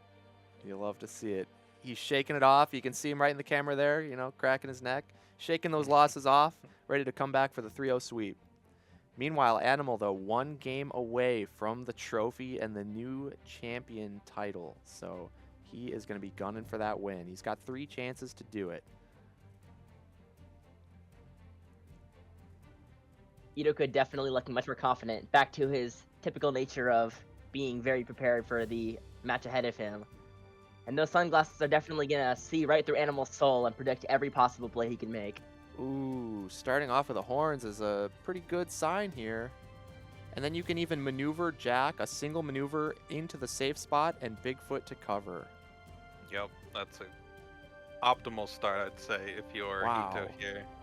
And just to piggyback off of what you guys were saying about the map, the top corner very nice for either fighter in this matchup. Being able to protect their sidekick is how we'll see it used. But another note is if Red tries to take the bottom right corner that you were discussing about being able to go back and forth between, Bigfoot can actually get through with the 2 schemes, either Jackalope horns or crash through the trees. So Red can't actually hide Huntsman back there if one of those schemes is available. She could essentially force whoever goes in, more likely Bigfoot than Jackalope, to potentially get in a situation where they're pinned back there in the corner. So that could result in a bit of a precarious spot, but yeah, the top left corner, the only spot that would keep Huntsman completely protected.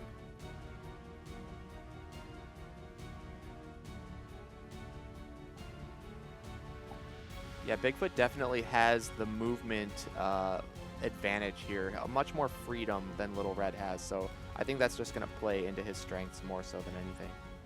Yeah. Yeah, another thing to note is Red doesn't actually mind going second a lot of the time because she has that wild on her basket when her discard is empty. And if she goes first and double maneuvers, the opponent can double maneuver and stay out of her range. And she's essentially forced to either overdraw or boost to reach the opponent. And either way, she wastes the wild that she starts within her basket. When she goes second, often this isn't the case because you run into a situation where you if your opponent double maneuvers and then you double maneuver, now your opponent has the initiative on whether or not they want to overdraw. But because we see Ito starting out with the horns into a maneuver, he actually ended at 5 cards, meaning that when red double maneuvers, now he can double maneuver, and he forces that initiative back onto red to potentially waste her wild. Yeah, that's a great point. It really was just an ideal start for Ito here. And he is moving right back to where he started, but I really do like his choice to move his fighters away on that first maneuver, because even if you're planning to double maneuver during your turn, you should always move as far out as you can, because then if you take your second maneuver, you can always move exactly right back to where you started. And in this case, it would have let him swap the position of his fighters to either choose to put Jackalope up front and hide Bigfoot, or vice versa, as we see. But if he had not moved at all off that first maneuver, then you wouldn't have that option. So I really like, it's just a little thing that helps out a lot in competitive play. Yeah. Unfortunately for Animal, the wild not necessarily going to be wasted because of how the secret passages are laid out. So that is at least a small benefit here. I think that's a pretty large benefit, especially seeing the card that is being used. Yeah.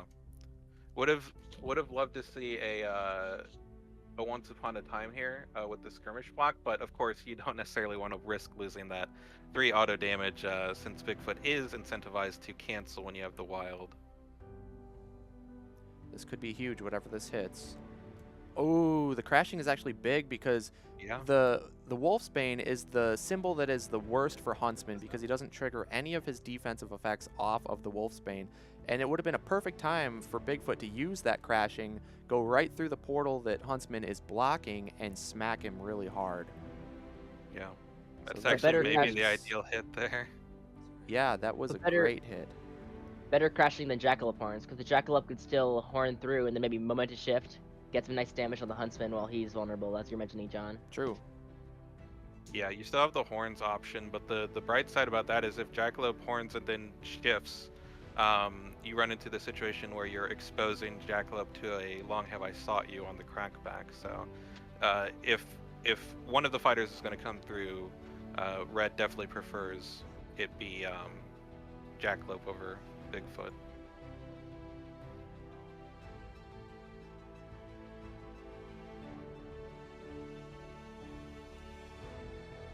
Our player's having some kind of trouble, maybe some connection issues. Yeah. For Animal.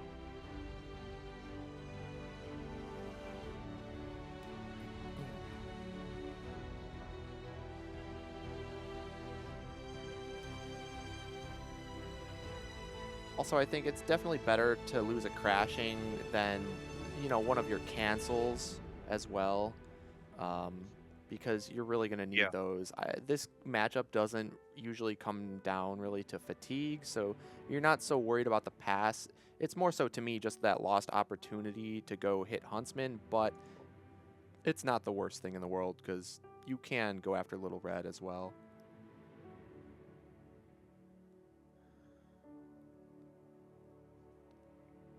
I think attacking into the Wolfsbane is your best opportunity, because you don't have to worry about any defensive auto damage. You just have to consider a full block cancel with the eyes. But there's only 2 eyes in the deck, and she might not have it, right? And also might not want to use it at that point so early in the game. So I don't know. A log here. Especially because this could be a regroup. It definitely could be a regroup. I think, honestly, it probably is a regroup, actually. This is a great time to do it. That's my bet, yeah. Or maybe a hoax to hit Huntsman. Also true. That's a good shout out as well. Oh, it's just going right for it. 4 damage on red. Yay. Now, although you normally don't want to go right for red because of that potential healing, I mean, the healing is going to negate the log damage just 1 for 1, so it's not the worst thing. Yeah, matchup does like. Oh, good. Yeah, I was just gonna say, and that's if Huntsman is still gonna have to survive until the healing shows up. So if the healing comes late enough, even if you damage red early, it might not matter. Though I think that you are fine seeing the log into red there rather than Huntsman. Yeah, I'm not sure going for a log before Huntsman's dead is the best choice, because now that damage can just be put right away with a 1 healing scheme, and then Bigfoot's down a 6 value attack. think that's Maybe- often why it's fine to be like super aggressive with red early in the game, because if you take damage back, you can always rely on that healing. But maybe Zach can weigh in more No, on that as he. I fully agree with that. If you are aggressive with red and force your opponent to actually deal damage to her, that lets you get more value out of Huntsman. Because I guess this is a good time as Animal reconnects here to kind of discuss what I generally look for from Huntsman. Because you don't often get in a position like this where you can get value from the healing. I usually judge how effective Huntsman was in a matchup by a couple other things. I assume that I'm not going to get any healing. If I can get some of that healing, then awesome, it's a bonus. But I more so look at how much damage Huntsman is able to output, since he has those 4-value attacks that can become 6s if he's adjacent. So how much damage did he do, and how many resources did your opponent have to spend to kill him? And if he can get above like what I would expect to be average for either of those two metrics, then I say he was still very impactful and worthwhile. For instance, there was a matchup that I did against Yanenga, and as red, and Huntsman took, I think, 2 double attacks and a shift or something, and was able to get 4 to 5 damage between hitting archers and Yanenga herself. And so, even though I didn't get any healing value, Huntsman got enough in other areas that it was enough to win me that game in the long run. Yeah, that's a great point, Zach. And I think both these players understand that they need to get as much value out of their psychics as possible in order to win. Like, if the Jackalope were to die with only one of his schemes played, that could get really hard for Bigfoot to get more damage, especially now that he's down a 6-value attack. But on the other hand, if Jackalope can kill Huntsman before he can pop a healing scheme, then that 6-value attack will actually be quite nice. So I think you made a great point bringing up how important it is for each player to focus on getting value out of their sidekicks before progressing.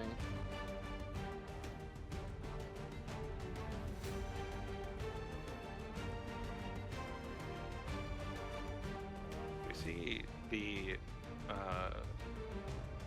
both Bigfoot and Jackalope controlling the secret passageways, and this spot here with the Jackalope's currently in is actually pretty nice still, because it puts him outside of a single maneuver without a boost of Red or Huntsman, and it also puts him out of range of an Into the Woods, which is a scheme that lets Red move up to 3, but it doesn't let her move through opposing fighters, unlike the movement schemes that Bigfoot has, so she would not quite be able to reach Jackalope in the current positioning.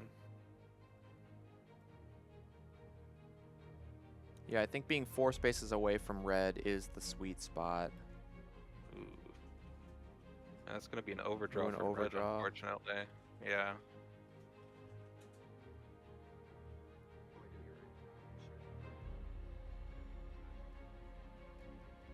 On the bright side, Red gets to choose, so she gets to set up whatever symbol she wants to be on top of basket, but Bigfoot is going to be able to double maneuver on his turn and force Red into potentially wasting that symbol yet again.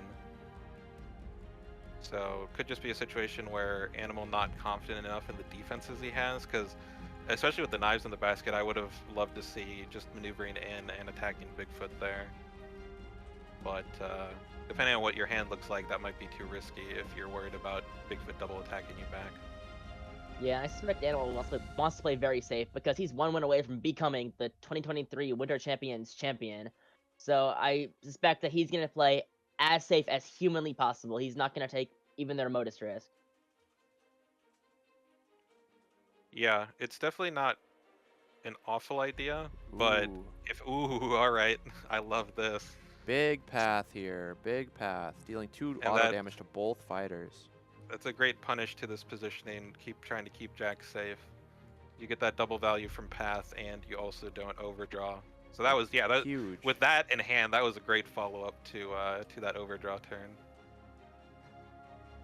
And now Mouth is a concern on defense if Bigfoot goes into attack here, so we probably will see something like a regroup be used. It will result in an overdraw from Bigfoot, but you're probably fine with that to blank most of Mouth's value. Because if you attack, I mean, a shift would be like your second best thing because you trade 3 for 3. Yeah, I think But a 3 anything for 3 bigger than trade that is is rough. decent. Yeah. You do have the lead currently. Yeah, the more pressure you can put on red, the more worried she has to be about you just taking her out without having to worry about Huntsman, which normally doesn't happen, but Bigfoot has the damage to potentially do it if red's not careful. That is true. It's just, ooh. 3 to Okay, 3 it is the trade. shift. Shift bumps to the 5. Printed value still a 3, so 3 to 3. But the problem with this map is that not only is there the corner up top left that Ito has been controlling, but the bottom right acts in a similar fashion, seeing as Bigfoot and Jackalope are both melee. So eventually it's going to be hard to get through if Red wants to put Huntsman to one space to the right where he is currently and put Red where Huntsman is. So it kind of works both ways on this map. Very interesting. I would guess we're seeing the heal here with that boost. Yep. There it is. What a world. Actually seeing Grimtail resolve for 4 healing. That's huge. And another one could still resolve for 3. And if that happens, Bigfoot is going to be in big trouble. Yeah, we did see the hands boosted with there, so that's something that you can get back. You can use to get back with the heal, but Bigfoot has so many cancels. If he sees the heal on top of your deck and you attack, he's probably going to cancel. And either you're using the hands and it's getting stopped, or you're baiting with basket, which is still 2 damage, but you're not recurring the heal. So the heal, while it might get value from actually being played this game, probably never going to see it recurred. So Eyes is going to full cancel a shift here. Yeah, and with that shift doing a 5, I mean, that's not too dissimilar from doing the eyes into a log. Yeah, that was a good Eyes. 1 of 2 down, though, so I do Yep. like Ito just being aggressive on red. I think he's looking to be a little bit behind in this game so far, but again, Bigfoot just has the damage output and that potential aggression that he can throw out there to really put red in a tough spot. We're gonna get 7 total healing from Huntsman this game. That is big. But 1 Eyes and 1 Mouth gone already.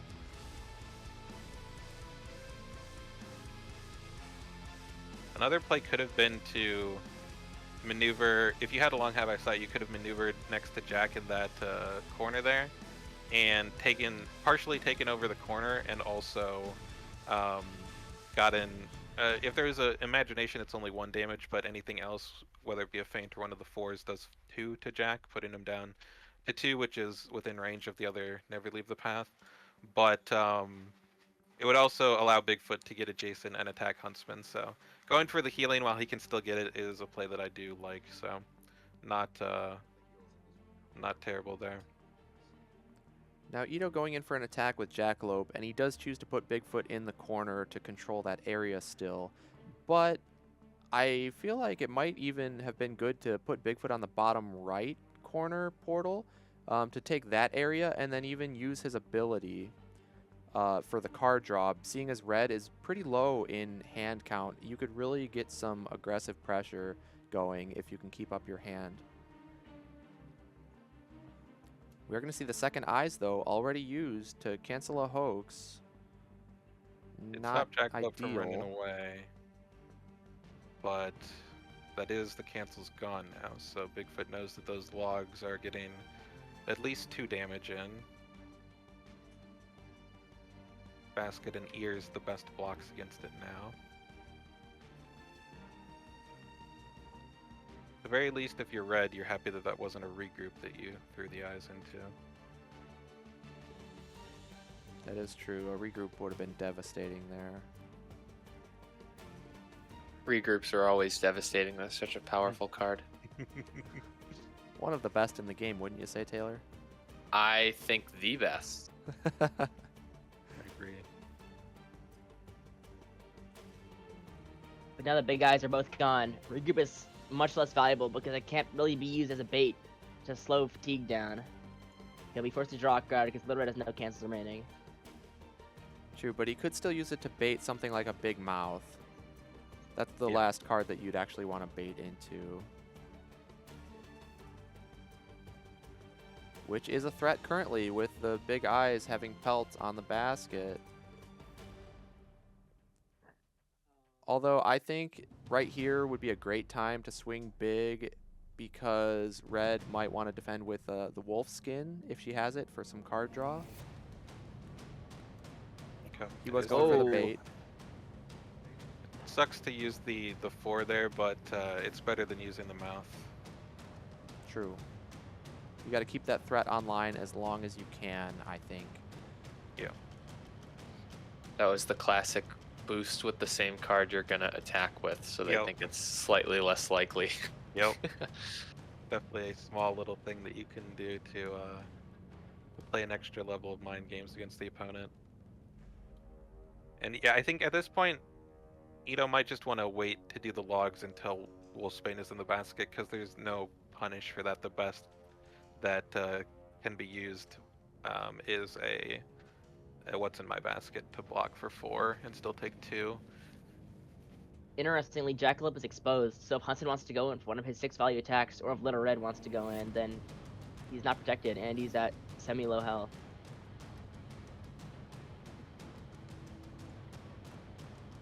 Ooh, All right. that's exactly So- what you're looking for, right, Zach? Oh yeah, a bit less punish than most fighters fainting a basket, but still, that's a wasted imagination, and red still gets a damage through. So it's exactly what Animal wanted to see there. But like Connor mentioned, he could have taken the corner and hit Jackalope for some really big damage with an axe. So bypassing that opportunity just to go for the bait on Bigfoot, which did pay off, thankfully. Yeah, because if Jack would have blocked the Long Have I Sought You with that imagination, he only takes 1, which doesn't put him in that lethal range to either another axe or the Never Leave the Path. So, Connor, do you think that the sidekicks are still like crucial to each player's game plan? Do you think it'll come to a point this game where a player's backed into a corner, and instead of just trying to kill the opponent's sidekick, they'll just say, well, I'm kind of out of options, I just need to go for the hero and hope for the best? Well, that's a great question, Taylor, and I think the Jackalope is a must-have sidekick when it comes to Bigfoot, and I think the Huntsman can be useful, but I think Little Red can still function exceptionally without him. I know Zach talked a little earlier about getting the best value out of the Huntsman, and I think getting 7 healing is pretty good value, especially at this level of competitive play when the Huntsman's normally dead. 7 healing is quite substantial. So, to answer your question, Taylor, I think Bigfoot, especially after that 7 healing, is going to need all 3 Jackalope horns to have a chance. And on the Little Red side, I think while the Huntsman's attacks could be useful, they aren't necessarily crucial. So although they could be nice, I think Little Red's more comfortable with Huntsman dying than Bigfoot is with Jackalope dying. I would agree. definitely agree with that, Connor. Yeah. Yeah, you still would like to get that Long Have I Sought You damage out, probably onto Bigfoot at this point, though taking out Jackalope protects your health total as well. Ooh, great Alright. offensive feint Yep. into the stones. I think If you'd you're rather red, have you're seen a happy Once it's Upon a not- Time, but Yeah, I was gonna say Red's happy that Once Upon a Time didn't get canceled on defense, but Stone's still one that she would have rather had go through to just yank a card out of Bigfoot's hand, hit something valuable. Especially since 2 of the regroups are gone, there's a lot of really good cards that you could be pulling. that's only the second cancel out of 5, though, that we've seen from Bigfoot, I believe. Yeah. So 3 more cancels remaining, and there's 2 Once Upon a Times and 1 Stones left that you'd want to cancel. You maybe want to cancel Big Hands, but it's not crucial. You don't have to worry about Eyes. So actually the amount of cards that you need to cancel from Little Red are not that many at this point. So Bigfoot definitely is not out of this, having all those cancels remaining, and still 2 Logs, a few Savageries, and 2 Jackalope Horns as well. Trapping Jack back here. Well, not quite trapping since moved, but going to be probably throwing a Long Have I Sought You into Jack here. Interesting that he wouldn't want to at least try to trap Jackalope, though, you know, even because that's still adjacent. Yeah, and if Bigfoot wanted to come in and hit red, he'd have to pin himself as well with a crash, for instance. Right. And I Well, don't literally think is- you're as worried about like Huntsman being as far away from where Bigfoot can reach. Little Red only has 2 cards in hand, so maybe if he went for the full pin on Jackalope, if Little Red might be scared of getting hit by some attacks from Jackalope.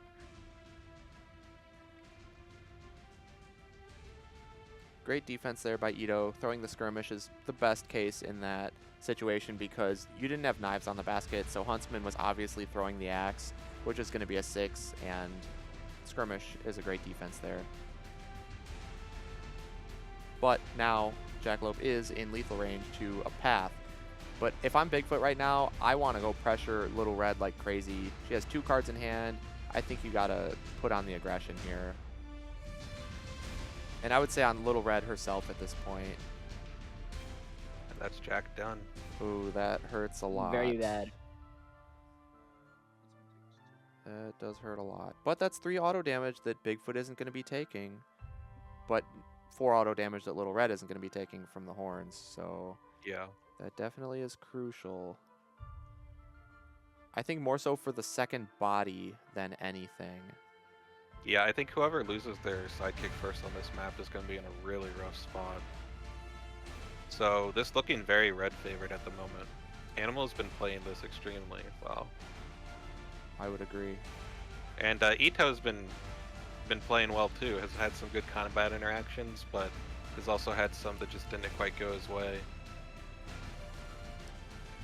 And trying to keep Jack alive on this map, even though you have that top corner, we saw how the Never Leave the Path can punish that to a degree. Yeah. I think And that's Huntsman can the still biggest. attack. He can still throw like a long have I sought you at Jack in that corner if he really wants. You know that you're safe if you block with the 4, but Huntsman can also be attacking with the it's actually something that I didn't even think about till now, but Huntsman can attack Jack if he's slotted to that corner.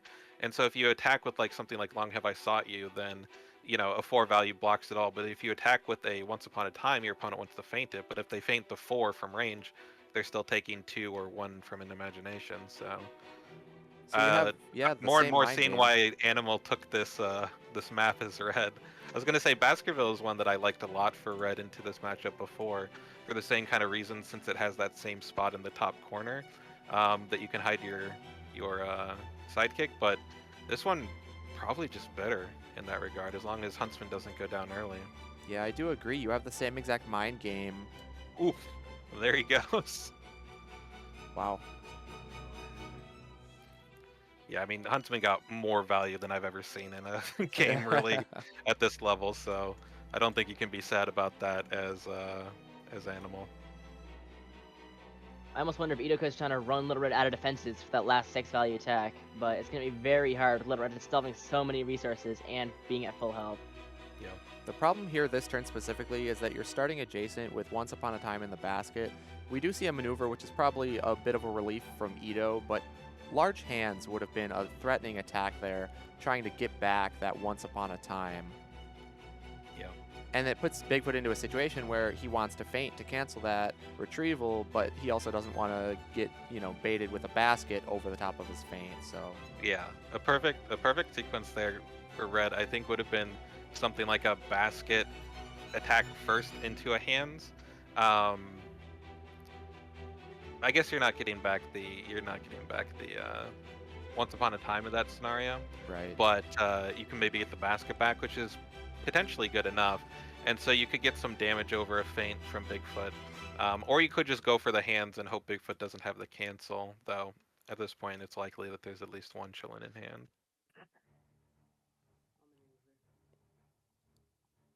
Taylor, if you had to choose who you think is favored at this point, what would you say? I would probably say Little Red, just because the health disparity. She still has a lot more auto damage that she can pull out, and I just think Bigfoot's health is like slightly too low for me to be super comfortable. But he is one of the best fighters in the game for a reason, and he just has like super strong, super flexible cards. So Ito's definitely not out of this. He just has to be pretty careful and should put an emphasis on how he navigates Red's symbols. Yep.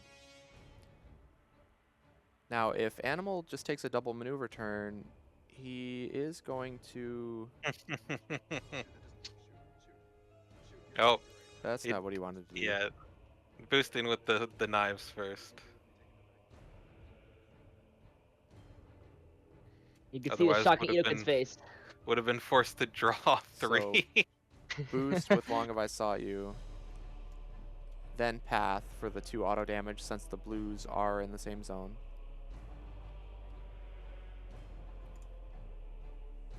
In the process there, I was just about to say if Animal takes a double maneuver, he's up at 7 cards and he has the initiative.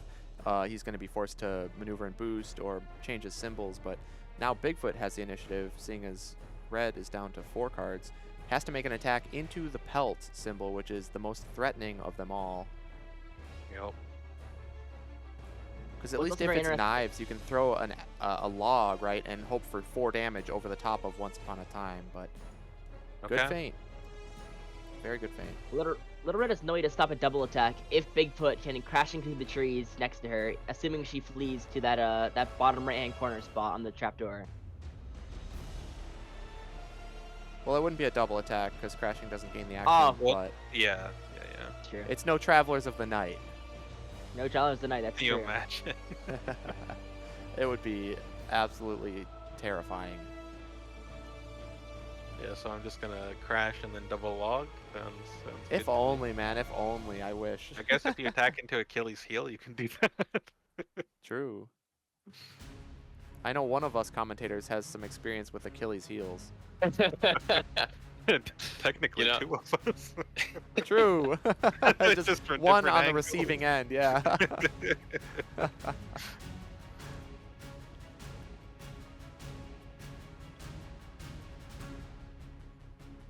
Yeah, so now Ito in a spot where he doesn't have to fear the mouth anymore, so the last log is can safely go into Pelt as well as Wolfsbane now.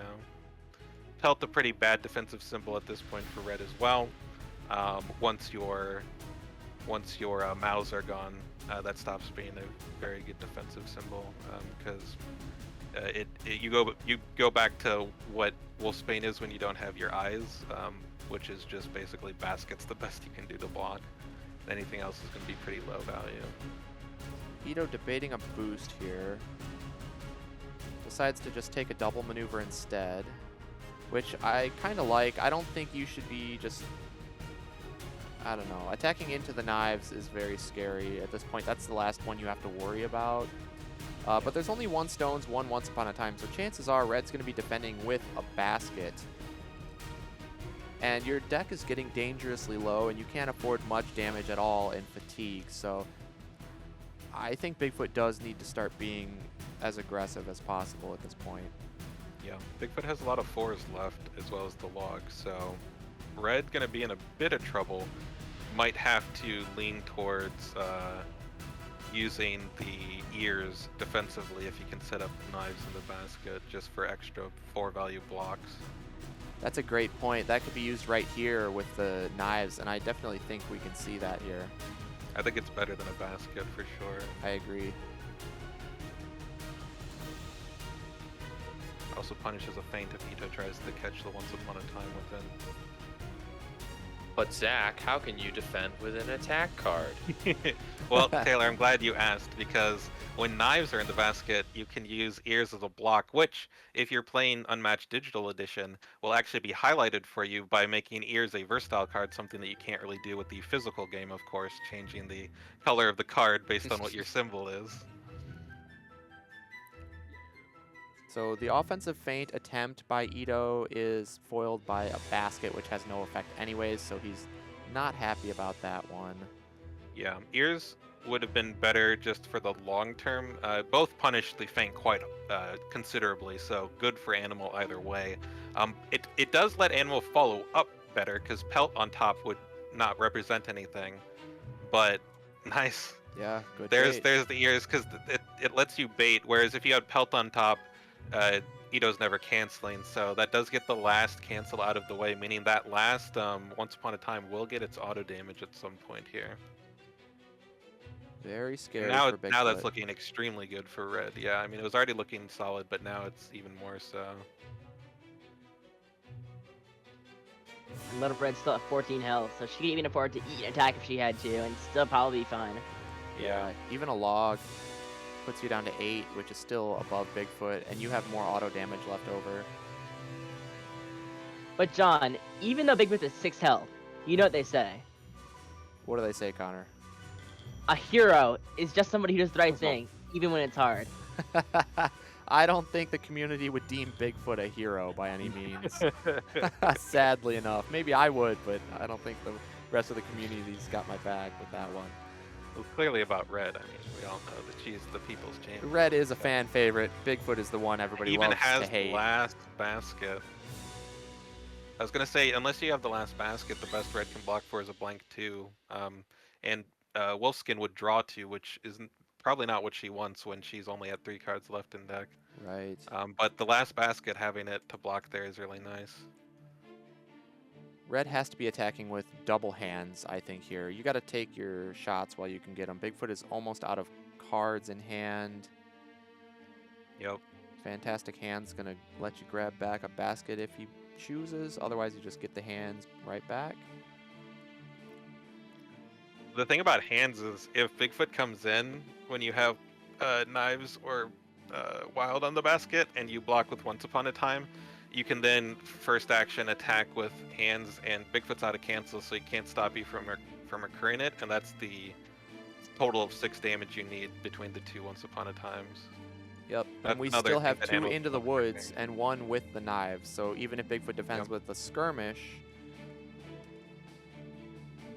there are, what, looks like 2 skirmish left, 1 hoax, so... All 3 skirmishes have been played. They're just not stacked together. Oh. Good call. Yeah, out actually, that would there. be a potentially really nasty sequence. Being able to into the woods in attack with Once Upon a Time. If Bigfoot doesn't move away, attack with hands, get the Once Upon a Time back. You would be left with Pelt on the discard, so you wouldn't have great defenses, but you know, it sets up your win con. Ooh, this is a little dangerous. If Red doesn't have Into the Woods, well, she's guaranteed to draw into one at least. Yeah. But she doesn't have any more baskets, so she's going to have to boost with hands, which means your attack is not threatening at all. Unless you already have the Into the Woods you want, you maneuver, you boost with the hands for 5, and then you pop down the Into the Woods. But if you have to do it this way, there's no tricks up your sleeve, unless he has the second copy. You can maneuver boost with Long Have I Sought You now, right? Oh, true. There are some axes left. This is looking as bad as possible for Bigfoot, honestly. Little Red's been playing this essentially in the way that makes it seem like a Little Red favored matchup. Every single interaction throughout the game, I mean, Bigfoot has hit a few good feints, but Little Red being at full health definitely represents how she's been playing almost entirely perfectly the whole time. Yeah, and I do think personally that it is slightly Red favored. This is definitely one of Bigfoot's hardest matchups in the game, outside of Wukong and InGen. And here we may see what you were talking about, Zach. So Bigfoot had to go. Oh, that was on defense even, or no? Yeah, Was that an attack? yeah. Wow. So Red doesn't have any more actions to get was on it back defense. to hands, but her defenses are looking a bit suspect right now as well. Okay, good savagery. Now, if there's a follow-up log, I think you throw it here every time, right? Or are you scared You of must. stones? Stones like. Well, just it kills could be you the on last spot. card, though, right? It might be what you have to do. It could be, yeah. If But I not don't know stones, if it's worth the risk. if your hand is log and hoax as Edo, well, he's just going to maneuver away, but very Yeah, there's definitely curious. consideration there. I might have spent a little bit more time, like considering it. Though, if there's not log in hand, then it's Exactly. an easier choice. Yeah. Darkblade, do you ever have a really easy decision, but you just sit there and think for like 2 minutes just to make your opponent think you have a hard one? Do you ever use the time as a bluff? So I don't think I take those big turns when I don't legitimately have something to think through, but there's definitely times where I spend at least a little bit of time thinking about what I want to do, just to make it not as obvious to the opponent, like what's in my hand. Like for example, if I don't have a block for the a fighter that is defending in a combat, I'll still think, because if I say, oh yeah, undefended right away, then it tips off to the opponent that potentially I just don't have anything to block with, which can put me in a difficult spot on follow-up turns if they take advantage of that assumption. Though of course I suppose you could have something immediately say no block to make it seem like you have nothing and do that mind game, but you know it gets weird, I suppose. And I think we saw the draw there at the end of the Was that optional turn. draw? I think it was. Yeah, it had to have been. Right? Or did he have to maneuver again? No, because he attacked. No, because and he then attacked maneuvered. and he was at 2 Wow. cards, then he so yeah, that Won was it. an optional draw. I don't He's going know for it. how but I I'm feel not- about that at this point. I feel like that's a mistake. Because think- otherwise you could have double maneuvered on your next turn. Yeah, which means Red True. would be at 5 if she takes 3 or 4 maneuvers the next couple turns. She does still have the knives into the woods, so having that extra knives is super helpful. Perhaps Ito wanted to reduce the chances that a stones here hits something important. I mean, that must be it. Because he's so low in health that fatigue will almost instantly kill him. There's a hands, there's an ears, there's a stones, and there's the knives into the woods. So there's only one more knife symbol, and the other ones... So he's just going to double maneuver.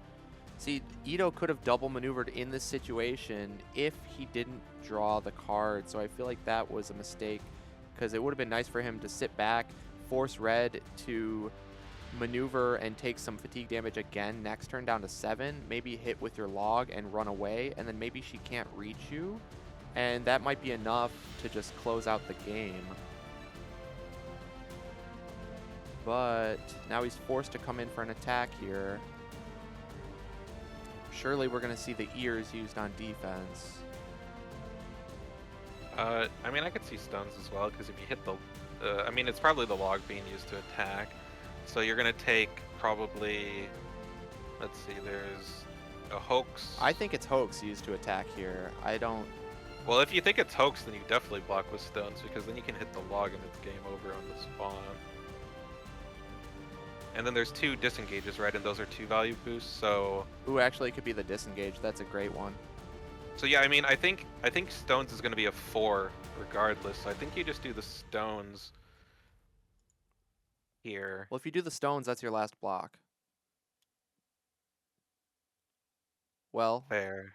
no, because Bigfoot cannot get far enough away out of a single maneuver. So you can Well, you maneuver still have up the and ears, hit right? hands. If you set up your into the woods on the top. He needs to hit the other disengage.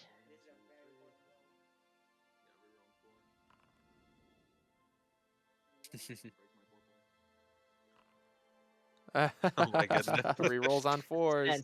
And The suspense. This is it. It all comes down to this. disengage. Oh, Oh, it's the log. I think that's gonna be enough. I mean, I think it was over regardless, because the disengage doesn't get you far enough where Red can just maneuver and use hands to pick back up the stones. Although then you'd be defenseless. So, well, you'd have a blank 2. Those aren't in the zone though. He's got to stay in the green or the dark.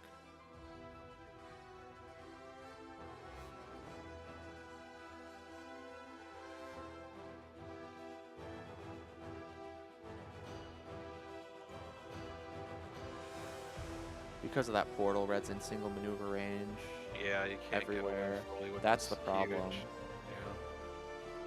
That's why I was thinking maybe if you attack with the hoax, you can get far enough away, and then maybe maneuver and boost in. No, but if you get too far away, you probably can't go back in on your next turn, and you just die to fatigue. Yeah.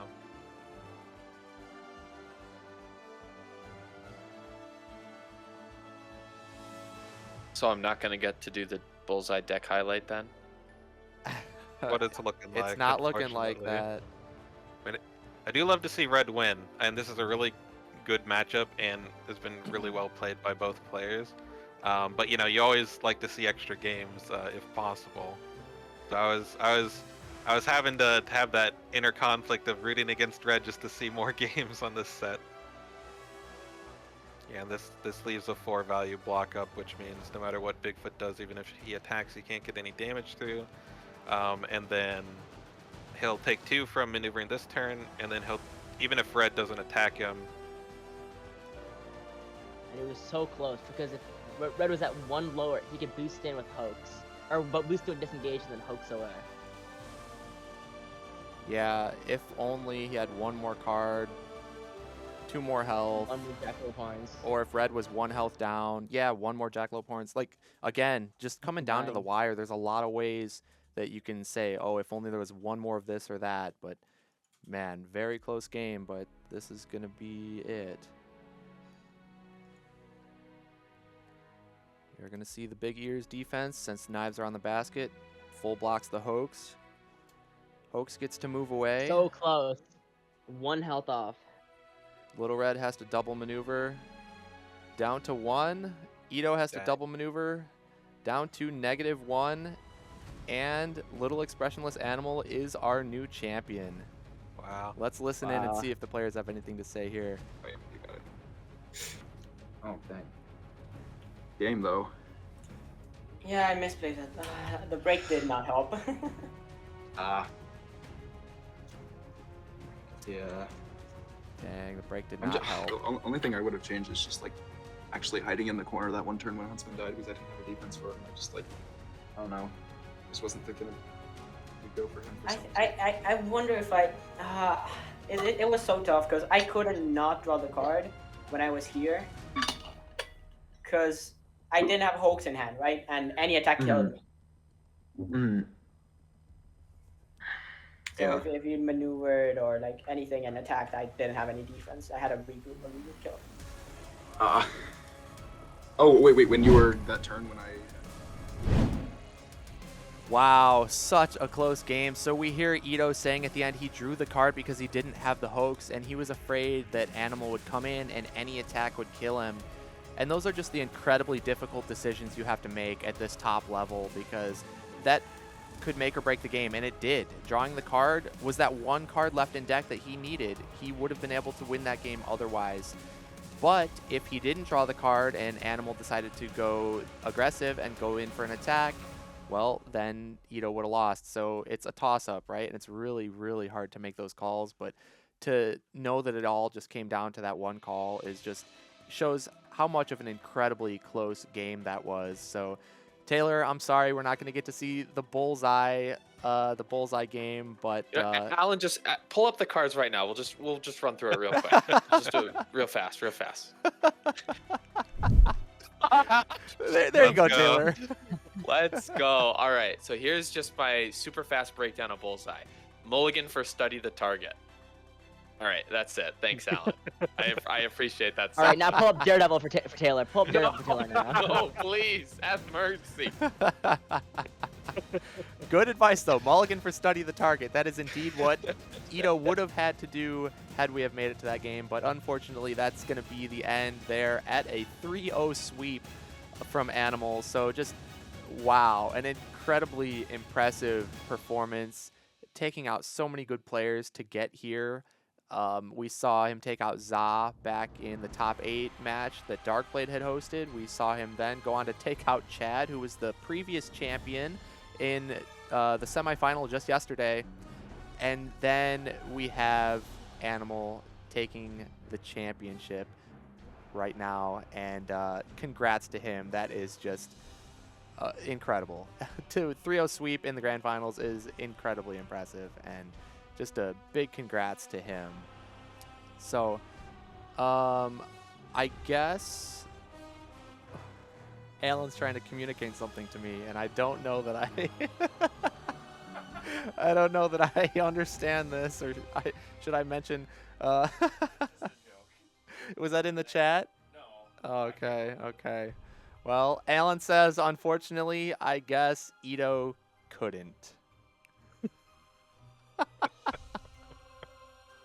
Oh, man. But still really well played. He had a great run and a great effort there and just couldn't quite get there. I mean, every single game that we just saw was down to the wire. It was down to that just one card left or one health or whatever you want to, however you want to look at it. It was incredibly close every single one of these games. He could have won the Bigfoot game had he chosen not to draw with his ability there, as long as Little Red did what she did and didn't come in. With the T-Rex game, I mean, he could have potentially won that if he threw the muscle instead of the thrash. So just these calls are what you have to make in this game, and nobody can win them all. When you're at the top level like these players are, that's what it comes down to, is the mind games, right? And the outcomes of these coin flippy combat interactions and these tough game-breaking decisions. It all comes down to that. And it's not necessarily a misplay. It's more so you have to make a call and you don't know what's right, and there's a lot of factors, and sometimes you make the right call and sometimes it doesn't turn out to be the case. So still incredibly impressive runs by both of these players, and we will definitely be getting them in for an interview. But Connor, is this how you expected this match to go? Man, I mean, I knew these were both great players. They both had really great What Happened pregame shows. I have a lot of respect for both of them. And as you mentioned, all of these games could have really gone either way. And as you also mentioned, there was no distinctive misplays most of the time. It was a lot of 50-50s. And, of course, you can't win every 50-50. So I think it really could have gone either way. And I think both these players played excellently.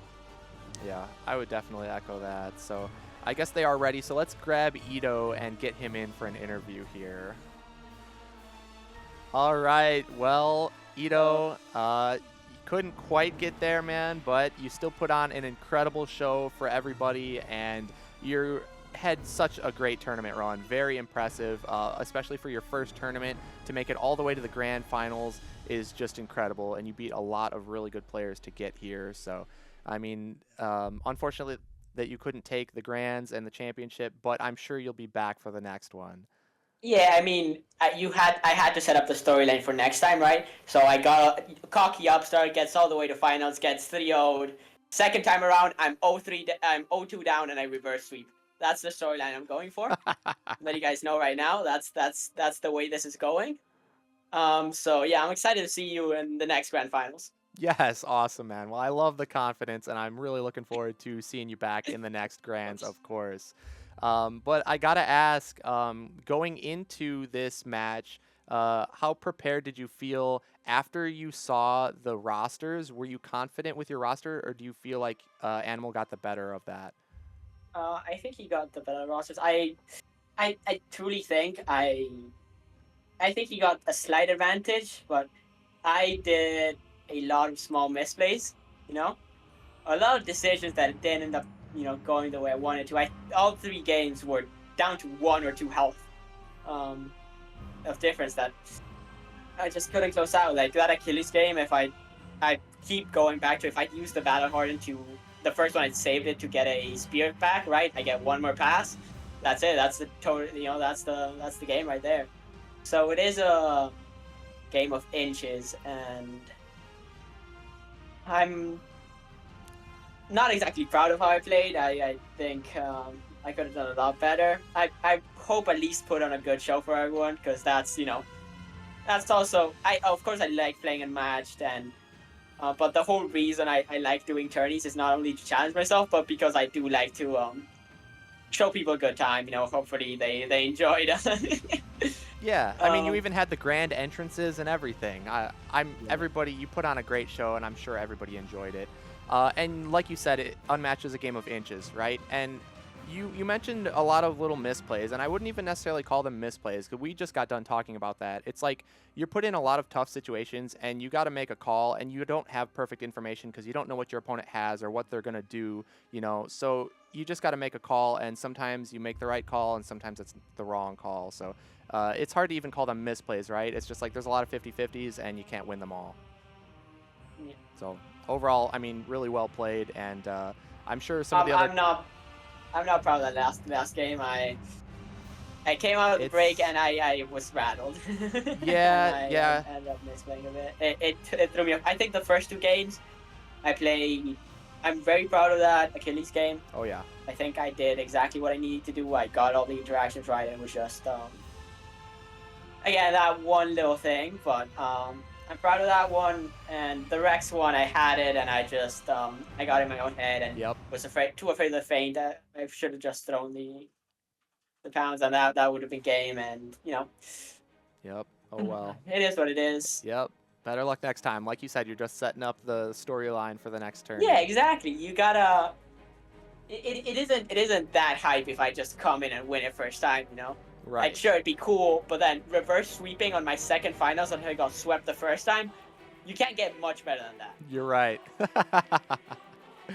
Well, yeah, it was great to see. So I'm sure the other commentators have some questions. So how about we start with you, Connor? Go ahead. Oh, well, thank you, John. Well, ETOCUD, I mean this as respectfully as possible. I have a lot of respect for you. I'm very impressed with you. This is your first tournament, and you made it so far. But of course, as Anara said yesterday, it's not my honor, but it's my duty. What happened? What happened? Yeah, I think he. Honestly, I think that first I threw the first game, getting my head. Second one, I thought it's a tough matchup. I think I played the best I could. And that third one, it was I don't want to talk about that third game. All right. It's sad about that one. Yeah. Well, how about you guys, Zach and Taylor? Any questions or comments for Ito? Yeah, I upstairs go. yes, man I upstairs. was wondering for the Bigfoot Little Red one, whether your plan was to just ignore Huntsman based on the fact that map makes it pretty hard to get to him, especially if you don't have your schemes. And if you go in with Horns, for instance, and try to follow up with something like a Shift, it can put Jackalope in a very dangerous spot. Based on how the early game went, did you want to try to just burst Red down and try to get past the healing, or just hope that the healing didn't happen before you could finish her off and prevent Animal from stabilizing? Or yeah. It was a weird game state because you guys saw the crash get discarded. Yeah. My original plan, I had crashed 2 logs, so I was originally just planning to crash and log Huntsman, of course. But after the crash got discarded, I still had 2 logs in hand, so I was considering just going for a double log turn. But with it got pelt set up, which means second log was very scary, and we did see that President Emil did indeed have the big teeth in hand, so that would have been very bad. Yeah. But yeah, if the plan then turned, because I did have all my offensive cards in hand, all my offensive tools, was I want to try and pressure Red down, but I think without that second healing, I think I could have possibly done it if the second healing didn't come through so quick, because I did have all the offensive tools. I still had a Shift, one of the savageries under both logs, as I said. So I was that, and then turns out had all the defensive tools they needed. So that's what it is. Yeah, I like recognizing that making that switch to a strat that you don't normally see going up against Red, and just trying to outpace the healing essentially. I think it could have worked if that, like you're saying, if that second heal didn't come out so soon after the first. And it was a good timing for Animal to use it as soon as he did, I think, because yeah, even though it only got 3 healing off, it was enough to get that extra value. And yeah, I mean, it came down to 1 health. yeah, exactly. So yeah, definitely a different game than you usually see against Red, but one that I think could have worked if the decks were just a little bit different. Yeah, it was very close. I actually agree with your strategy. I think you did really well to pivot after that crash got discarded, because I made a note of that. I was like, wow, this would have been a great time to crash and hit Huntsman, and there goes the crash. So I do like your strategy to pivot, though, and just aggro Red. That was sad. Yeah, it just didn't. I had 2 regroups in hand as well. Oh, man. So that was That's game-changing. that was tough to see. I was hoping one of the 2 regroups got hit, but Yep. no dice. Yeah, well, that's RNG for you. So sometimes it goes your way, sometimes it doesn't. Taylor, how about you? What do you got for Ito?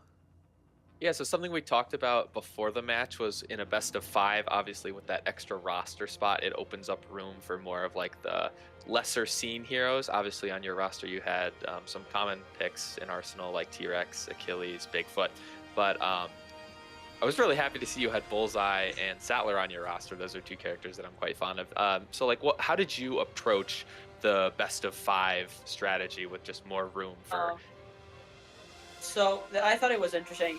It was a toss up between opening Yen Wukong or Yen Bigfoot.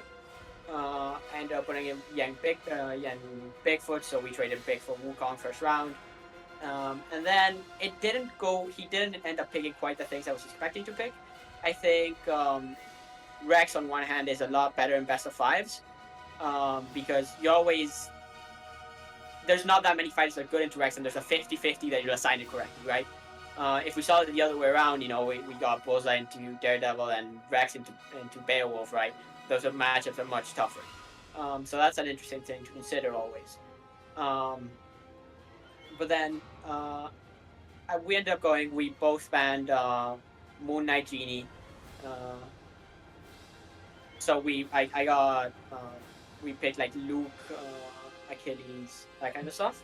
I ended up getting some pretty. I got Achilles. He got Ingen. I think was the pick he went for. I was not expecting to see that early, but yeah. Then Moon Knight Genie got banned, and then so his roster was Daredevil, Ingen, and Wukong at that point. And I had Achilles, Rex, and Bigfoot. Right. So at that point, I was fully expecting him to pick Sadler, right? Because Sadler does decently well. Like there's a pretty even matchup with Achilles, and obviously destroys Rex. And I like Bullseye into Ingen. I like Bullseye into Wukong. I felt like Bullseye had a pretty good Bullseye Daredevil was pretty even as well. So I felt I had a pretty good Bullseye spot. But Bullseye also struggles against Sadler, right? So to protect both my advantage picks, I had to pick Sadler. The draft didn't end up going the way I thought it would because he ended up picking Little Red and Beowulf, right? Beowulf? Little Red and Beowulf, yeah. So that was rough to see. It ended up. I was checking out the stream in between in the break to see what people were posting, and I think it was Brian who said Edo gets outdrafted every time. I gotta give him the reason. It's an uphill battle every time. I really gotta get better at that. Hey, you're putting yourself at a disadvantage to make it fair for everyone Exactly. Yeah, you really have, but you've been defying all odds, even despite the rough drafts. So, great showing overall.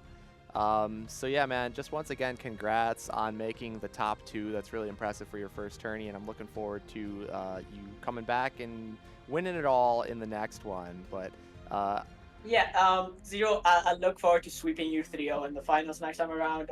Just make sure your schedule's clear. That's right. And don't lose before then. Okay. Just so everything works out yeah, properly. I won't. I'll meet you. I'll meet you in Grands next time. I'm glad we got this sorted out. We got it. Except I might throw a kink in your plan to win it all, but yeah, we'll see. We'll see about that. Well, yeah, man. Congrats again. Anything you want to say to the viewers or the stream before we sign off?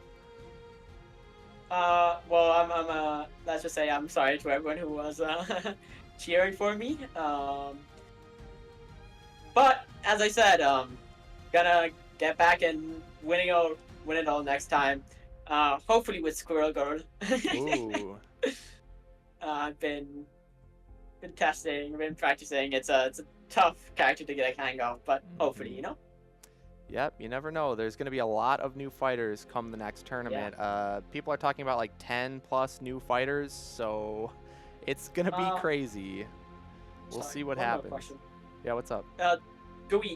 This might be a question that it's not answered right now. Will Unmatched Adventures be out by then?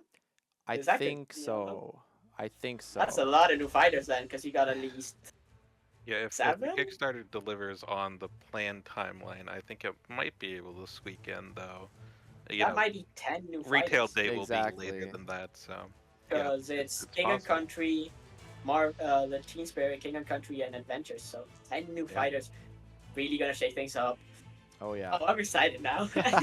Oh, it's always a good time when new Unmatched fighters come out, but it means a lot of homework for the it means competitive more players. even matchups, and I'm glad. I'm always glad to get even matchups. So Yeah, I think we all We'll are see. as competitive players. Even matchups are what you're always trying to get. Well, don't get me wrong. I love to get just some Bigfoot into Sander, so that kind of thing. Just Easy have wins. coast a bit. Yeah. Of course, you'll love to see those. All right, Ito. Well, thanks again, man. Congrats, and we'll be getting Animal in next, but looking forward to see you back in the next tourney. Yeah. See ya. All right, later, man. All right, here we are with Little Expressionless Animal. Look at that beautiful, beautiful profile picture. Well, man, congrats, first of all. You are the new Unmatched champion, and how are you feeling after that big win? I'm very, very happy. Yeah, I didn't expect to make it this far, but very happy I did. Great games with Ito, though. Like you saw, all of those were like very down to the wire, like 1 or 2 health points different, and it would have gone the other way. Yeah, incredibly close. I could not believe how close each one was. It really was down to 1 health or 1 card or however you want to look at it. But, man, so close. You guys played it so well, and it was really, really an exciting match to watch and commentate. So thanks for putting on such a good show. But, wow, you won 3-0. I mean, how are you feeling about winning 3-0? Did you expect that could ever happen?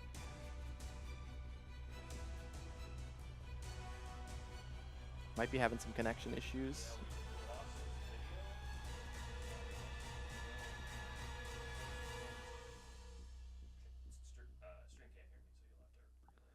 Okay, I guess we lost his video feed. Looks like we lost audio as well, but... All right, we're going to try and get that figured out. We got to hear from our new champion. His Wi-Fi held on to the last moment, and then it finally just completely crashed. Yeah, at least it held on long enough for him to get the win. That's what really matters.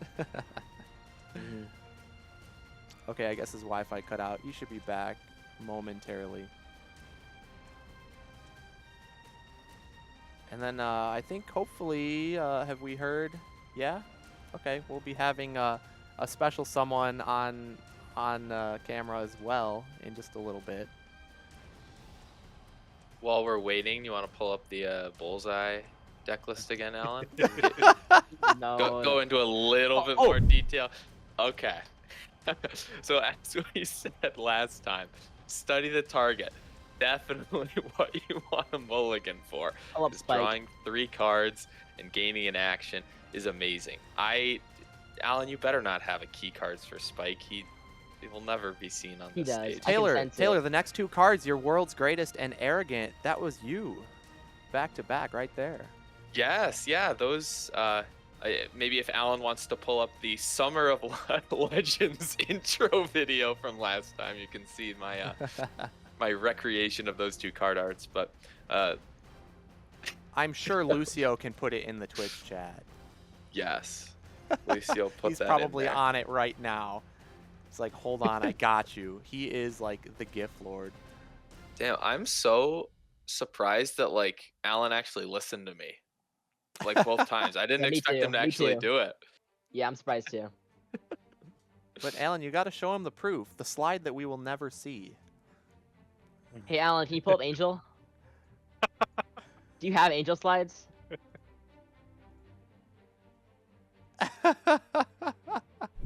Of course he has Angel slides. All right, everyone. Goodness. So Angel is a 15 health. Why 15 health Guru fighter.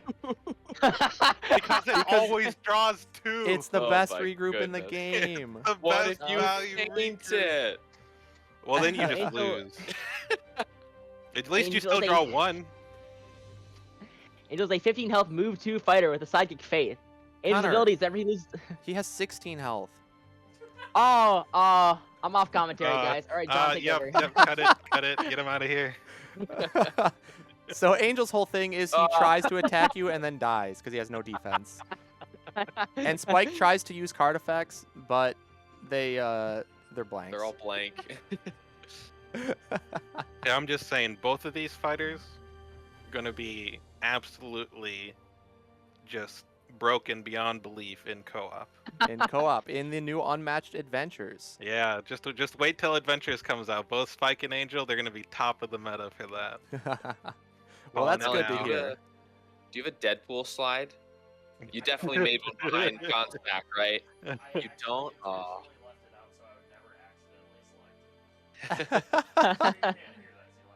No, We don't, no Deadpool Alan slide, says that he unfortunately. has Deadpool ready at any given moment, and We've that got a he's little gonna. cameo from him on the little slides that go through for the daylight saving times. That's the though, so most at least he's involvement you still- will see Deadpool in competitive play is during the daylight saving time slide.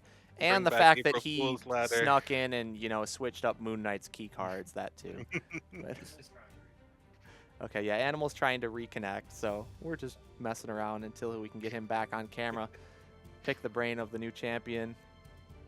But yeah, it's good to hear, though, with Unmatched Adventures coming out, the new co-op mode, right? And if Spike and Angel are actually, like, viable, like some of those Buffy fighters, that's really cool because they're pretty good in 2v2 as well. At least Spike is, with somebody like Muldoon who can move people up adjacent. So even the lower tier fighters and whatnot in this game that you're not going to see in a competitive setting, that doesn't mean they're not, fun fighters for casual play or have their home in another game mode like 2v2 or the upcoming co-op mode with Unmatched Adventures. So there's just so many ways to enjoy this game, and that's part of what makes it so great, right? Like, we are a small but growing, I would say, community of competitive players, right?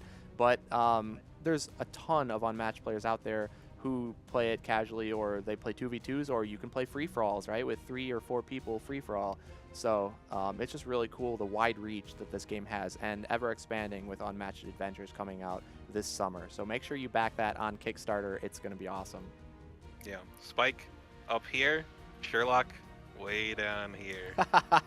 That's It's not gonna be something you see great. every day. It's gonna be great. And Zach, I know you play a lot of co-op games. You want to talk a little bit maybe about your feelings about the upcoming Unmatched Adventures?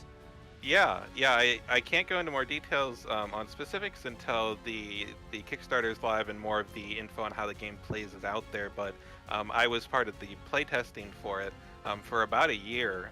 It's been in playtesting, and I've done a ton of rounds of various parts of the set. And I'm sure there have been changes since I last saw things, but from what I've played and seen it as it's matured and developed over time, I'm super excited for it because, as you mentioned, I'm a huge co-op player as far as board games go. It's honestly, outside of Unmatched, the vast majority, I'd say 90+% of my board gaming time is spent with co-op games.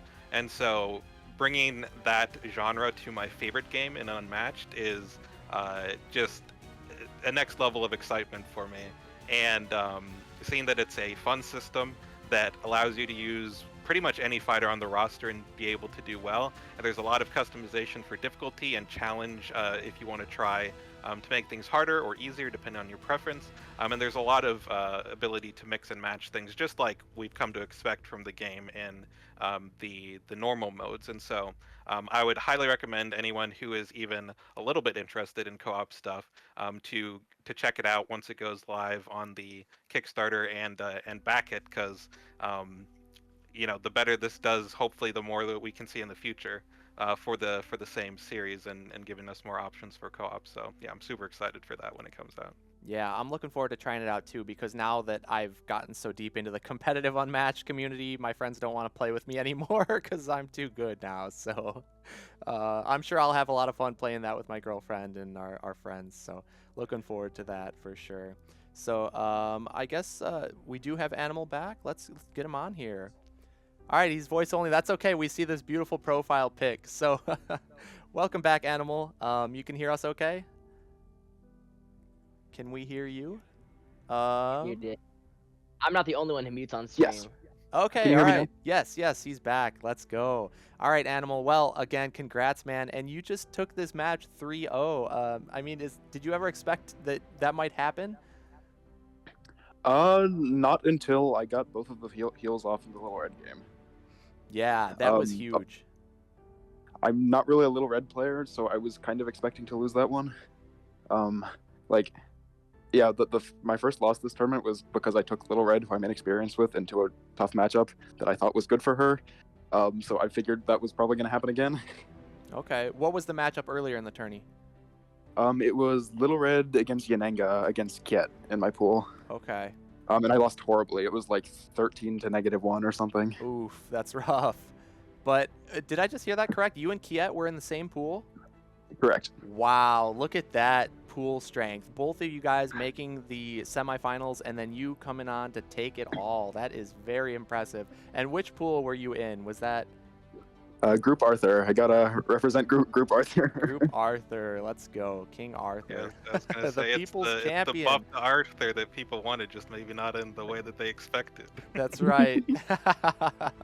Very cool. Well, that was awesome, man. I mean, how did you feel going into Game 3 after the break? I mean, you said you expected to lose with Little Red, but you had 2 more games ahead of you, being the Beowulf and then the InGen game. So, like, what were you expecting to happen after that break?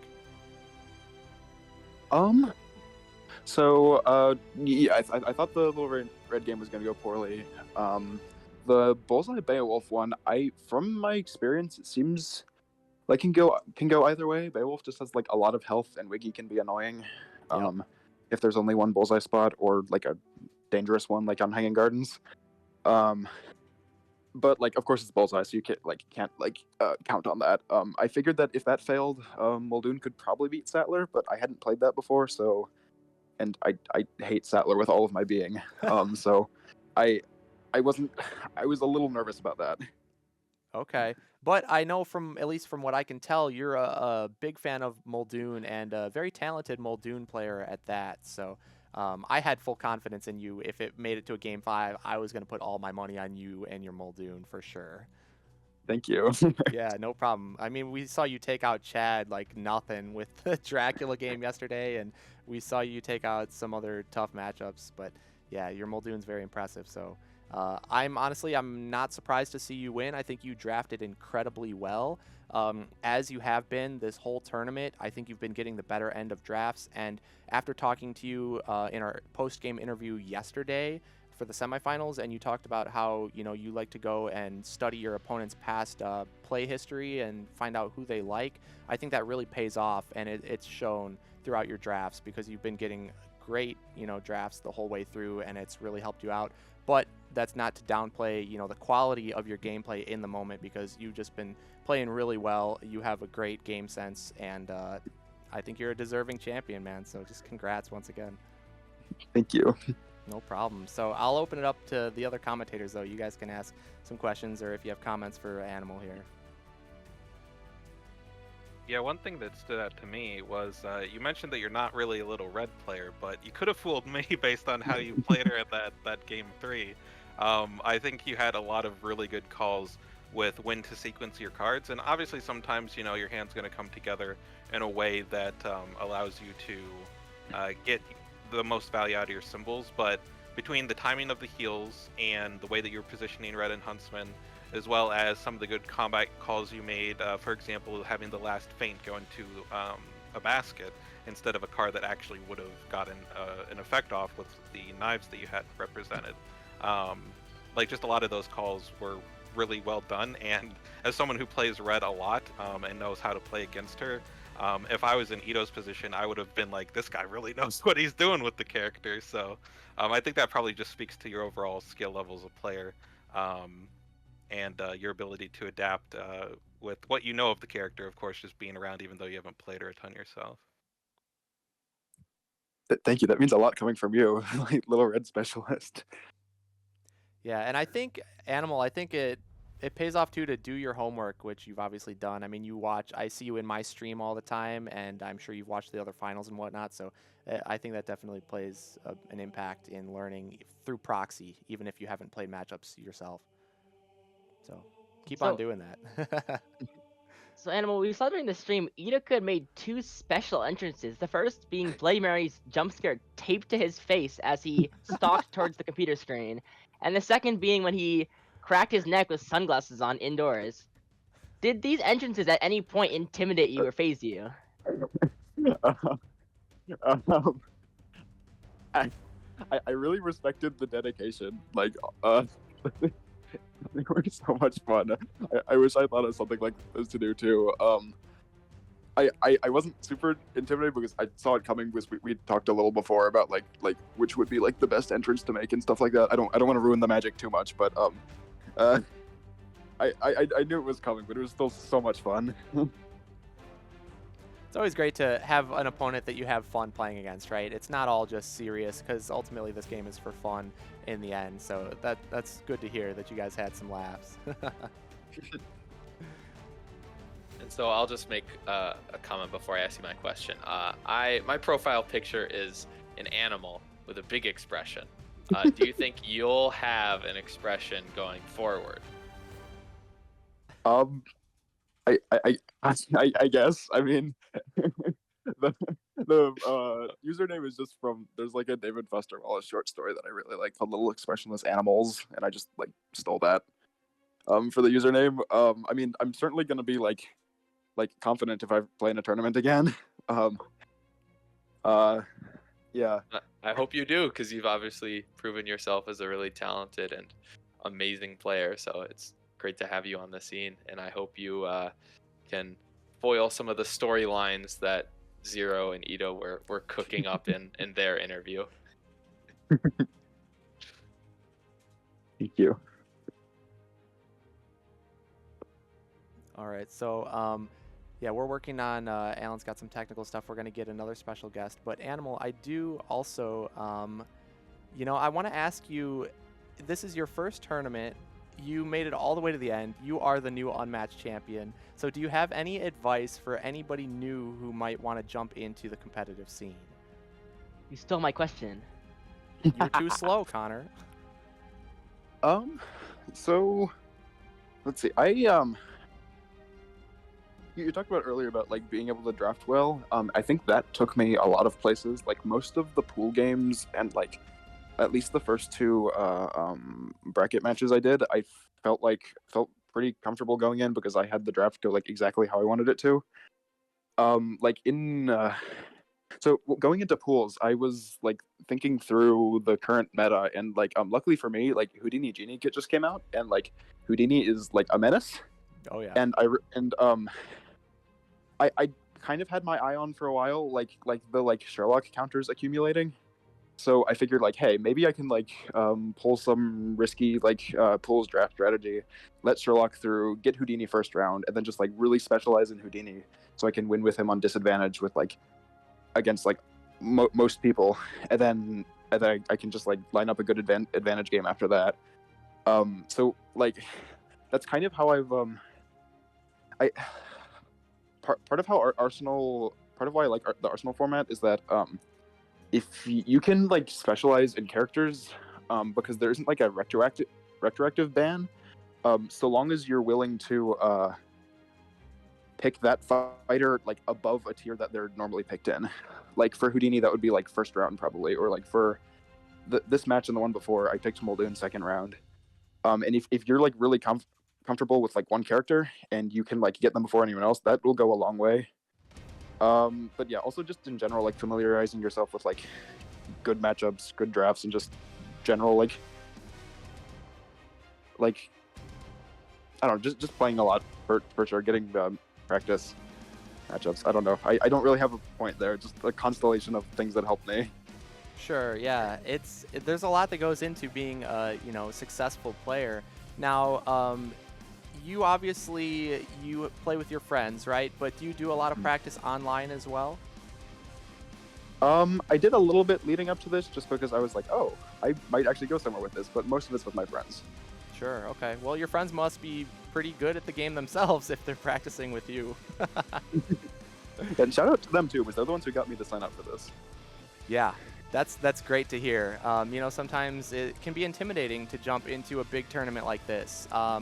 So I would really recommend anybody who's curious or maybe on the edge, just jump in and try it, right? Because it's all for fun and games at the end of the day, and the whole community is so great and so welcoming, and you're gonna learn a lot. even if you think you're not ready, you might surprise yourself, and you also might get humbled a little bit too if you're a little too cocky with your friends, right? But that's the best way to practice, is to play against other people out there, and you practice against the best, then that's how you become the best. So yeah, just the more people you can play with, the better, and everybody in the community is so great and welcoming, so I highly encourage anybody who might be on the fence to just give it a try next time we have one of these events coming around. So yeah, I'm glad to hear that your friends got you into it. Happy to have you in the scene, and you are going to be a name to beat moving forward in the next tournament for sure. So thoughts on that though? Are you going to be back for the next tourney? I would hope. I have thought about this a little bit.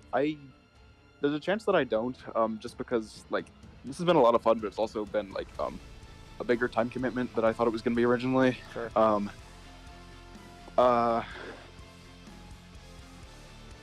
So I don't know. It's likely that I do a tournament at least once again. I don't. Maybe it won't be the next one. I'm not sure. Yeah, no need to commit now. Tentative, but- yes. Yeah, tentative, yes. Yeah, sure. Well, again, we would love to have you back. You've made a great impression on the competitive scene, and yeah, we would like to see you back. So if it doesn't work out, it doesn't work out. Maybe sometime in the future. No pressure on you there, but yeah, it would be nice to have you back. So congrats again. And is there anything else you want to say to any of the viewers before we sign off? Just said this last time, but once again, just thanks to like the TOs for putting this on, and for like this whole like media event that the finals and semis are. This has been really great. Thanks to Restoration for the game in the first place. Like it's very cool that this didn't just remain like epic duels and like just like in like someone's garage somewhere. Yeah, and this is just a great community of players, and I'm very happy to have been a part of it. Yeah, man. Thank you so much for everything. No problem. It's our pleasure. So thank you again for joining and for putting up with, the whole media event. I know it's a lot to ask from the players. You're kind of playing on our time, but yeah, I appreciate the flexibility, and I'm happy to have seen you come out on top, and congrats again.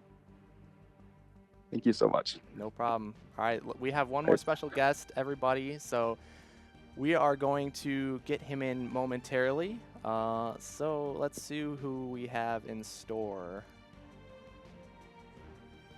Okay, Better not be we're gonna Daredevil. take. Alan's figuring out some tech stuff. It might not be Daredevil. What if it's Deadpool? Ooh. That would make a lot of people very happy. It's really just Ito in a mask. But we got Ryan Reynolds to call in and do the voiceover, so. Wouldn't that be something? You did get a cameo from the Spike actor congratulating That's you. true. I Yeah, did. that's I true. did. Thanks to Poindexter G. Shout out to Jeremy for You doing see, that.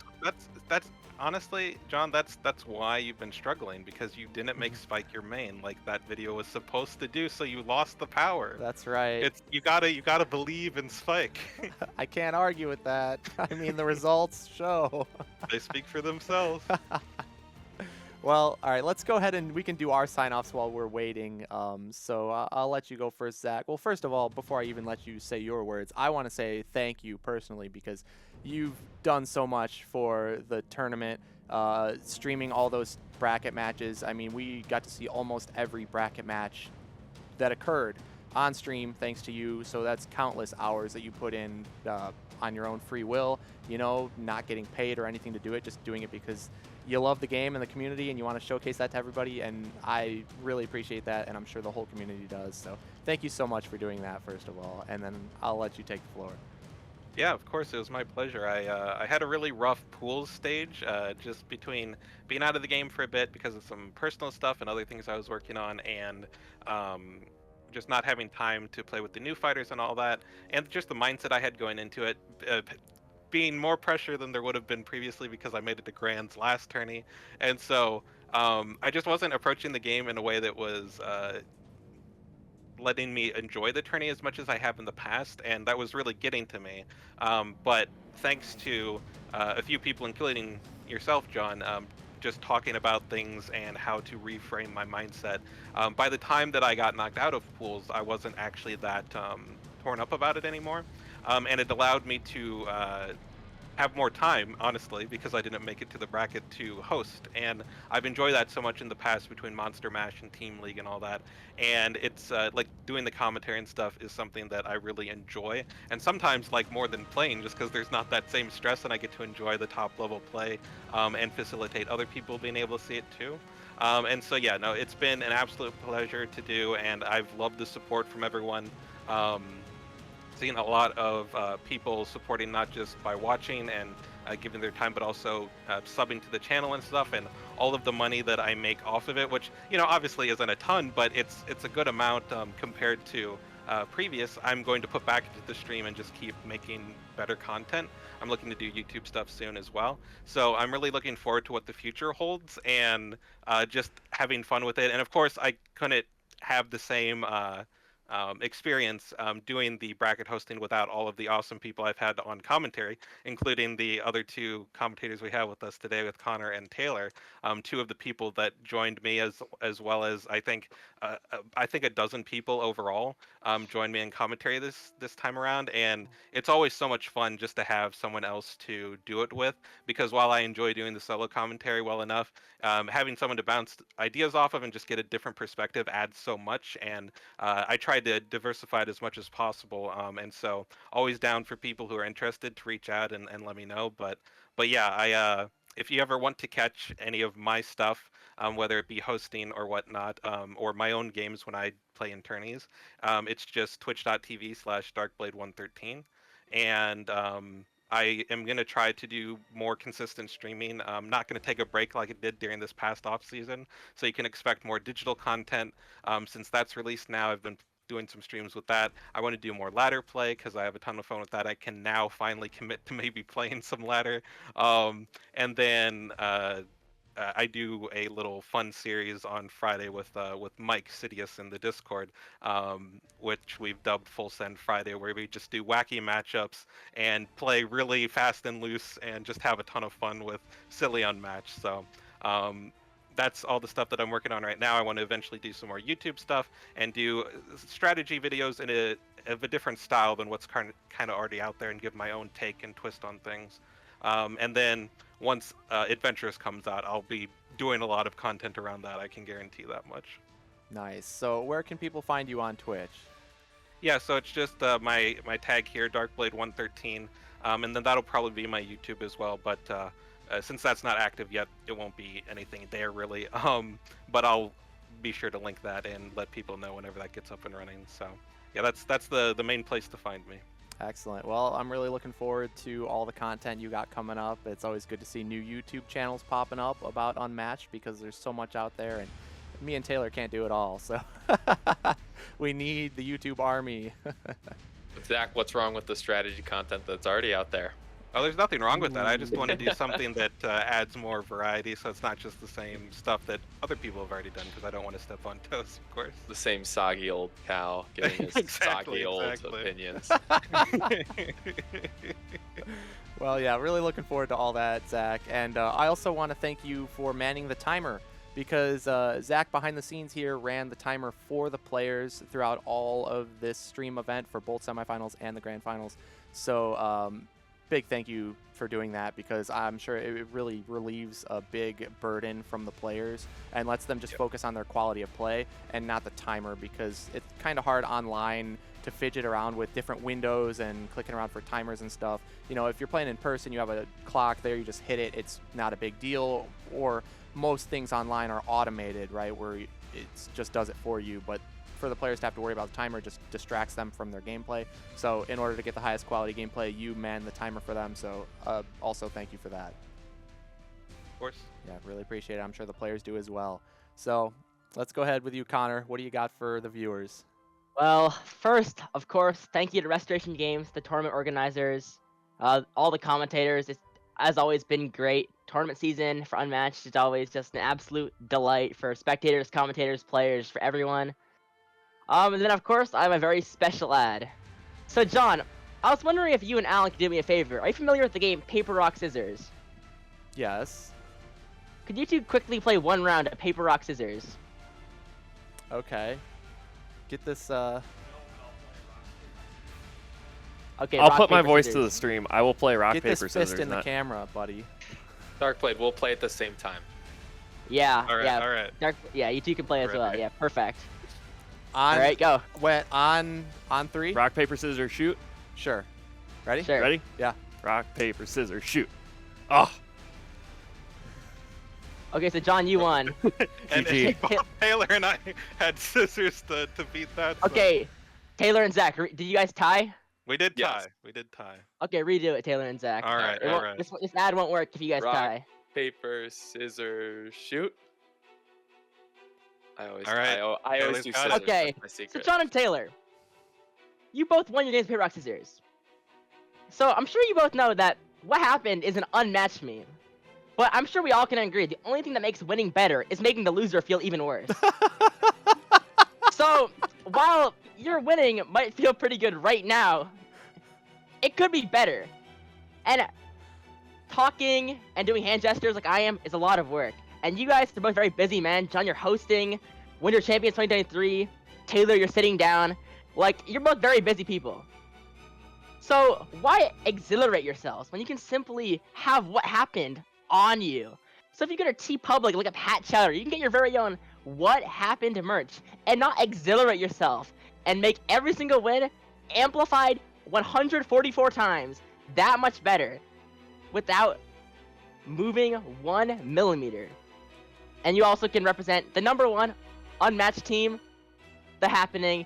And of course, that's pretty cool, but not as cool as What Happened, because The Happening's an unmatched thing, but What Happened can apply to anything. And yeah, John, I saw your fan art of What Happened, and I appreciate it, John. So, TeePublic, look up Pat Chowder, and yeah, thank you, all 4 of you, so the 3 commentators and Alan for participating. You made the ad truly unmatched. Very nice, Connor. Yes, everybody go to TeePublic, look up Hat Chowder, get your own What Happened merch today. I have my own tank top, my What Happened tank top that you may see me wear at Gen Con if any of you are going to that. I don't sadly have it on me right now, but you'll see it at Gen Con. So it's great merch. Go check it out. Great ad, Connor. All right, I can't Taylor. believe I've participated in that. Your turn. What do you got for the viewers? Yeah, I just want to say thank you for having me on commentary again. It's always a good time. And it just goes to show the power of our community, just because I've literally played all 3 of you in some sort of tournament setting, and like obviously there's no like bad blood or anything. Like we are better friends now Maybe, because of it. maybe. Maybe. All right. Yeah. Okay. Fair point.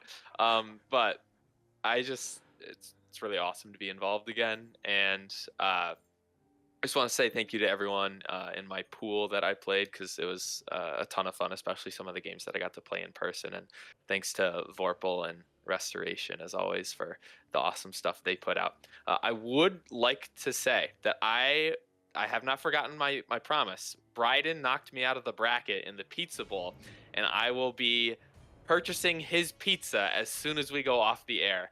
And Ooh. so a cow always keeps his promise. My name is does he? Baked Goods. You can find me on YouTube at Baked Goods. I'm the one with the cow profile picture, not a cooking channel. And on Twitch and Instagram, I am Baked Goods Unmatched, I think, something like that. So, yeah, that's my spiel. Thank you. Yeah, thanks, Taylor. It's always great to have you on, and everybody make sure you check him out. I'm sure Alan will be linking everything in the chat as we speak. So, puts out great strategy content and a lot of fun stuff. So, very enjoyable to watch. So, make sure you check him out on YouTube, and hopefully you can start streaming more, Taylor. We got to see you more on Twitch. Yes. Now that 'Cause you I got a need new to- computer. I need to show off my bad ladder strats. Yes, excellent.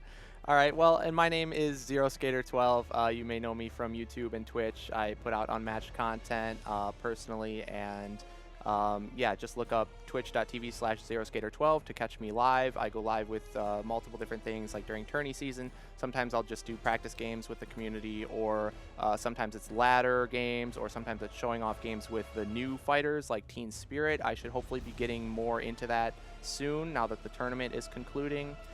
So yeah, I go live every once in a while. Just check me out on Twitch if you want to join in. It's always a fun time in the chat. And on YouTube, I try to put out, at the bare minimum, one video a month for Matchup of the Month, which is a series where I explore different fighters and matchups suggested by my Patreon viewers. So you can also find me on Patreon if you want to throw me any support there, and then you can cast your vote for Matchup of the Month episodes, and it's always a blast. And I get to be joined by Chad, who we saw play yesterday for Matchup of the Month, so it's always a fun time and great to explore just whatever random matchup. So yeah, check me out on YouTube and Twitch. I also have Instagram and Twitter and whatnot.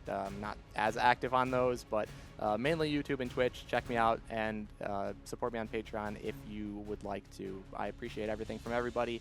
And it's been a pleasure to host the grand finals, the whole finals weekend for Winter of Champions 2023. We've saw some great competition, tons of high quality plays by the best players in the world. So it's really just a pleasure to host this. And I want to say thank you to all you guys as commentators for joining me, because it's like Zach said, you know, commentating is fun by yourself, but it wouldn't be nearly as good if it was just me sitting here talking to everybody the whole time. So I couldn't do it without you guys. So I really appreciate having you on board as commentators, and I've had a lot of fun doing so. And I also want to thank Restoration for making such a great game.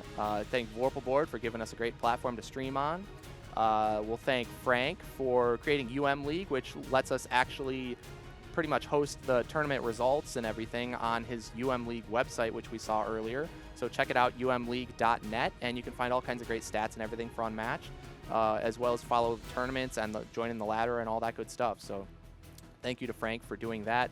Thank you to my fellow TOs for helping organize the event and making this possible. That would be, along with myself, we have Gary, we have Joshua, we have Noah, and Frank now. Frank's the new one on board. So all you guys, thank you so much for helping out on the TO side and making this possible. And big thanks, of course, to 645 Development over here. Alan is the one who does everything for the stream, all these fancy graphics and overlays, all the animations, and he really just turns these finals events into a spectacle, right? It makes it really official, and really happy to have him on board to do all this for us. So that's about all I have to say, but we do have one more special guest, so why don't we bring him on and see maybe what he has to say for all of our viewers. Mr. Justin Jacobson himself, the father of Unmatched, of Restoration Games. Justin, thanks for joining us. How you doing? I'm doing well. Thanks for having me on. I guess father's okay, sure. Co-father, Rob and I, and the rest of the team, of course. But yeah, of course, it's good it's to be a team on. effort. For sure. It's good to be on. A great tournament. I got to watch a lot of the early rounds, just random streams. I watched the semis, were great. Actually, the quarters were great. And then to have the championship weekend turned out really well. Yesterday, those matches were just bananas good. Yes. And today it's like the closest 3-0 you could possibly have. It was very exciting. So, and I have to say, if I'm being completely honest, I'm just a little happy I don't have to ship a trophy to Argentina. So. True. The U.S. does remain on top for the championship. The other countries got to catch up. But I do want to congratulate ETOCUD. It was a great tournament all the way through, and then it's not a perfect information game. There's definitely some RNG in there, and as he said, a couple of 50-50s go a different way, and maybe things turn out differently. And then, of course, obviously, I have to congratulate littleexpressionlessanimal. Probably the longest screen name I've ever heard. I just get tired of typing that in all the time. I don't know. I'm sure. But yeah, it was a great, and having a couple newer people on the scene make it to the finals and then win the tournament is also great to see. It's good for the environment, the Unmatched environment. Shows that the game is growing. I love to see it. So yeah, we were really happy with how the tournament went out, as usual, as always. Yeah, it's been a really successful event yet again, I would say, and our biggest one yet. And I mean, the scene just keeps growing. That must be great to see from you, as the designer, right? To see the scene grow as it has. Yeah, I mean, so we never designed it to be the most competitive game, right? It's not Magic, but there's enough meat on the bone, so to speak, that we were excited about the possibility. And what it really showed us is that it actually is can be more competitive than we want, which than we intended, I should say, which is great to see. It's a lot of fun you can play a casual game with your kid, and then you can also play a really intense competitive game that's very meaningful. So yeah, we're really happy with how it turned out. Happy with the scene. I loved seeing the bracket with all the little flags there. You might catch a snippet here or there, but when you see it all on one page like that, it's pretty impressive to see. I love seeing women in the tournament, being represented in the tournament. That's great. Love to see more of that. It's just really excited for how Unmatched is doing. It's a game that we love designing for, that we enjoy playing ourselves. We don't get to play as much as we'd like. And I've always said, as long as people keep playing, we'll keep making it. So it's great to see the tournament scene thriving, because that bodes well for the future. We have a lot of stuff planned, and it's exciting.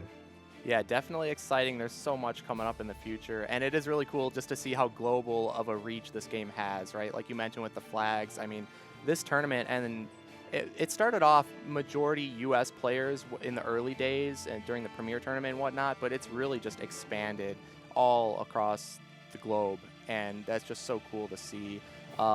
And like you said too, it wasn't necessarily intended to be a competitive game like it is, or like we take it at least, but it definitely has that potential. It's sort of like Hearthstone to me in a way. I know you play a lot of Hearthstone, so that to me is another game where it's so easy to just jump in and throw some cards and have some fun, but there's obviously a really high level competitive scene involved with that as well. So I think it's a very similar game, and I think it's great. And with digital as well, that's going to help it reach an even wider audience. So it's very excited to see what happens with the digital version as well. And from what I hear, we might see a digital exclusive character in the future. Is that still on the table? It's definitely on the table. It's something I sort of sketched something out just as a proof of concept. And conceptually, it's very interesting. So obviously, when we're developing for the digital platform, that's a whole separate thing. We're working with Acrom on that. They've done a great job. I know there have been some hiccups, but that's sort of to be expected with any sort of digital implementation, especially a game. It's funny. I think they didn't realize, just how much depth there is to the game, and in particular, how every deck essentially needs its own AI to run. And so, development for it is pretty intense. And so if we're looking to do future characters, if the game does well, again, we'll continue to support it. We'll put the resources in to continue to expand on that. We have stuff planned out for bringing a lot of the public domain characters into there, but certainly if we see that it takes off to the point where it can sustain something like that, I would definitely think it would be interesting to leverage that digital platform and have a digital-only character that can do some things. Along you referenced Hearthstone, a lot of the things like that they do with cards in that game. That's something that we could do with Unmatched.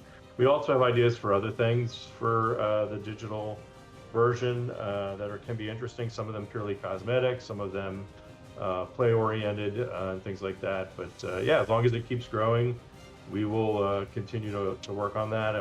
As you all mentioned, Unmatched Adventures is coming up, which is another opportunity to grow the game, as it were. The early buzz is good. We're really happy with how it turned out. Shout out to the Dirtle Games guys who brought it to us, put a lot of work in, and it's finally coming to fruition. I'm excited for them. And to be able to sort of have a different way to play that game and to use all the characters, like you all have invested in all these sets, and I know their collection's getting big. I promise the storage solution is on its way. Yes. That will help. But then to find a whole different way to use some of these heroes, as you say, like some of the heroes that maybe aren't seeing a lot of play in competitive, you can totally play them in the new cooperative mode with the new Unmatched Adventures, and just enjoy some of those characters in the way that they were sort of intended to be. And then, like I said, I think the buzz has been pretty good. We're feeling pretty optimistic, assuming the Kickstarter goes well. We're going to actually look to do a follow-up set with that down the road, and looking for maybe an intellectual property that we can attach to the next Adventures version. So I'm sure you people will speculate about that endlessly. So what a good IP would be for a cooperative Unmatched. Oh, of course. People love speculating in the Discord. And speaking of which, do you have any spoilers you want to give to them? You know what? I'll tell you what. Give me the name. Who wants? I'll reveal a card name. That's always a good like Ooh. low key spoil. I can get in too much trouble from Suzanne for that. Do we want a card name spoiler for what? For King and Country or for Adventures? I'll let my fellow commentators make the call. What do you guys want? Let's do Adventures. All right. Hype around that, yeah. I'm bringing it up, and you pick that. Somebody else pick the hero. How about we do that? Connor, who Go you ahead, want? Taylor. Okay, Taylor. Oh, wow. That's so nice of you. Let's get something from Jill Trent's deck.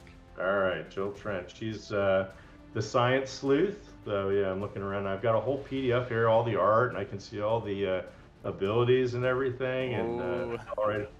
Ooh, Someone's look at that definitely card. gonna That's a like cool zoom in on card. the reflection in your Oh, glasses. that's true. to That's try to... actually not a bad idea. You probably could figure that out. I'm gonna go fast here. I wouldn't put it past him. Let's find a good one. Here, this one's fun. Sure, why not? It's a pretty good card too, actually. When I think about it. Yeah, that's a good card. Let's see. No, so she's got a ton of gadgets, and a lot of her cards are gadget names. And so we'll just go with one that's fun. Is the gyroscopic jetpack. Nice. Which give you a good idea of like that's a lot of her cards are like that. A lot of wild, like very a wild range of effects on her cards. A lot of versatiles. I suspect. I mean, people in the competitive focus group, I think, from what I hear, think she might be the one who is more likely to be higher up in the competitive scene. I don't know. We'll see, but we'll see. She's got a lot of different effects, and so there you go. Gyroscopic jetpack. What could that possibly do? Who knows? Gyroscopic jetpack. All right, everybody watching, go ahead and start the speculation. Get that buzz going in the Twitch chat and on the Discord. We got to figure out what this card does. Somebody enhance that reflection in Justin's glasses. Got to find all the secret spoilers. No, but thanks for doing that, Justin. I'm sure everybody in the chat is really excited to hear that. People love their spoilers in this community. They like them almost as much as I like giving them. That's great. Yeah, we all know how much you like to tease everybody. So yeah, it's great to hear about all the new Unmatched on the horizon, all the different modes. We have the digital version, we have the Unmatched Adventures for co-op. So everybody make sure you are supporting Restoration Games so they can continue to bring us all this amazing Unmatched content. So, you know, get your wallets ready. We got a lot coming coming soon. So make sure you support everything and we will keep getting more. So yeah, thank you, Justin. Is there anything else you want to just say to the viewers or anything before we sign off? I just want to thank the TOs and certainly John and Alan always do a great job. And then the commentators, I know it's a ton of work. It's really greatly appreciated. I want to thank everyone who participated. I mean, I know it's fun for you, but it also is an expression of, you know, that you value the stuff that we work on. And that's super meaningful when you're working a creative process. To see people enjoying the fruits of that creation is just, that's what makes it worth it. So it's really appreciated. I will say we just submitted events for Gen Con. I know John and some of the other folks are in on that process as well. Even bigger than last year. So we got lots of tournaments. I think we have one big tournament in there this year. Yep. So that should be fun with a really cool prize that hasn't been announced yet. Ooh. So that definitely, for sure, that's going to be a very cutthroat tournament, I suspect, based on what the prize is, but we'll see. And then, of course, we have other stuff coming out as well. Thunder Road is right around the corner. That's on a boat as we speak, so that should be coming out soon. Crossbows and Catapults is Kickstarter's coming later this summer. And then, of course, Return to Dark Tower. We have the expansion coming out in the new printing, so we're busy. we're definitely busy. Yep. Well, there you have it, guys. There's a lot to come down the road from Restoration Games, so keep an eye out so you don't miss any of the great new games and great new content coming out. But that's going to do it for the Winter of Champions 2023. So I just want to once again thank you all for watching, and we will catch you guys in the next one.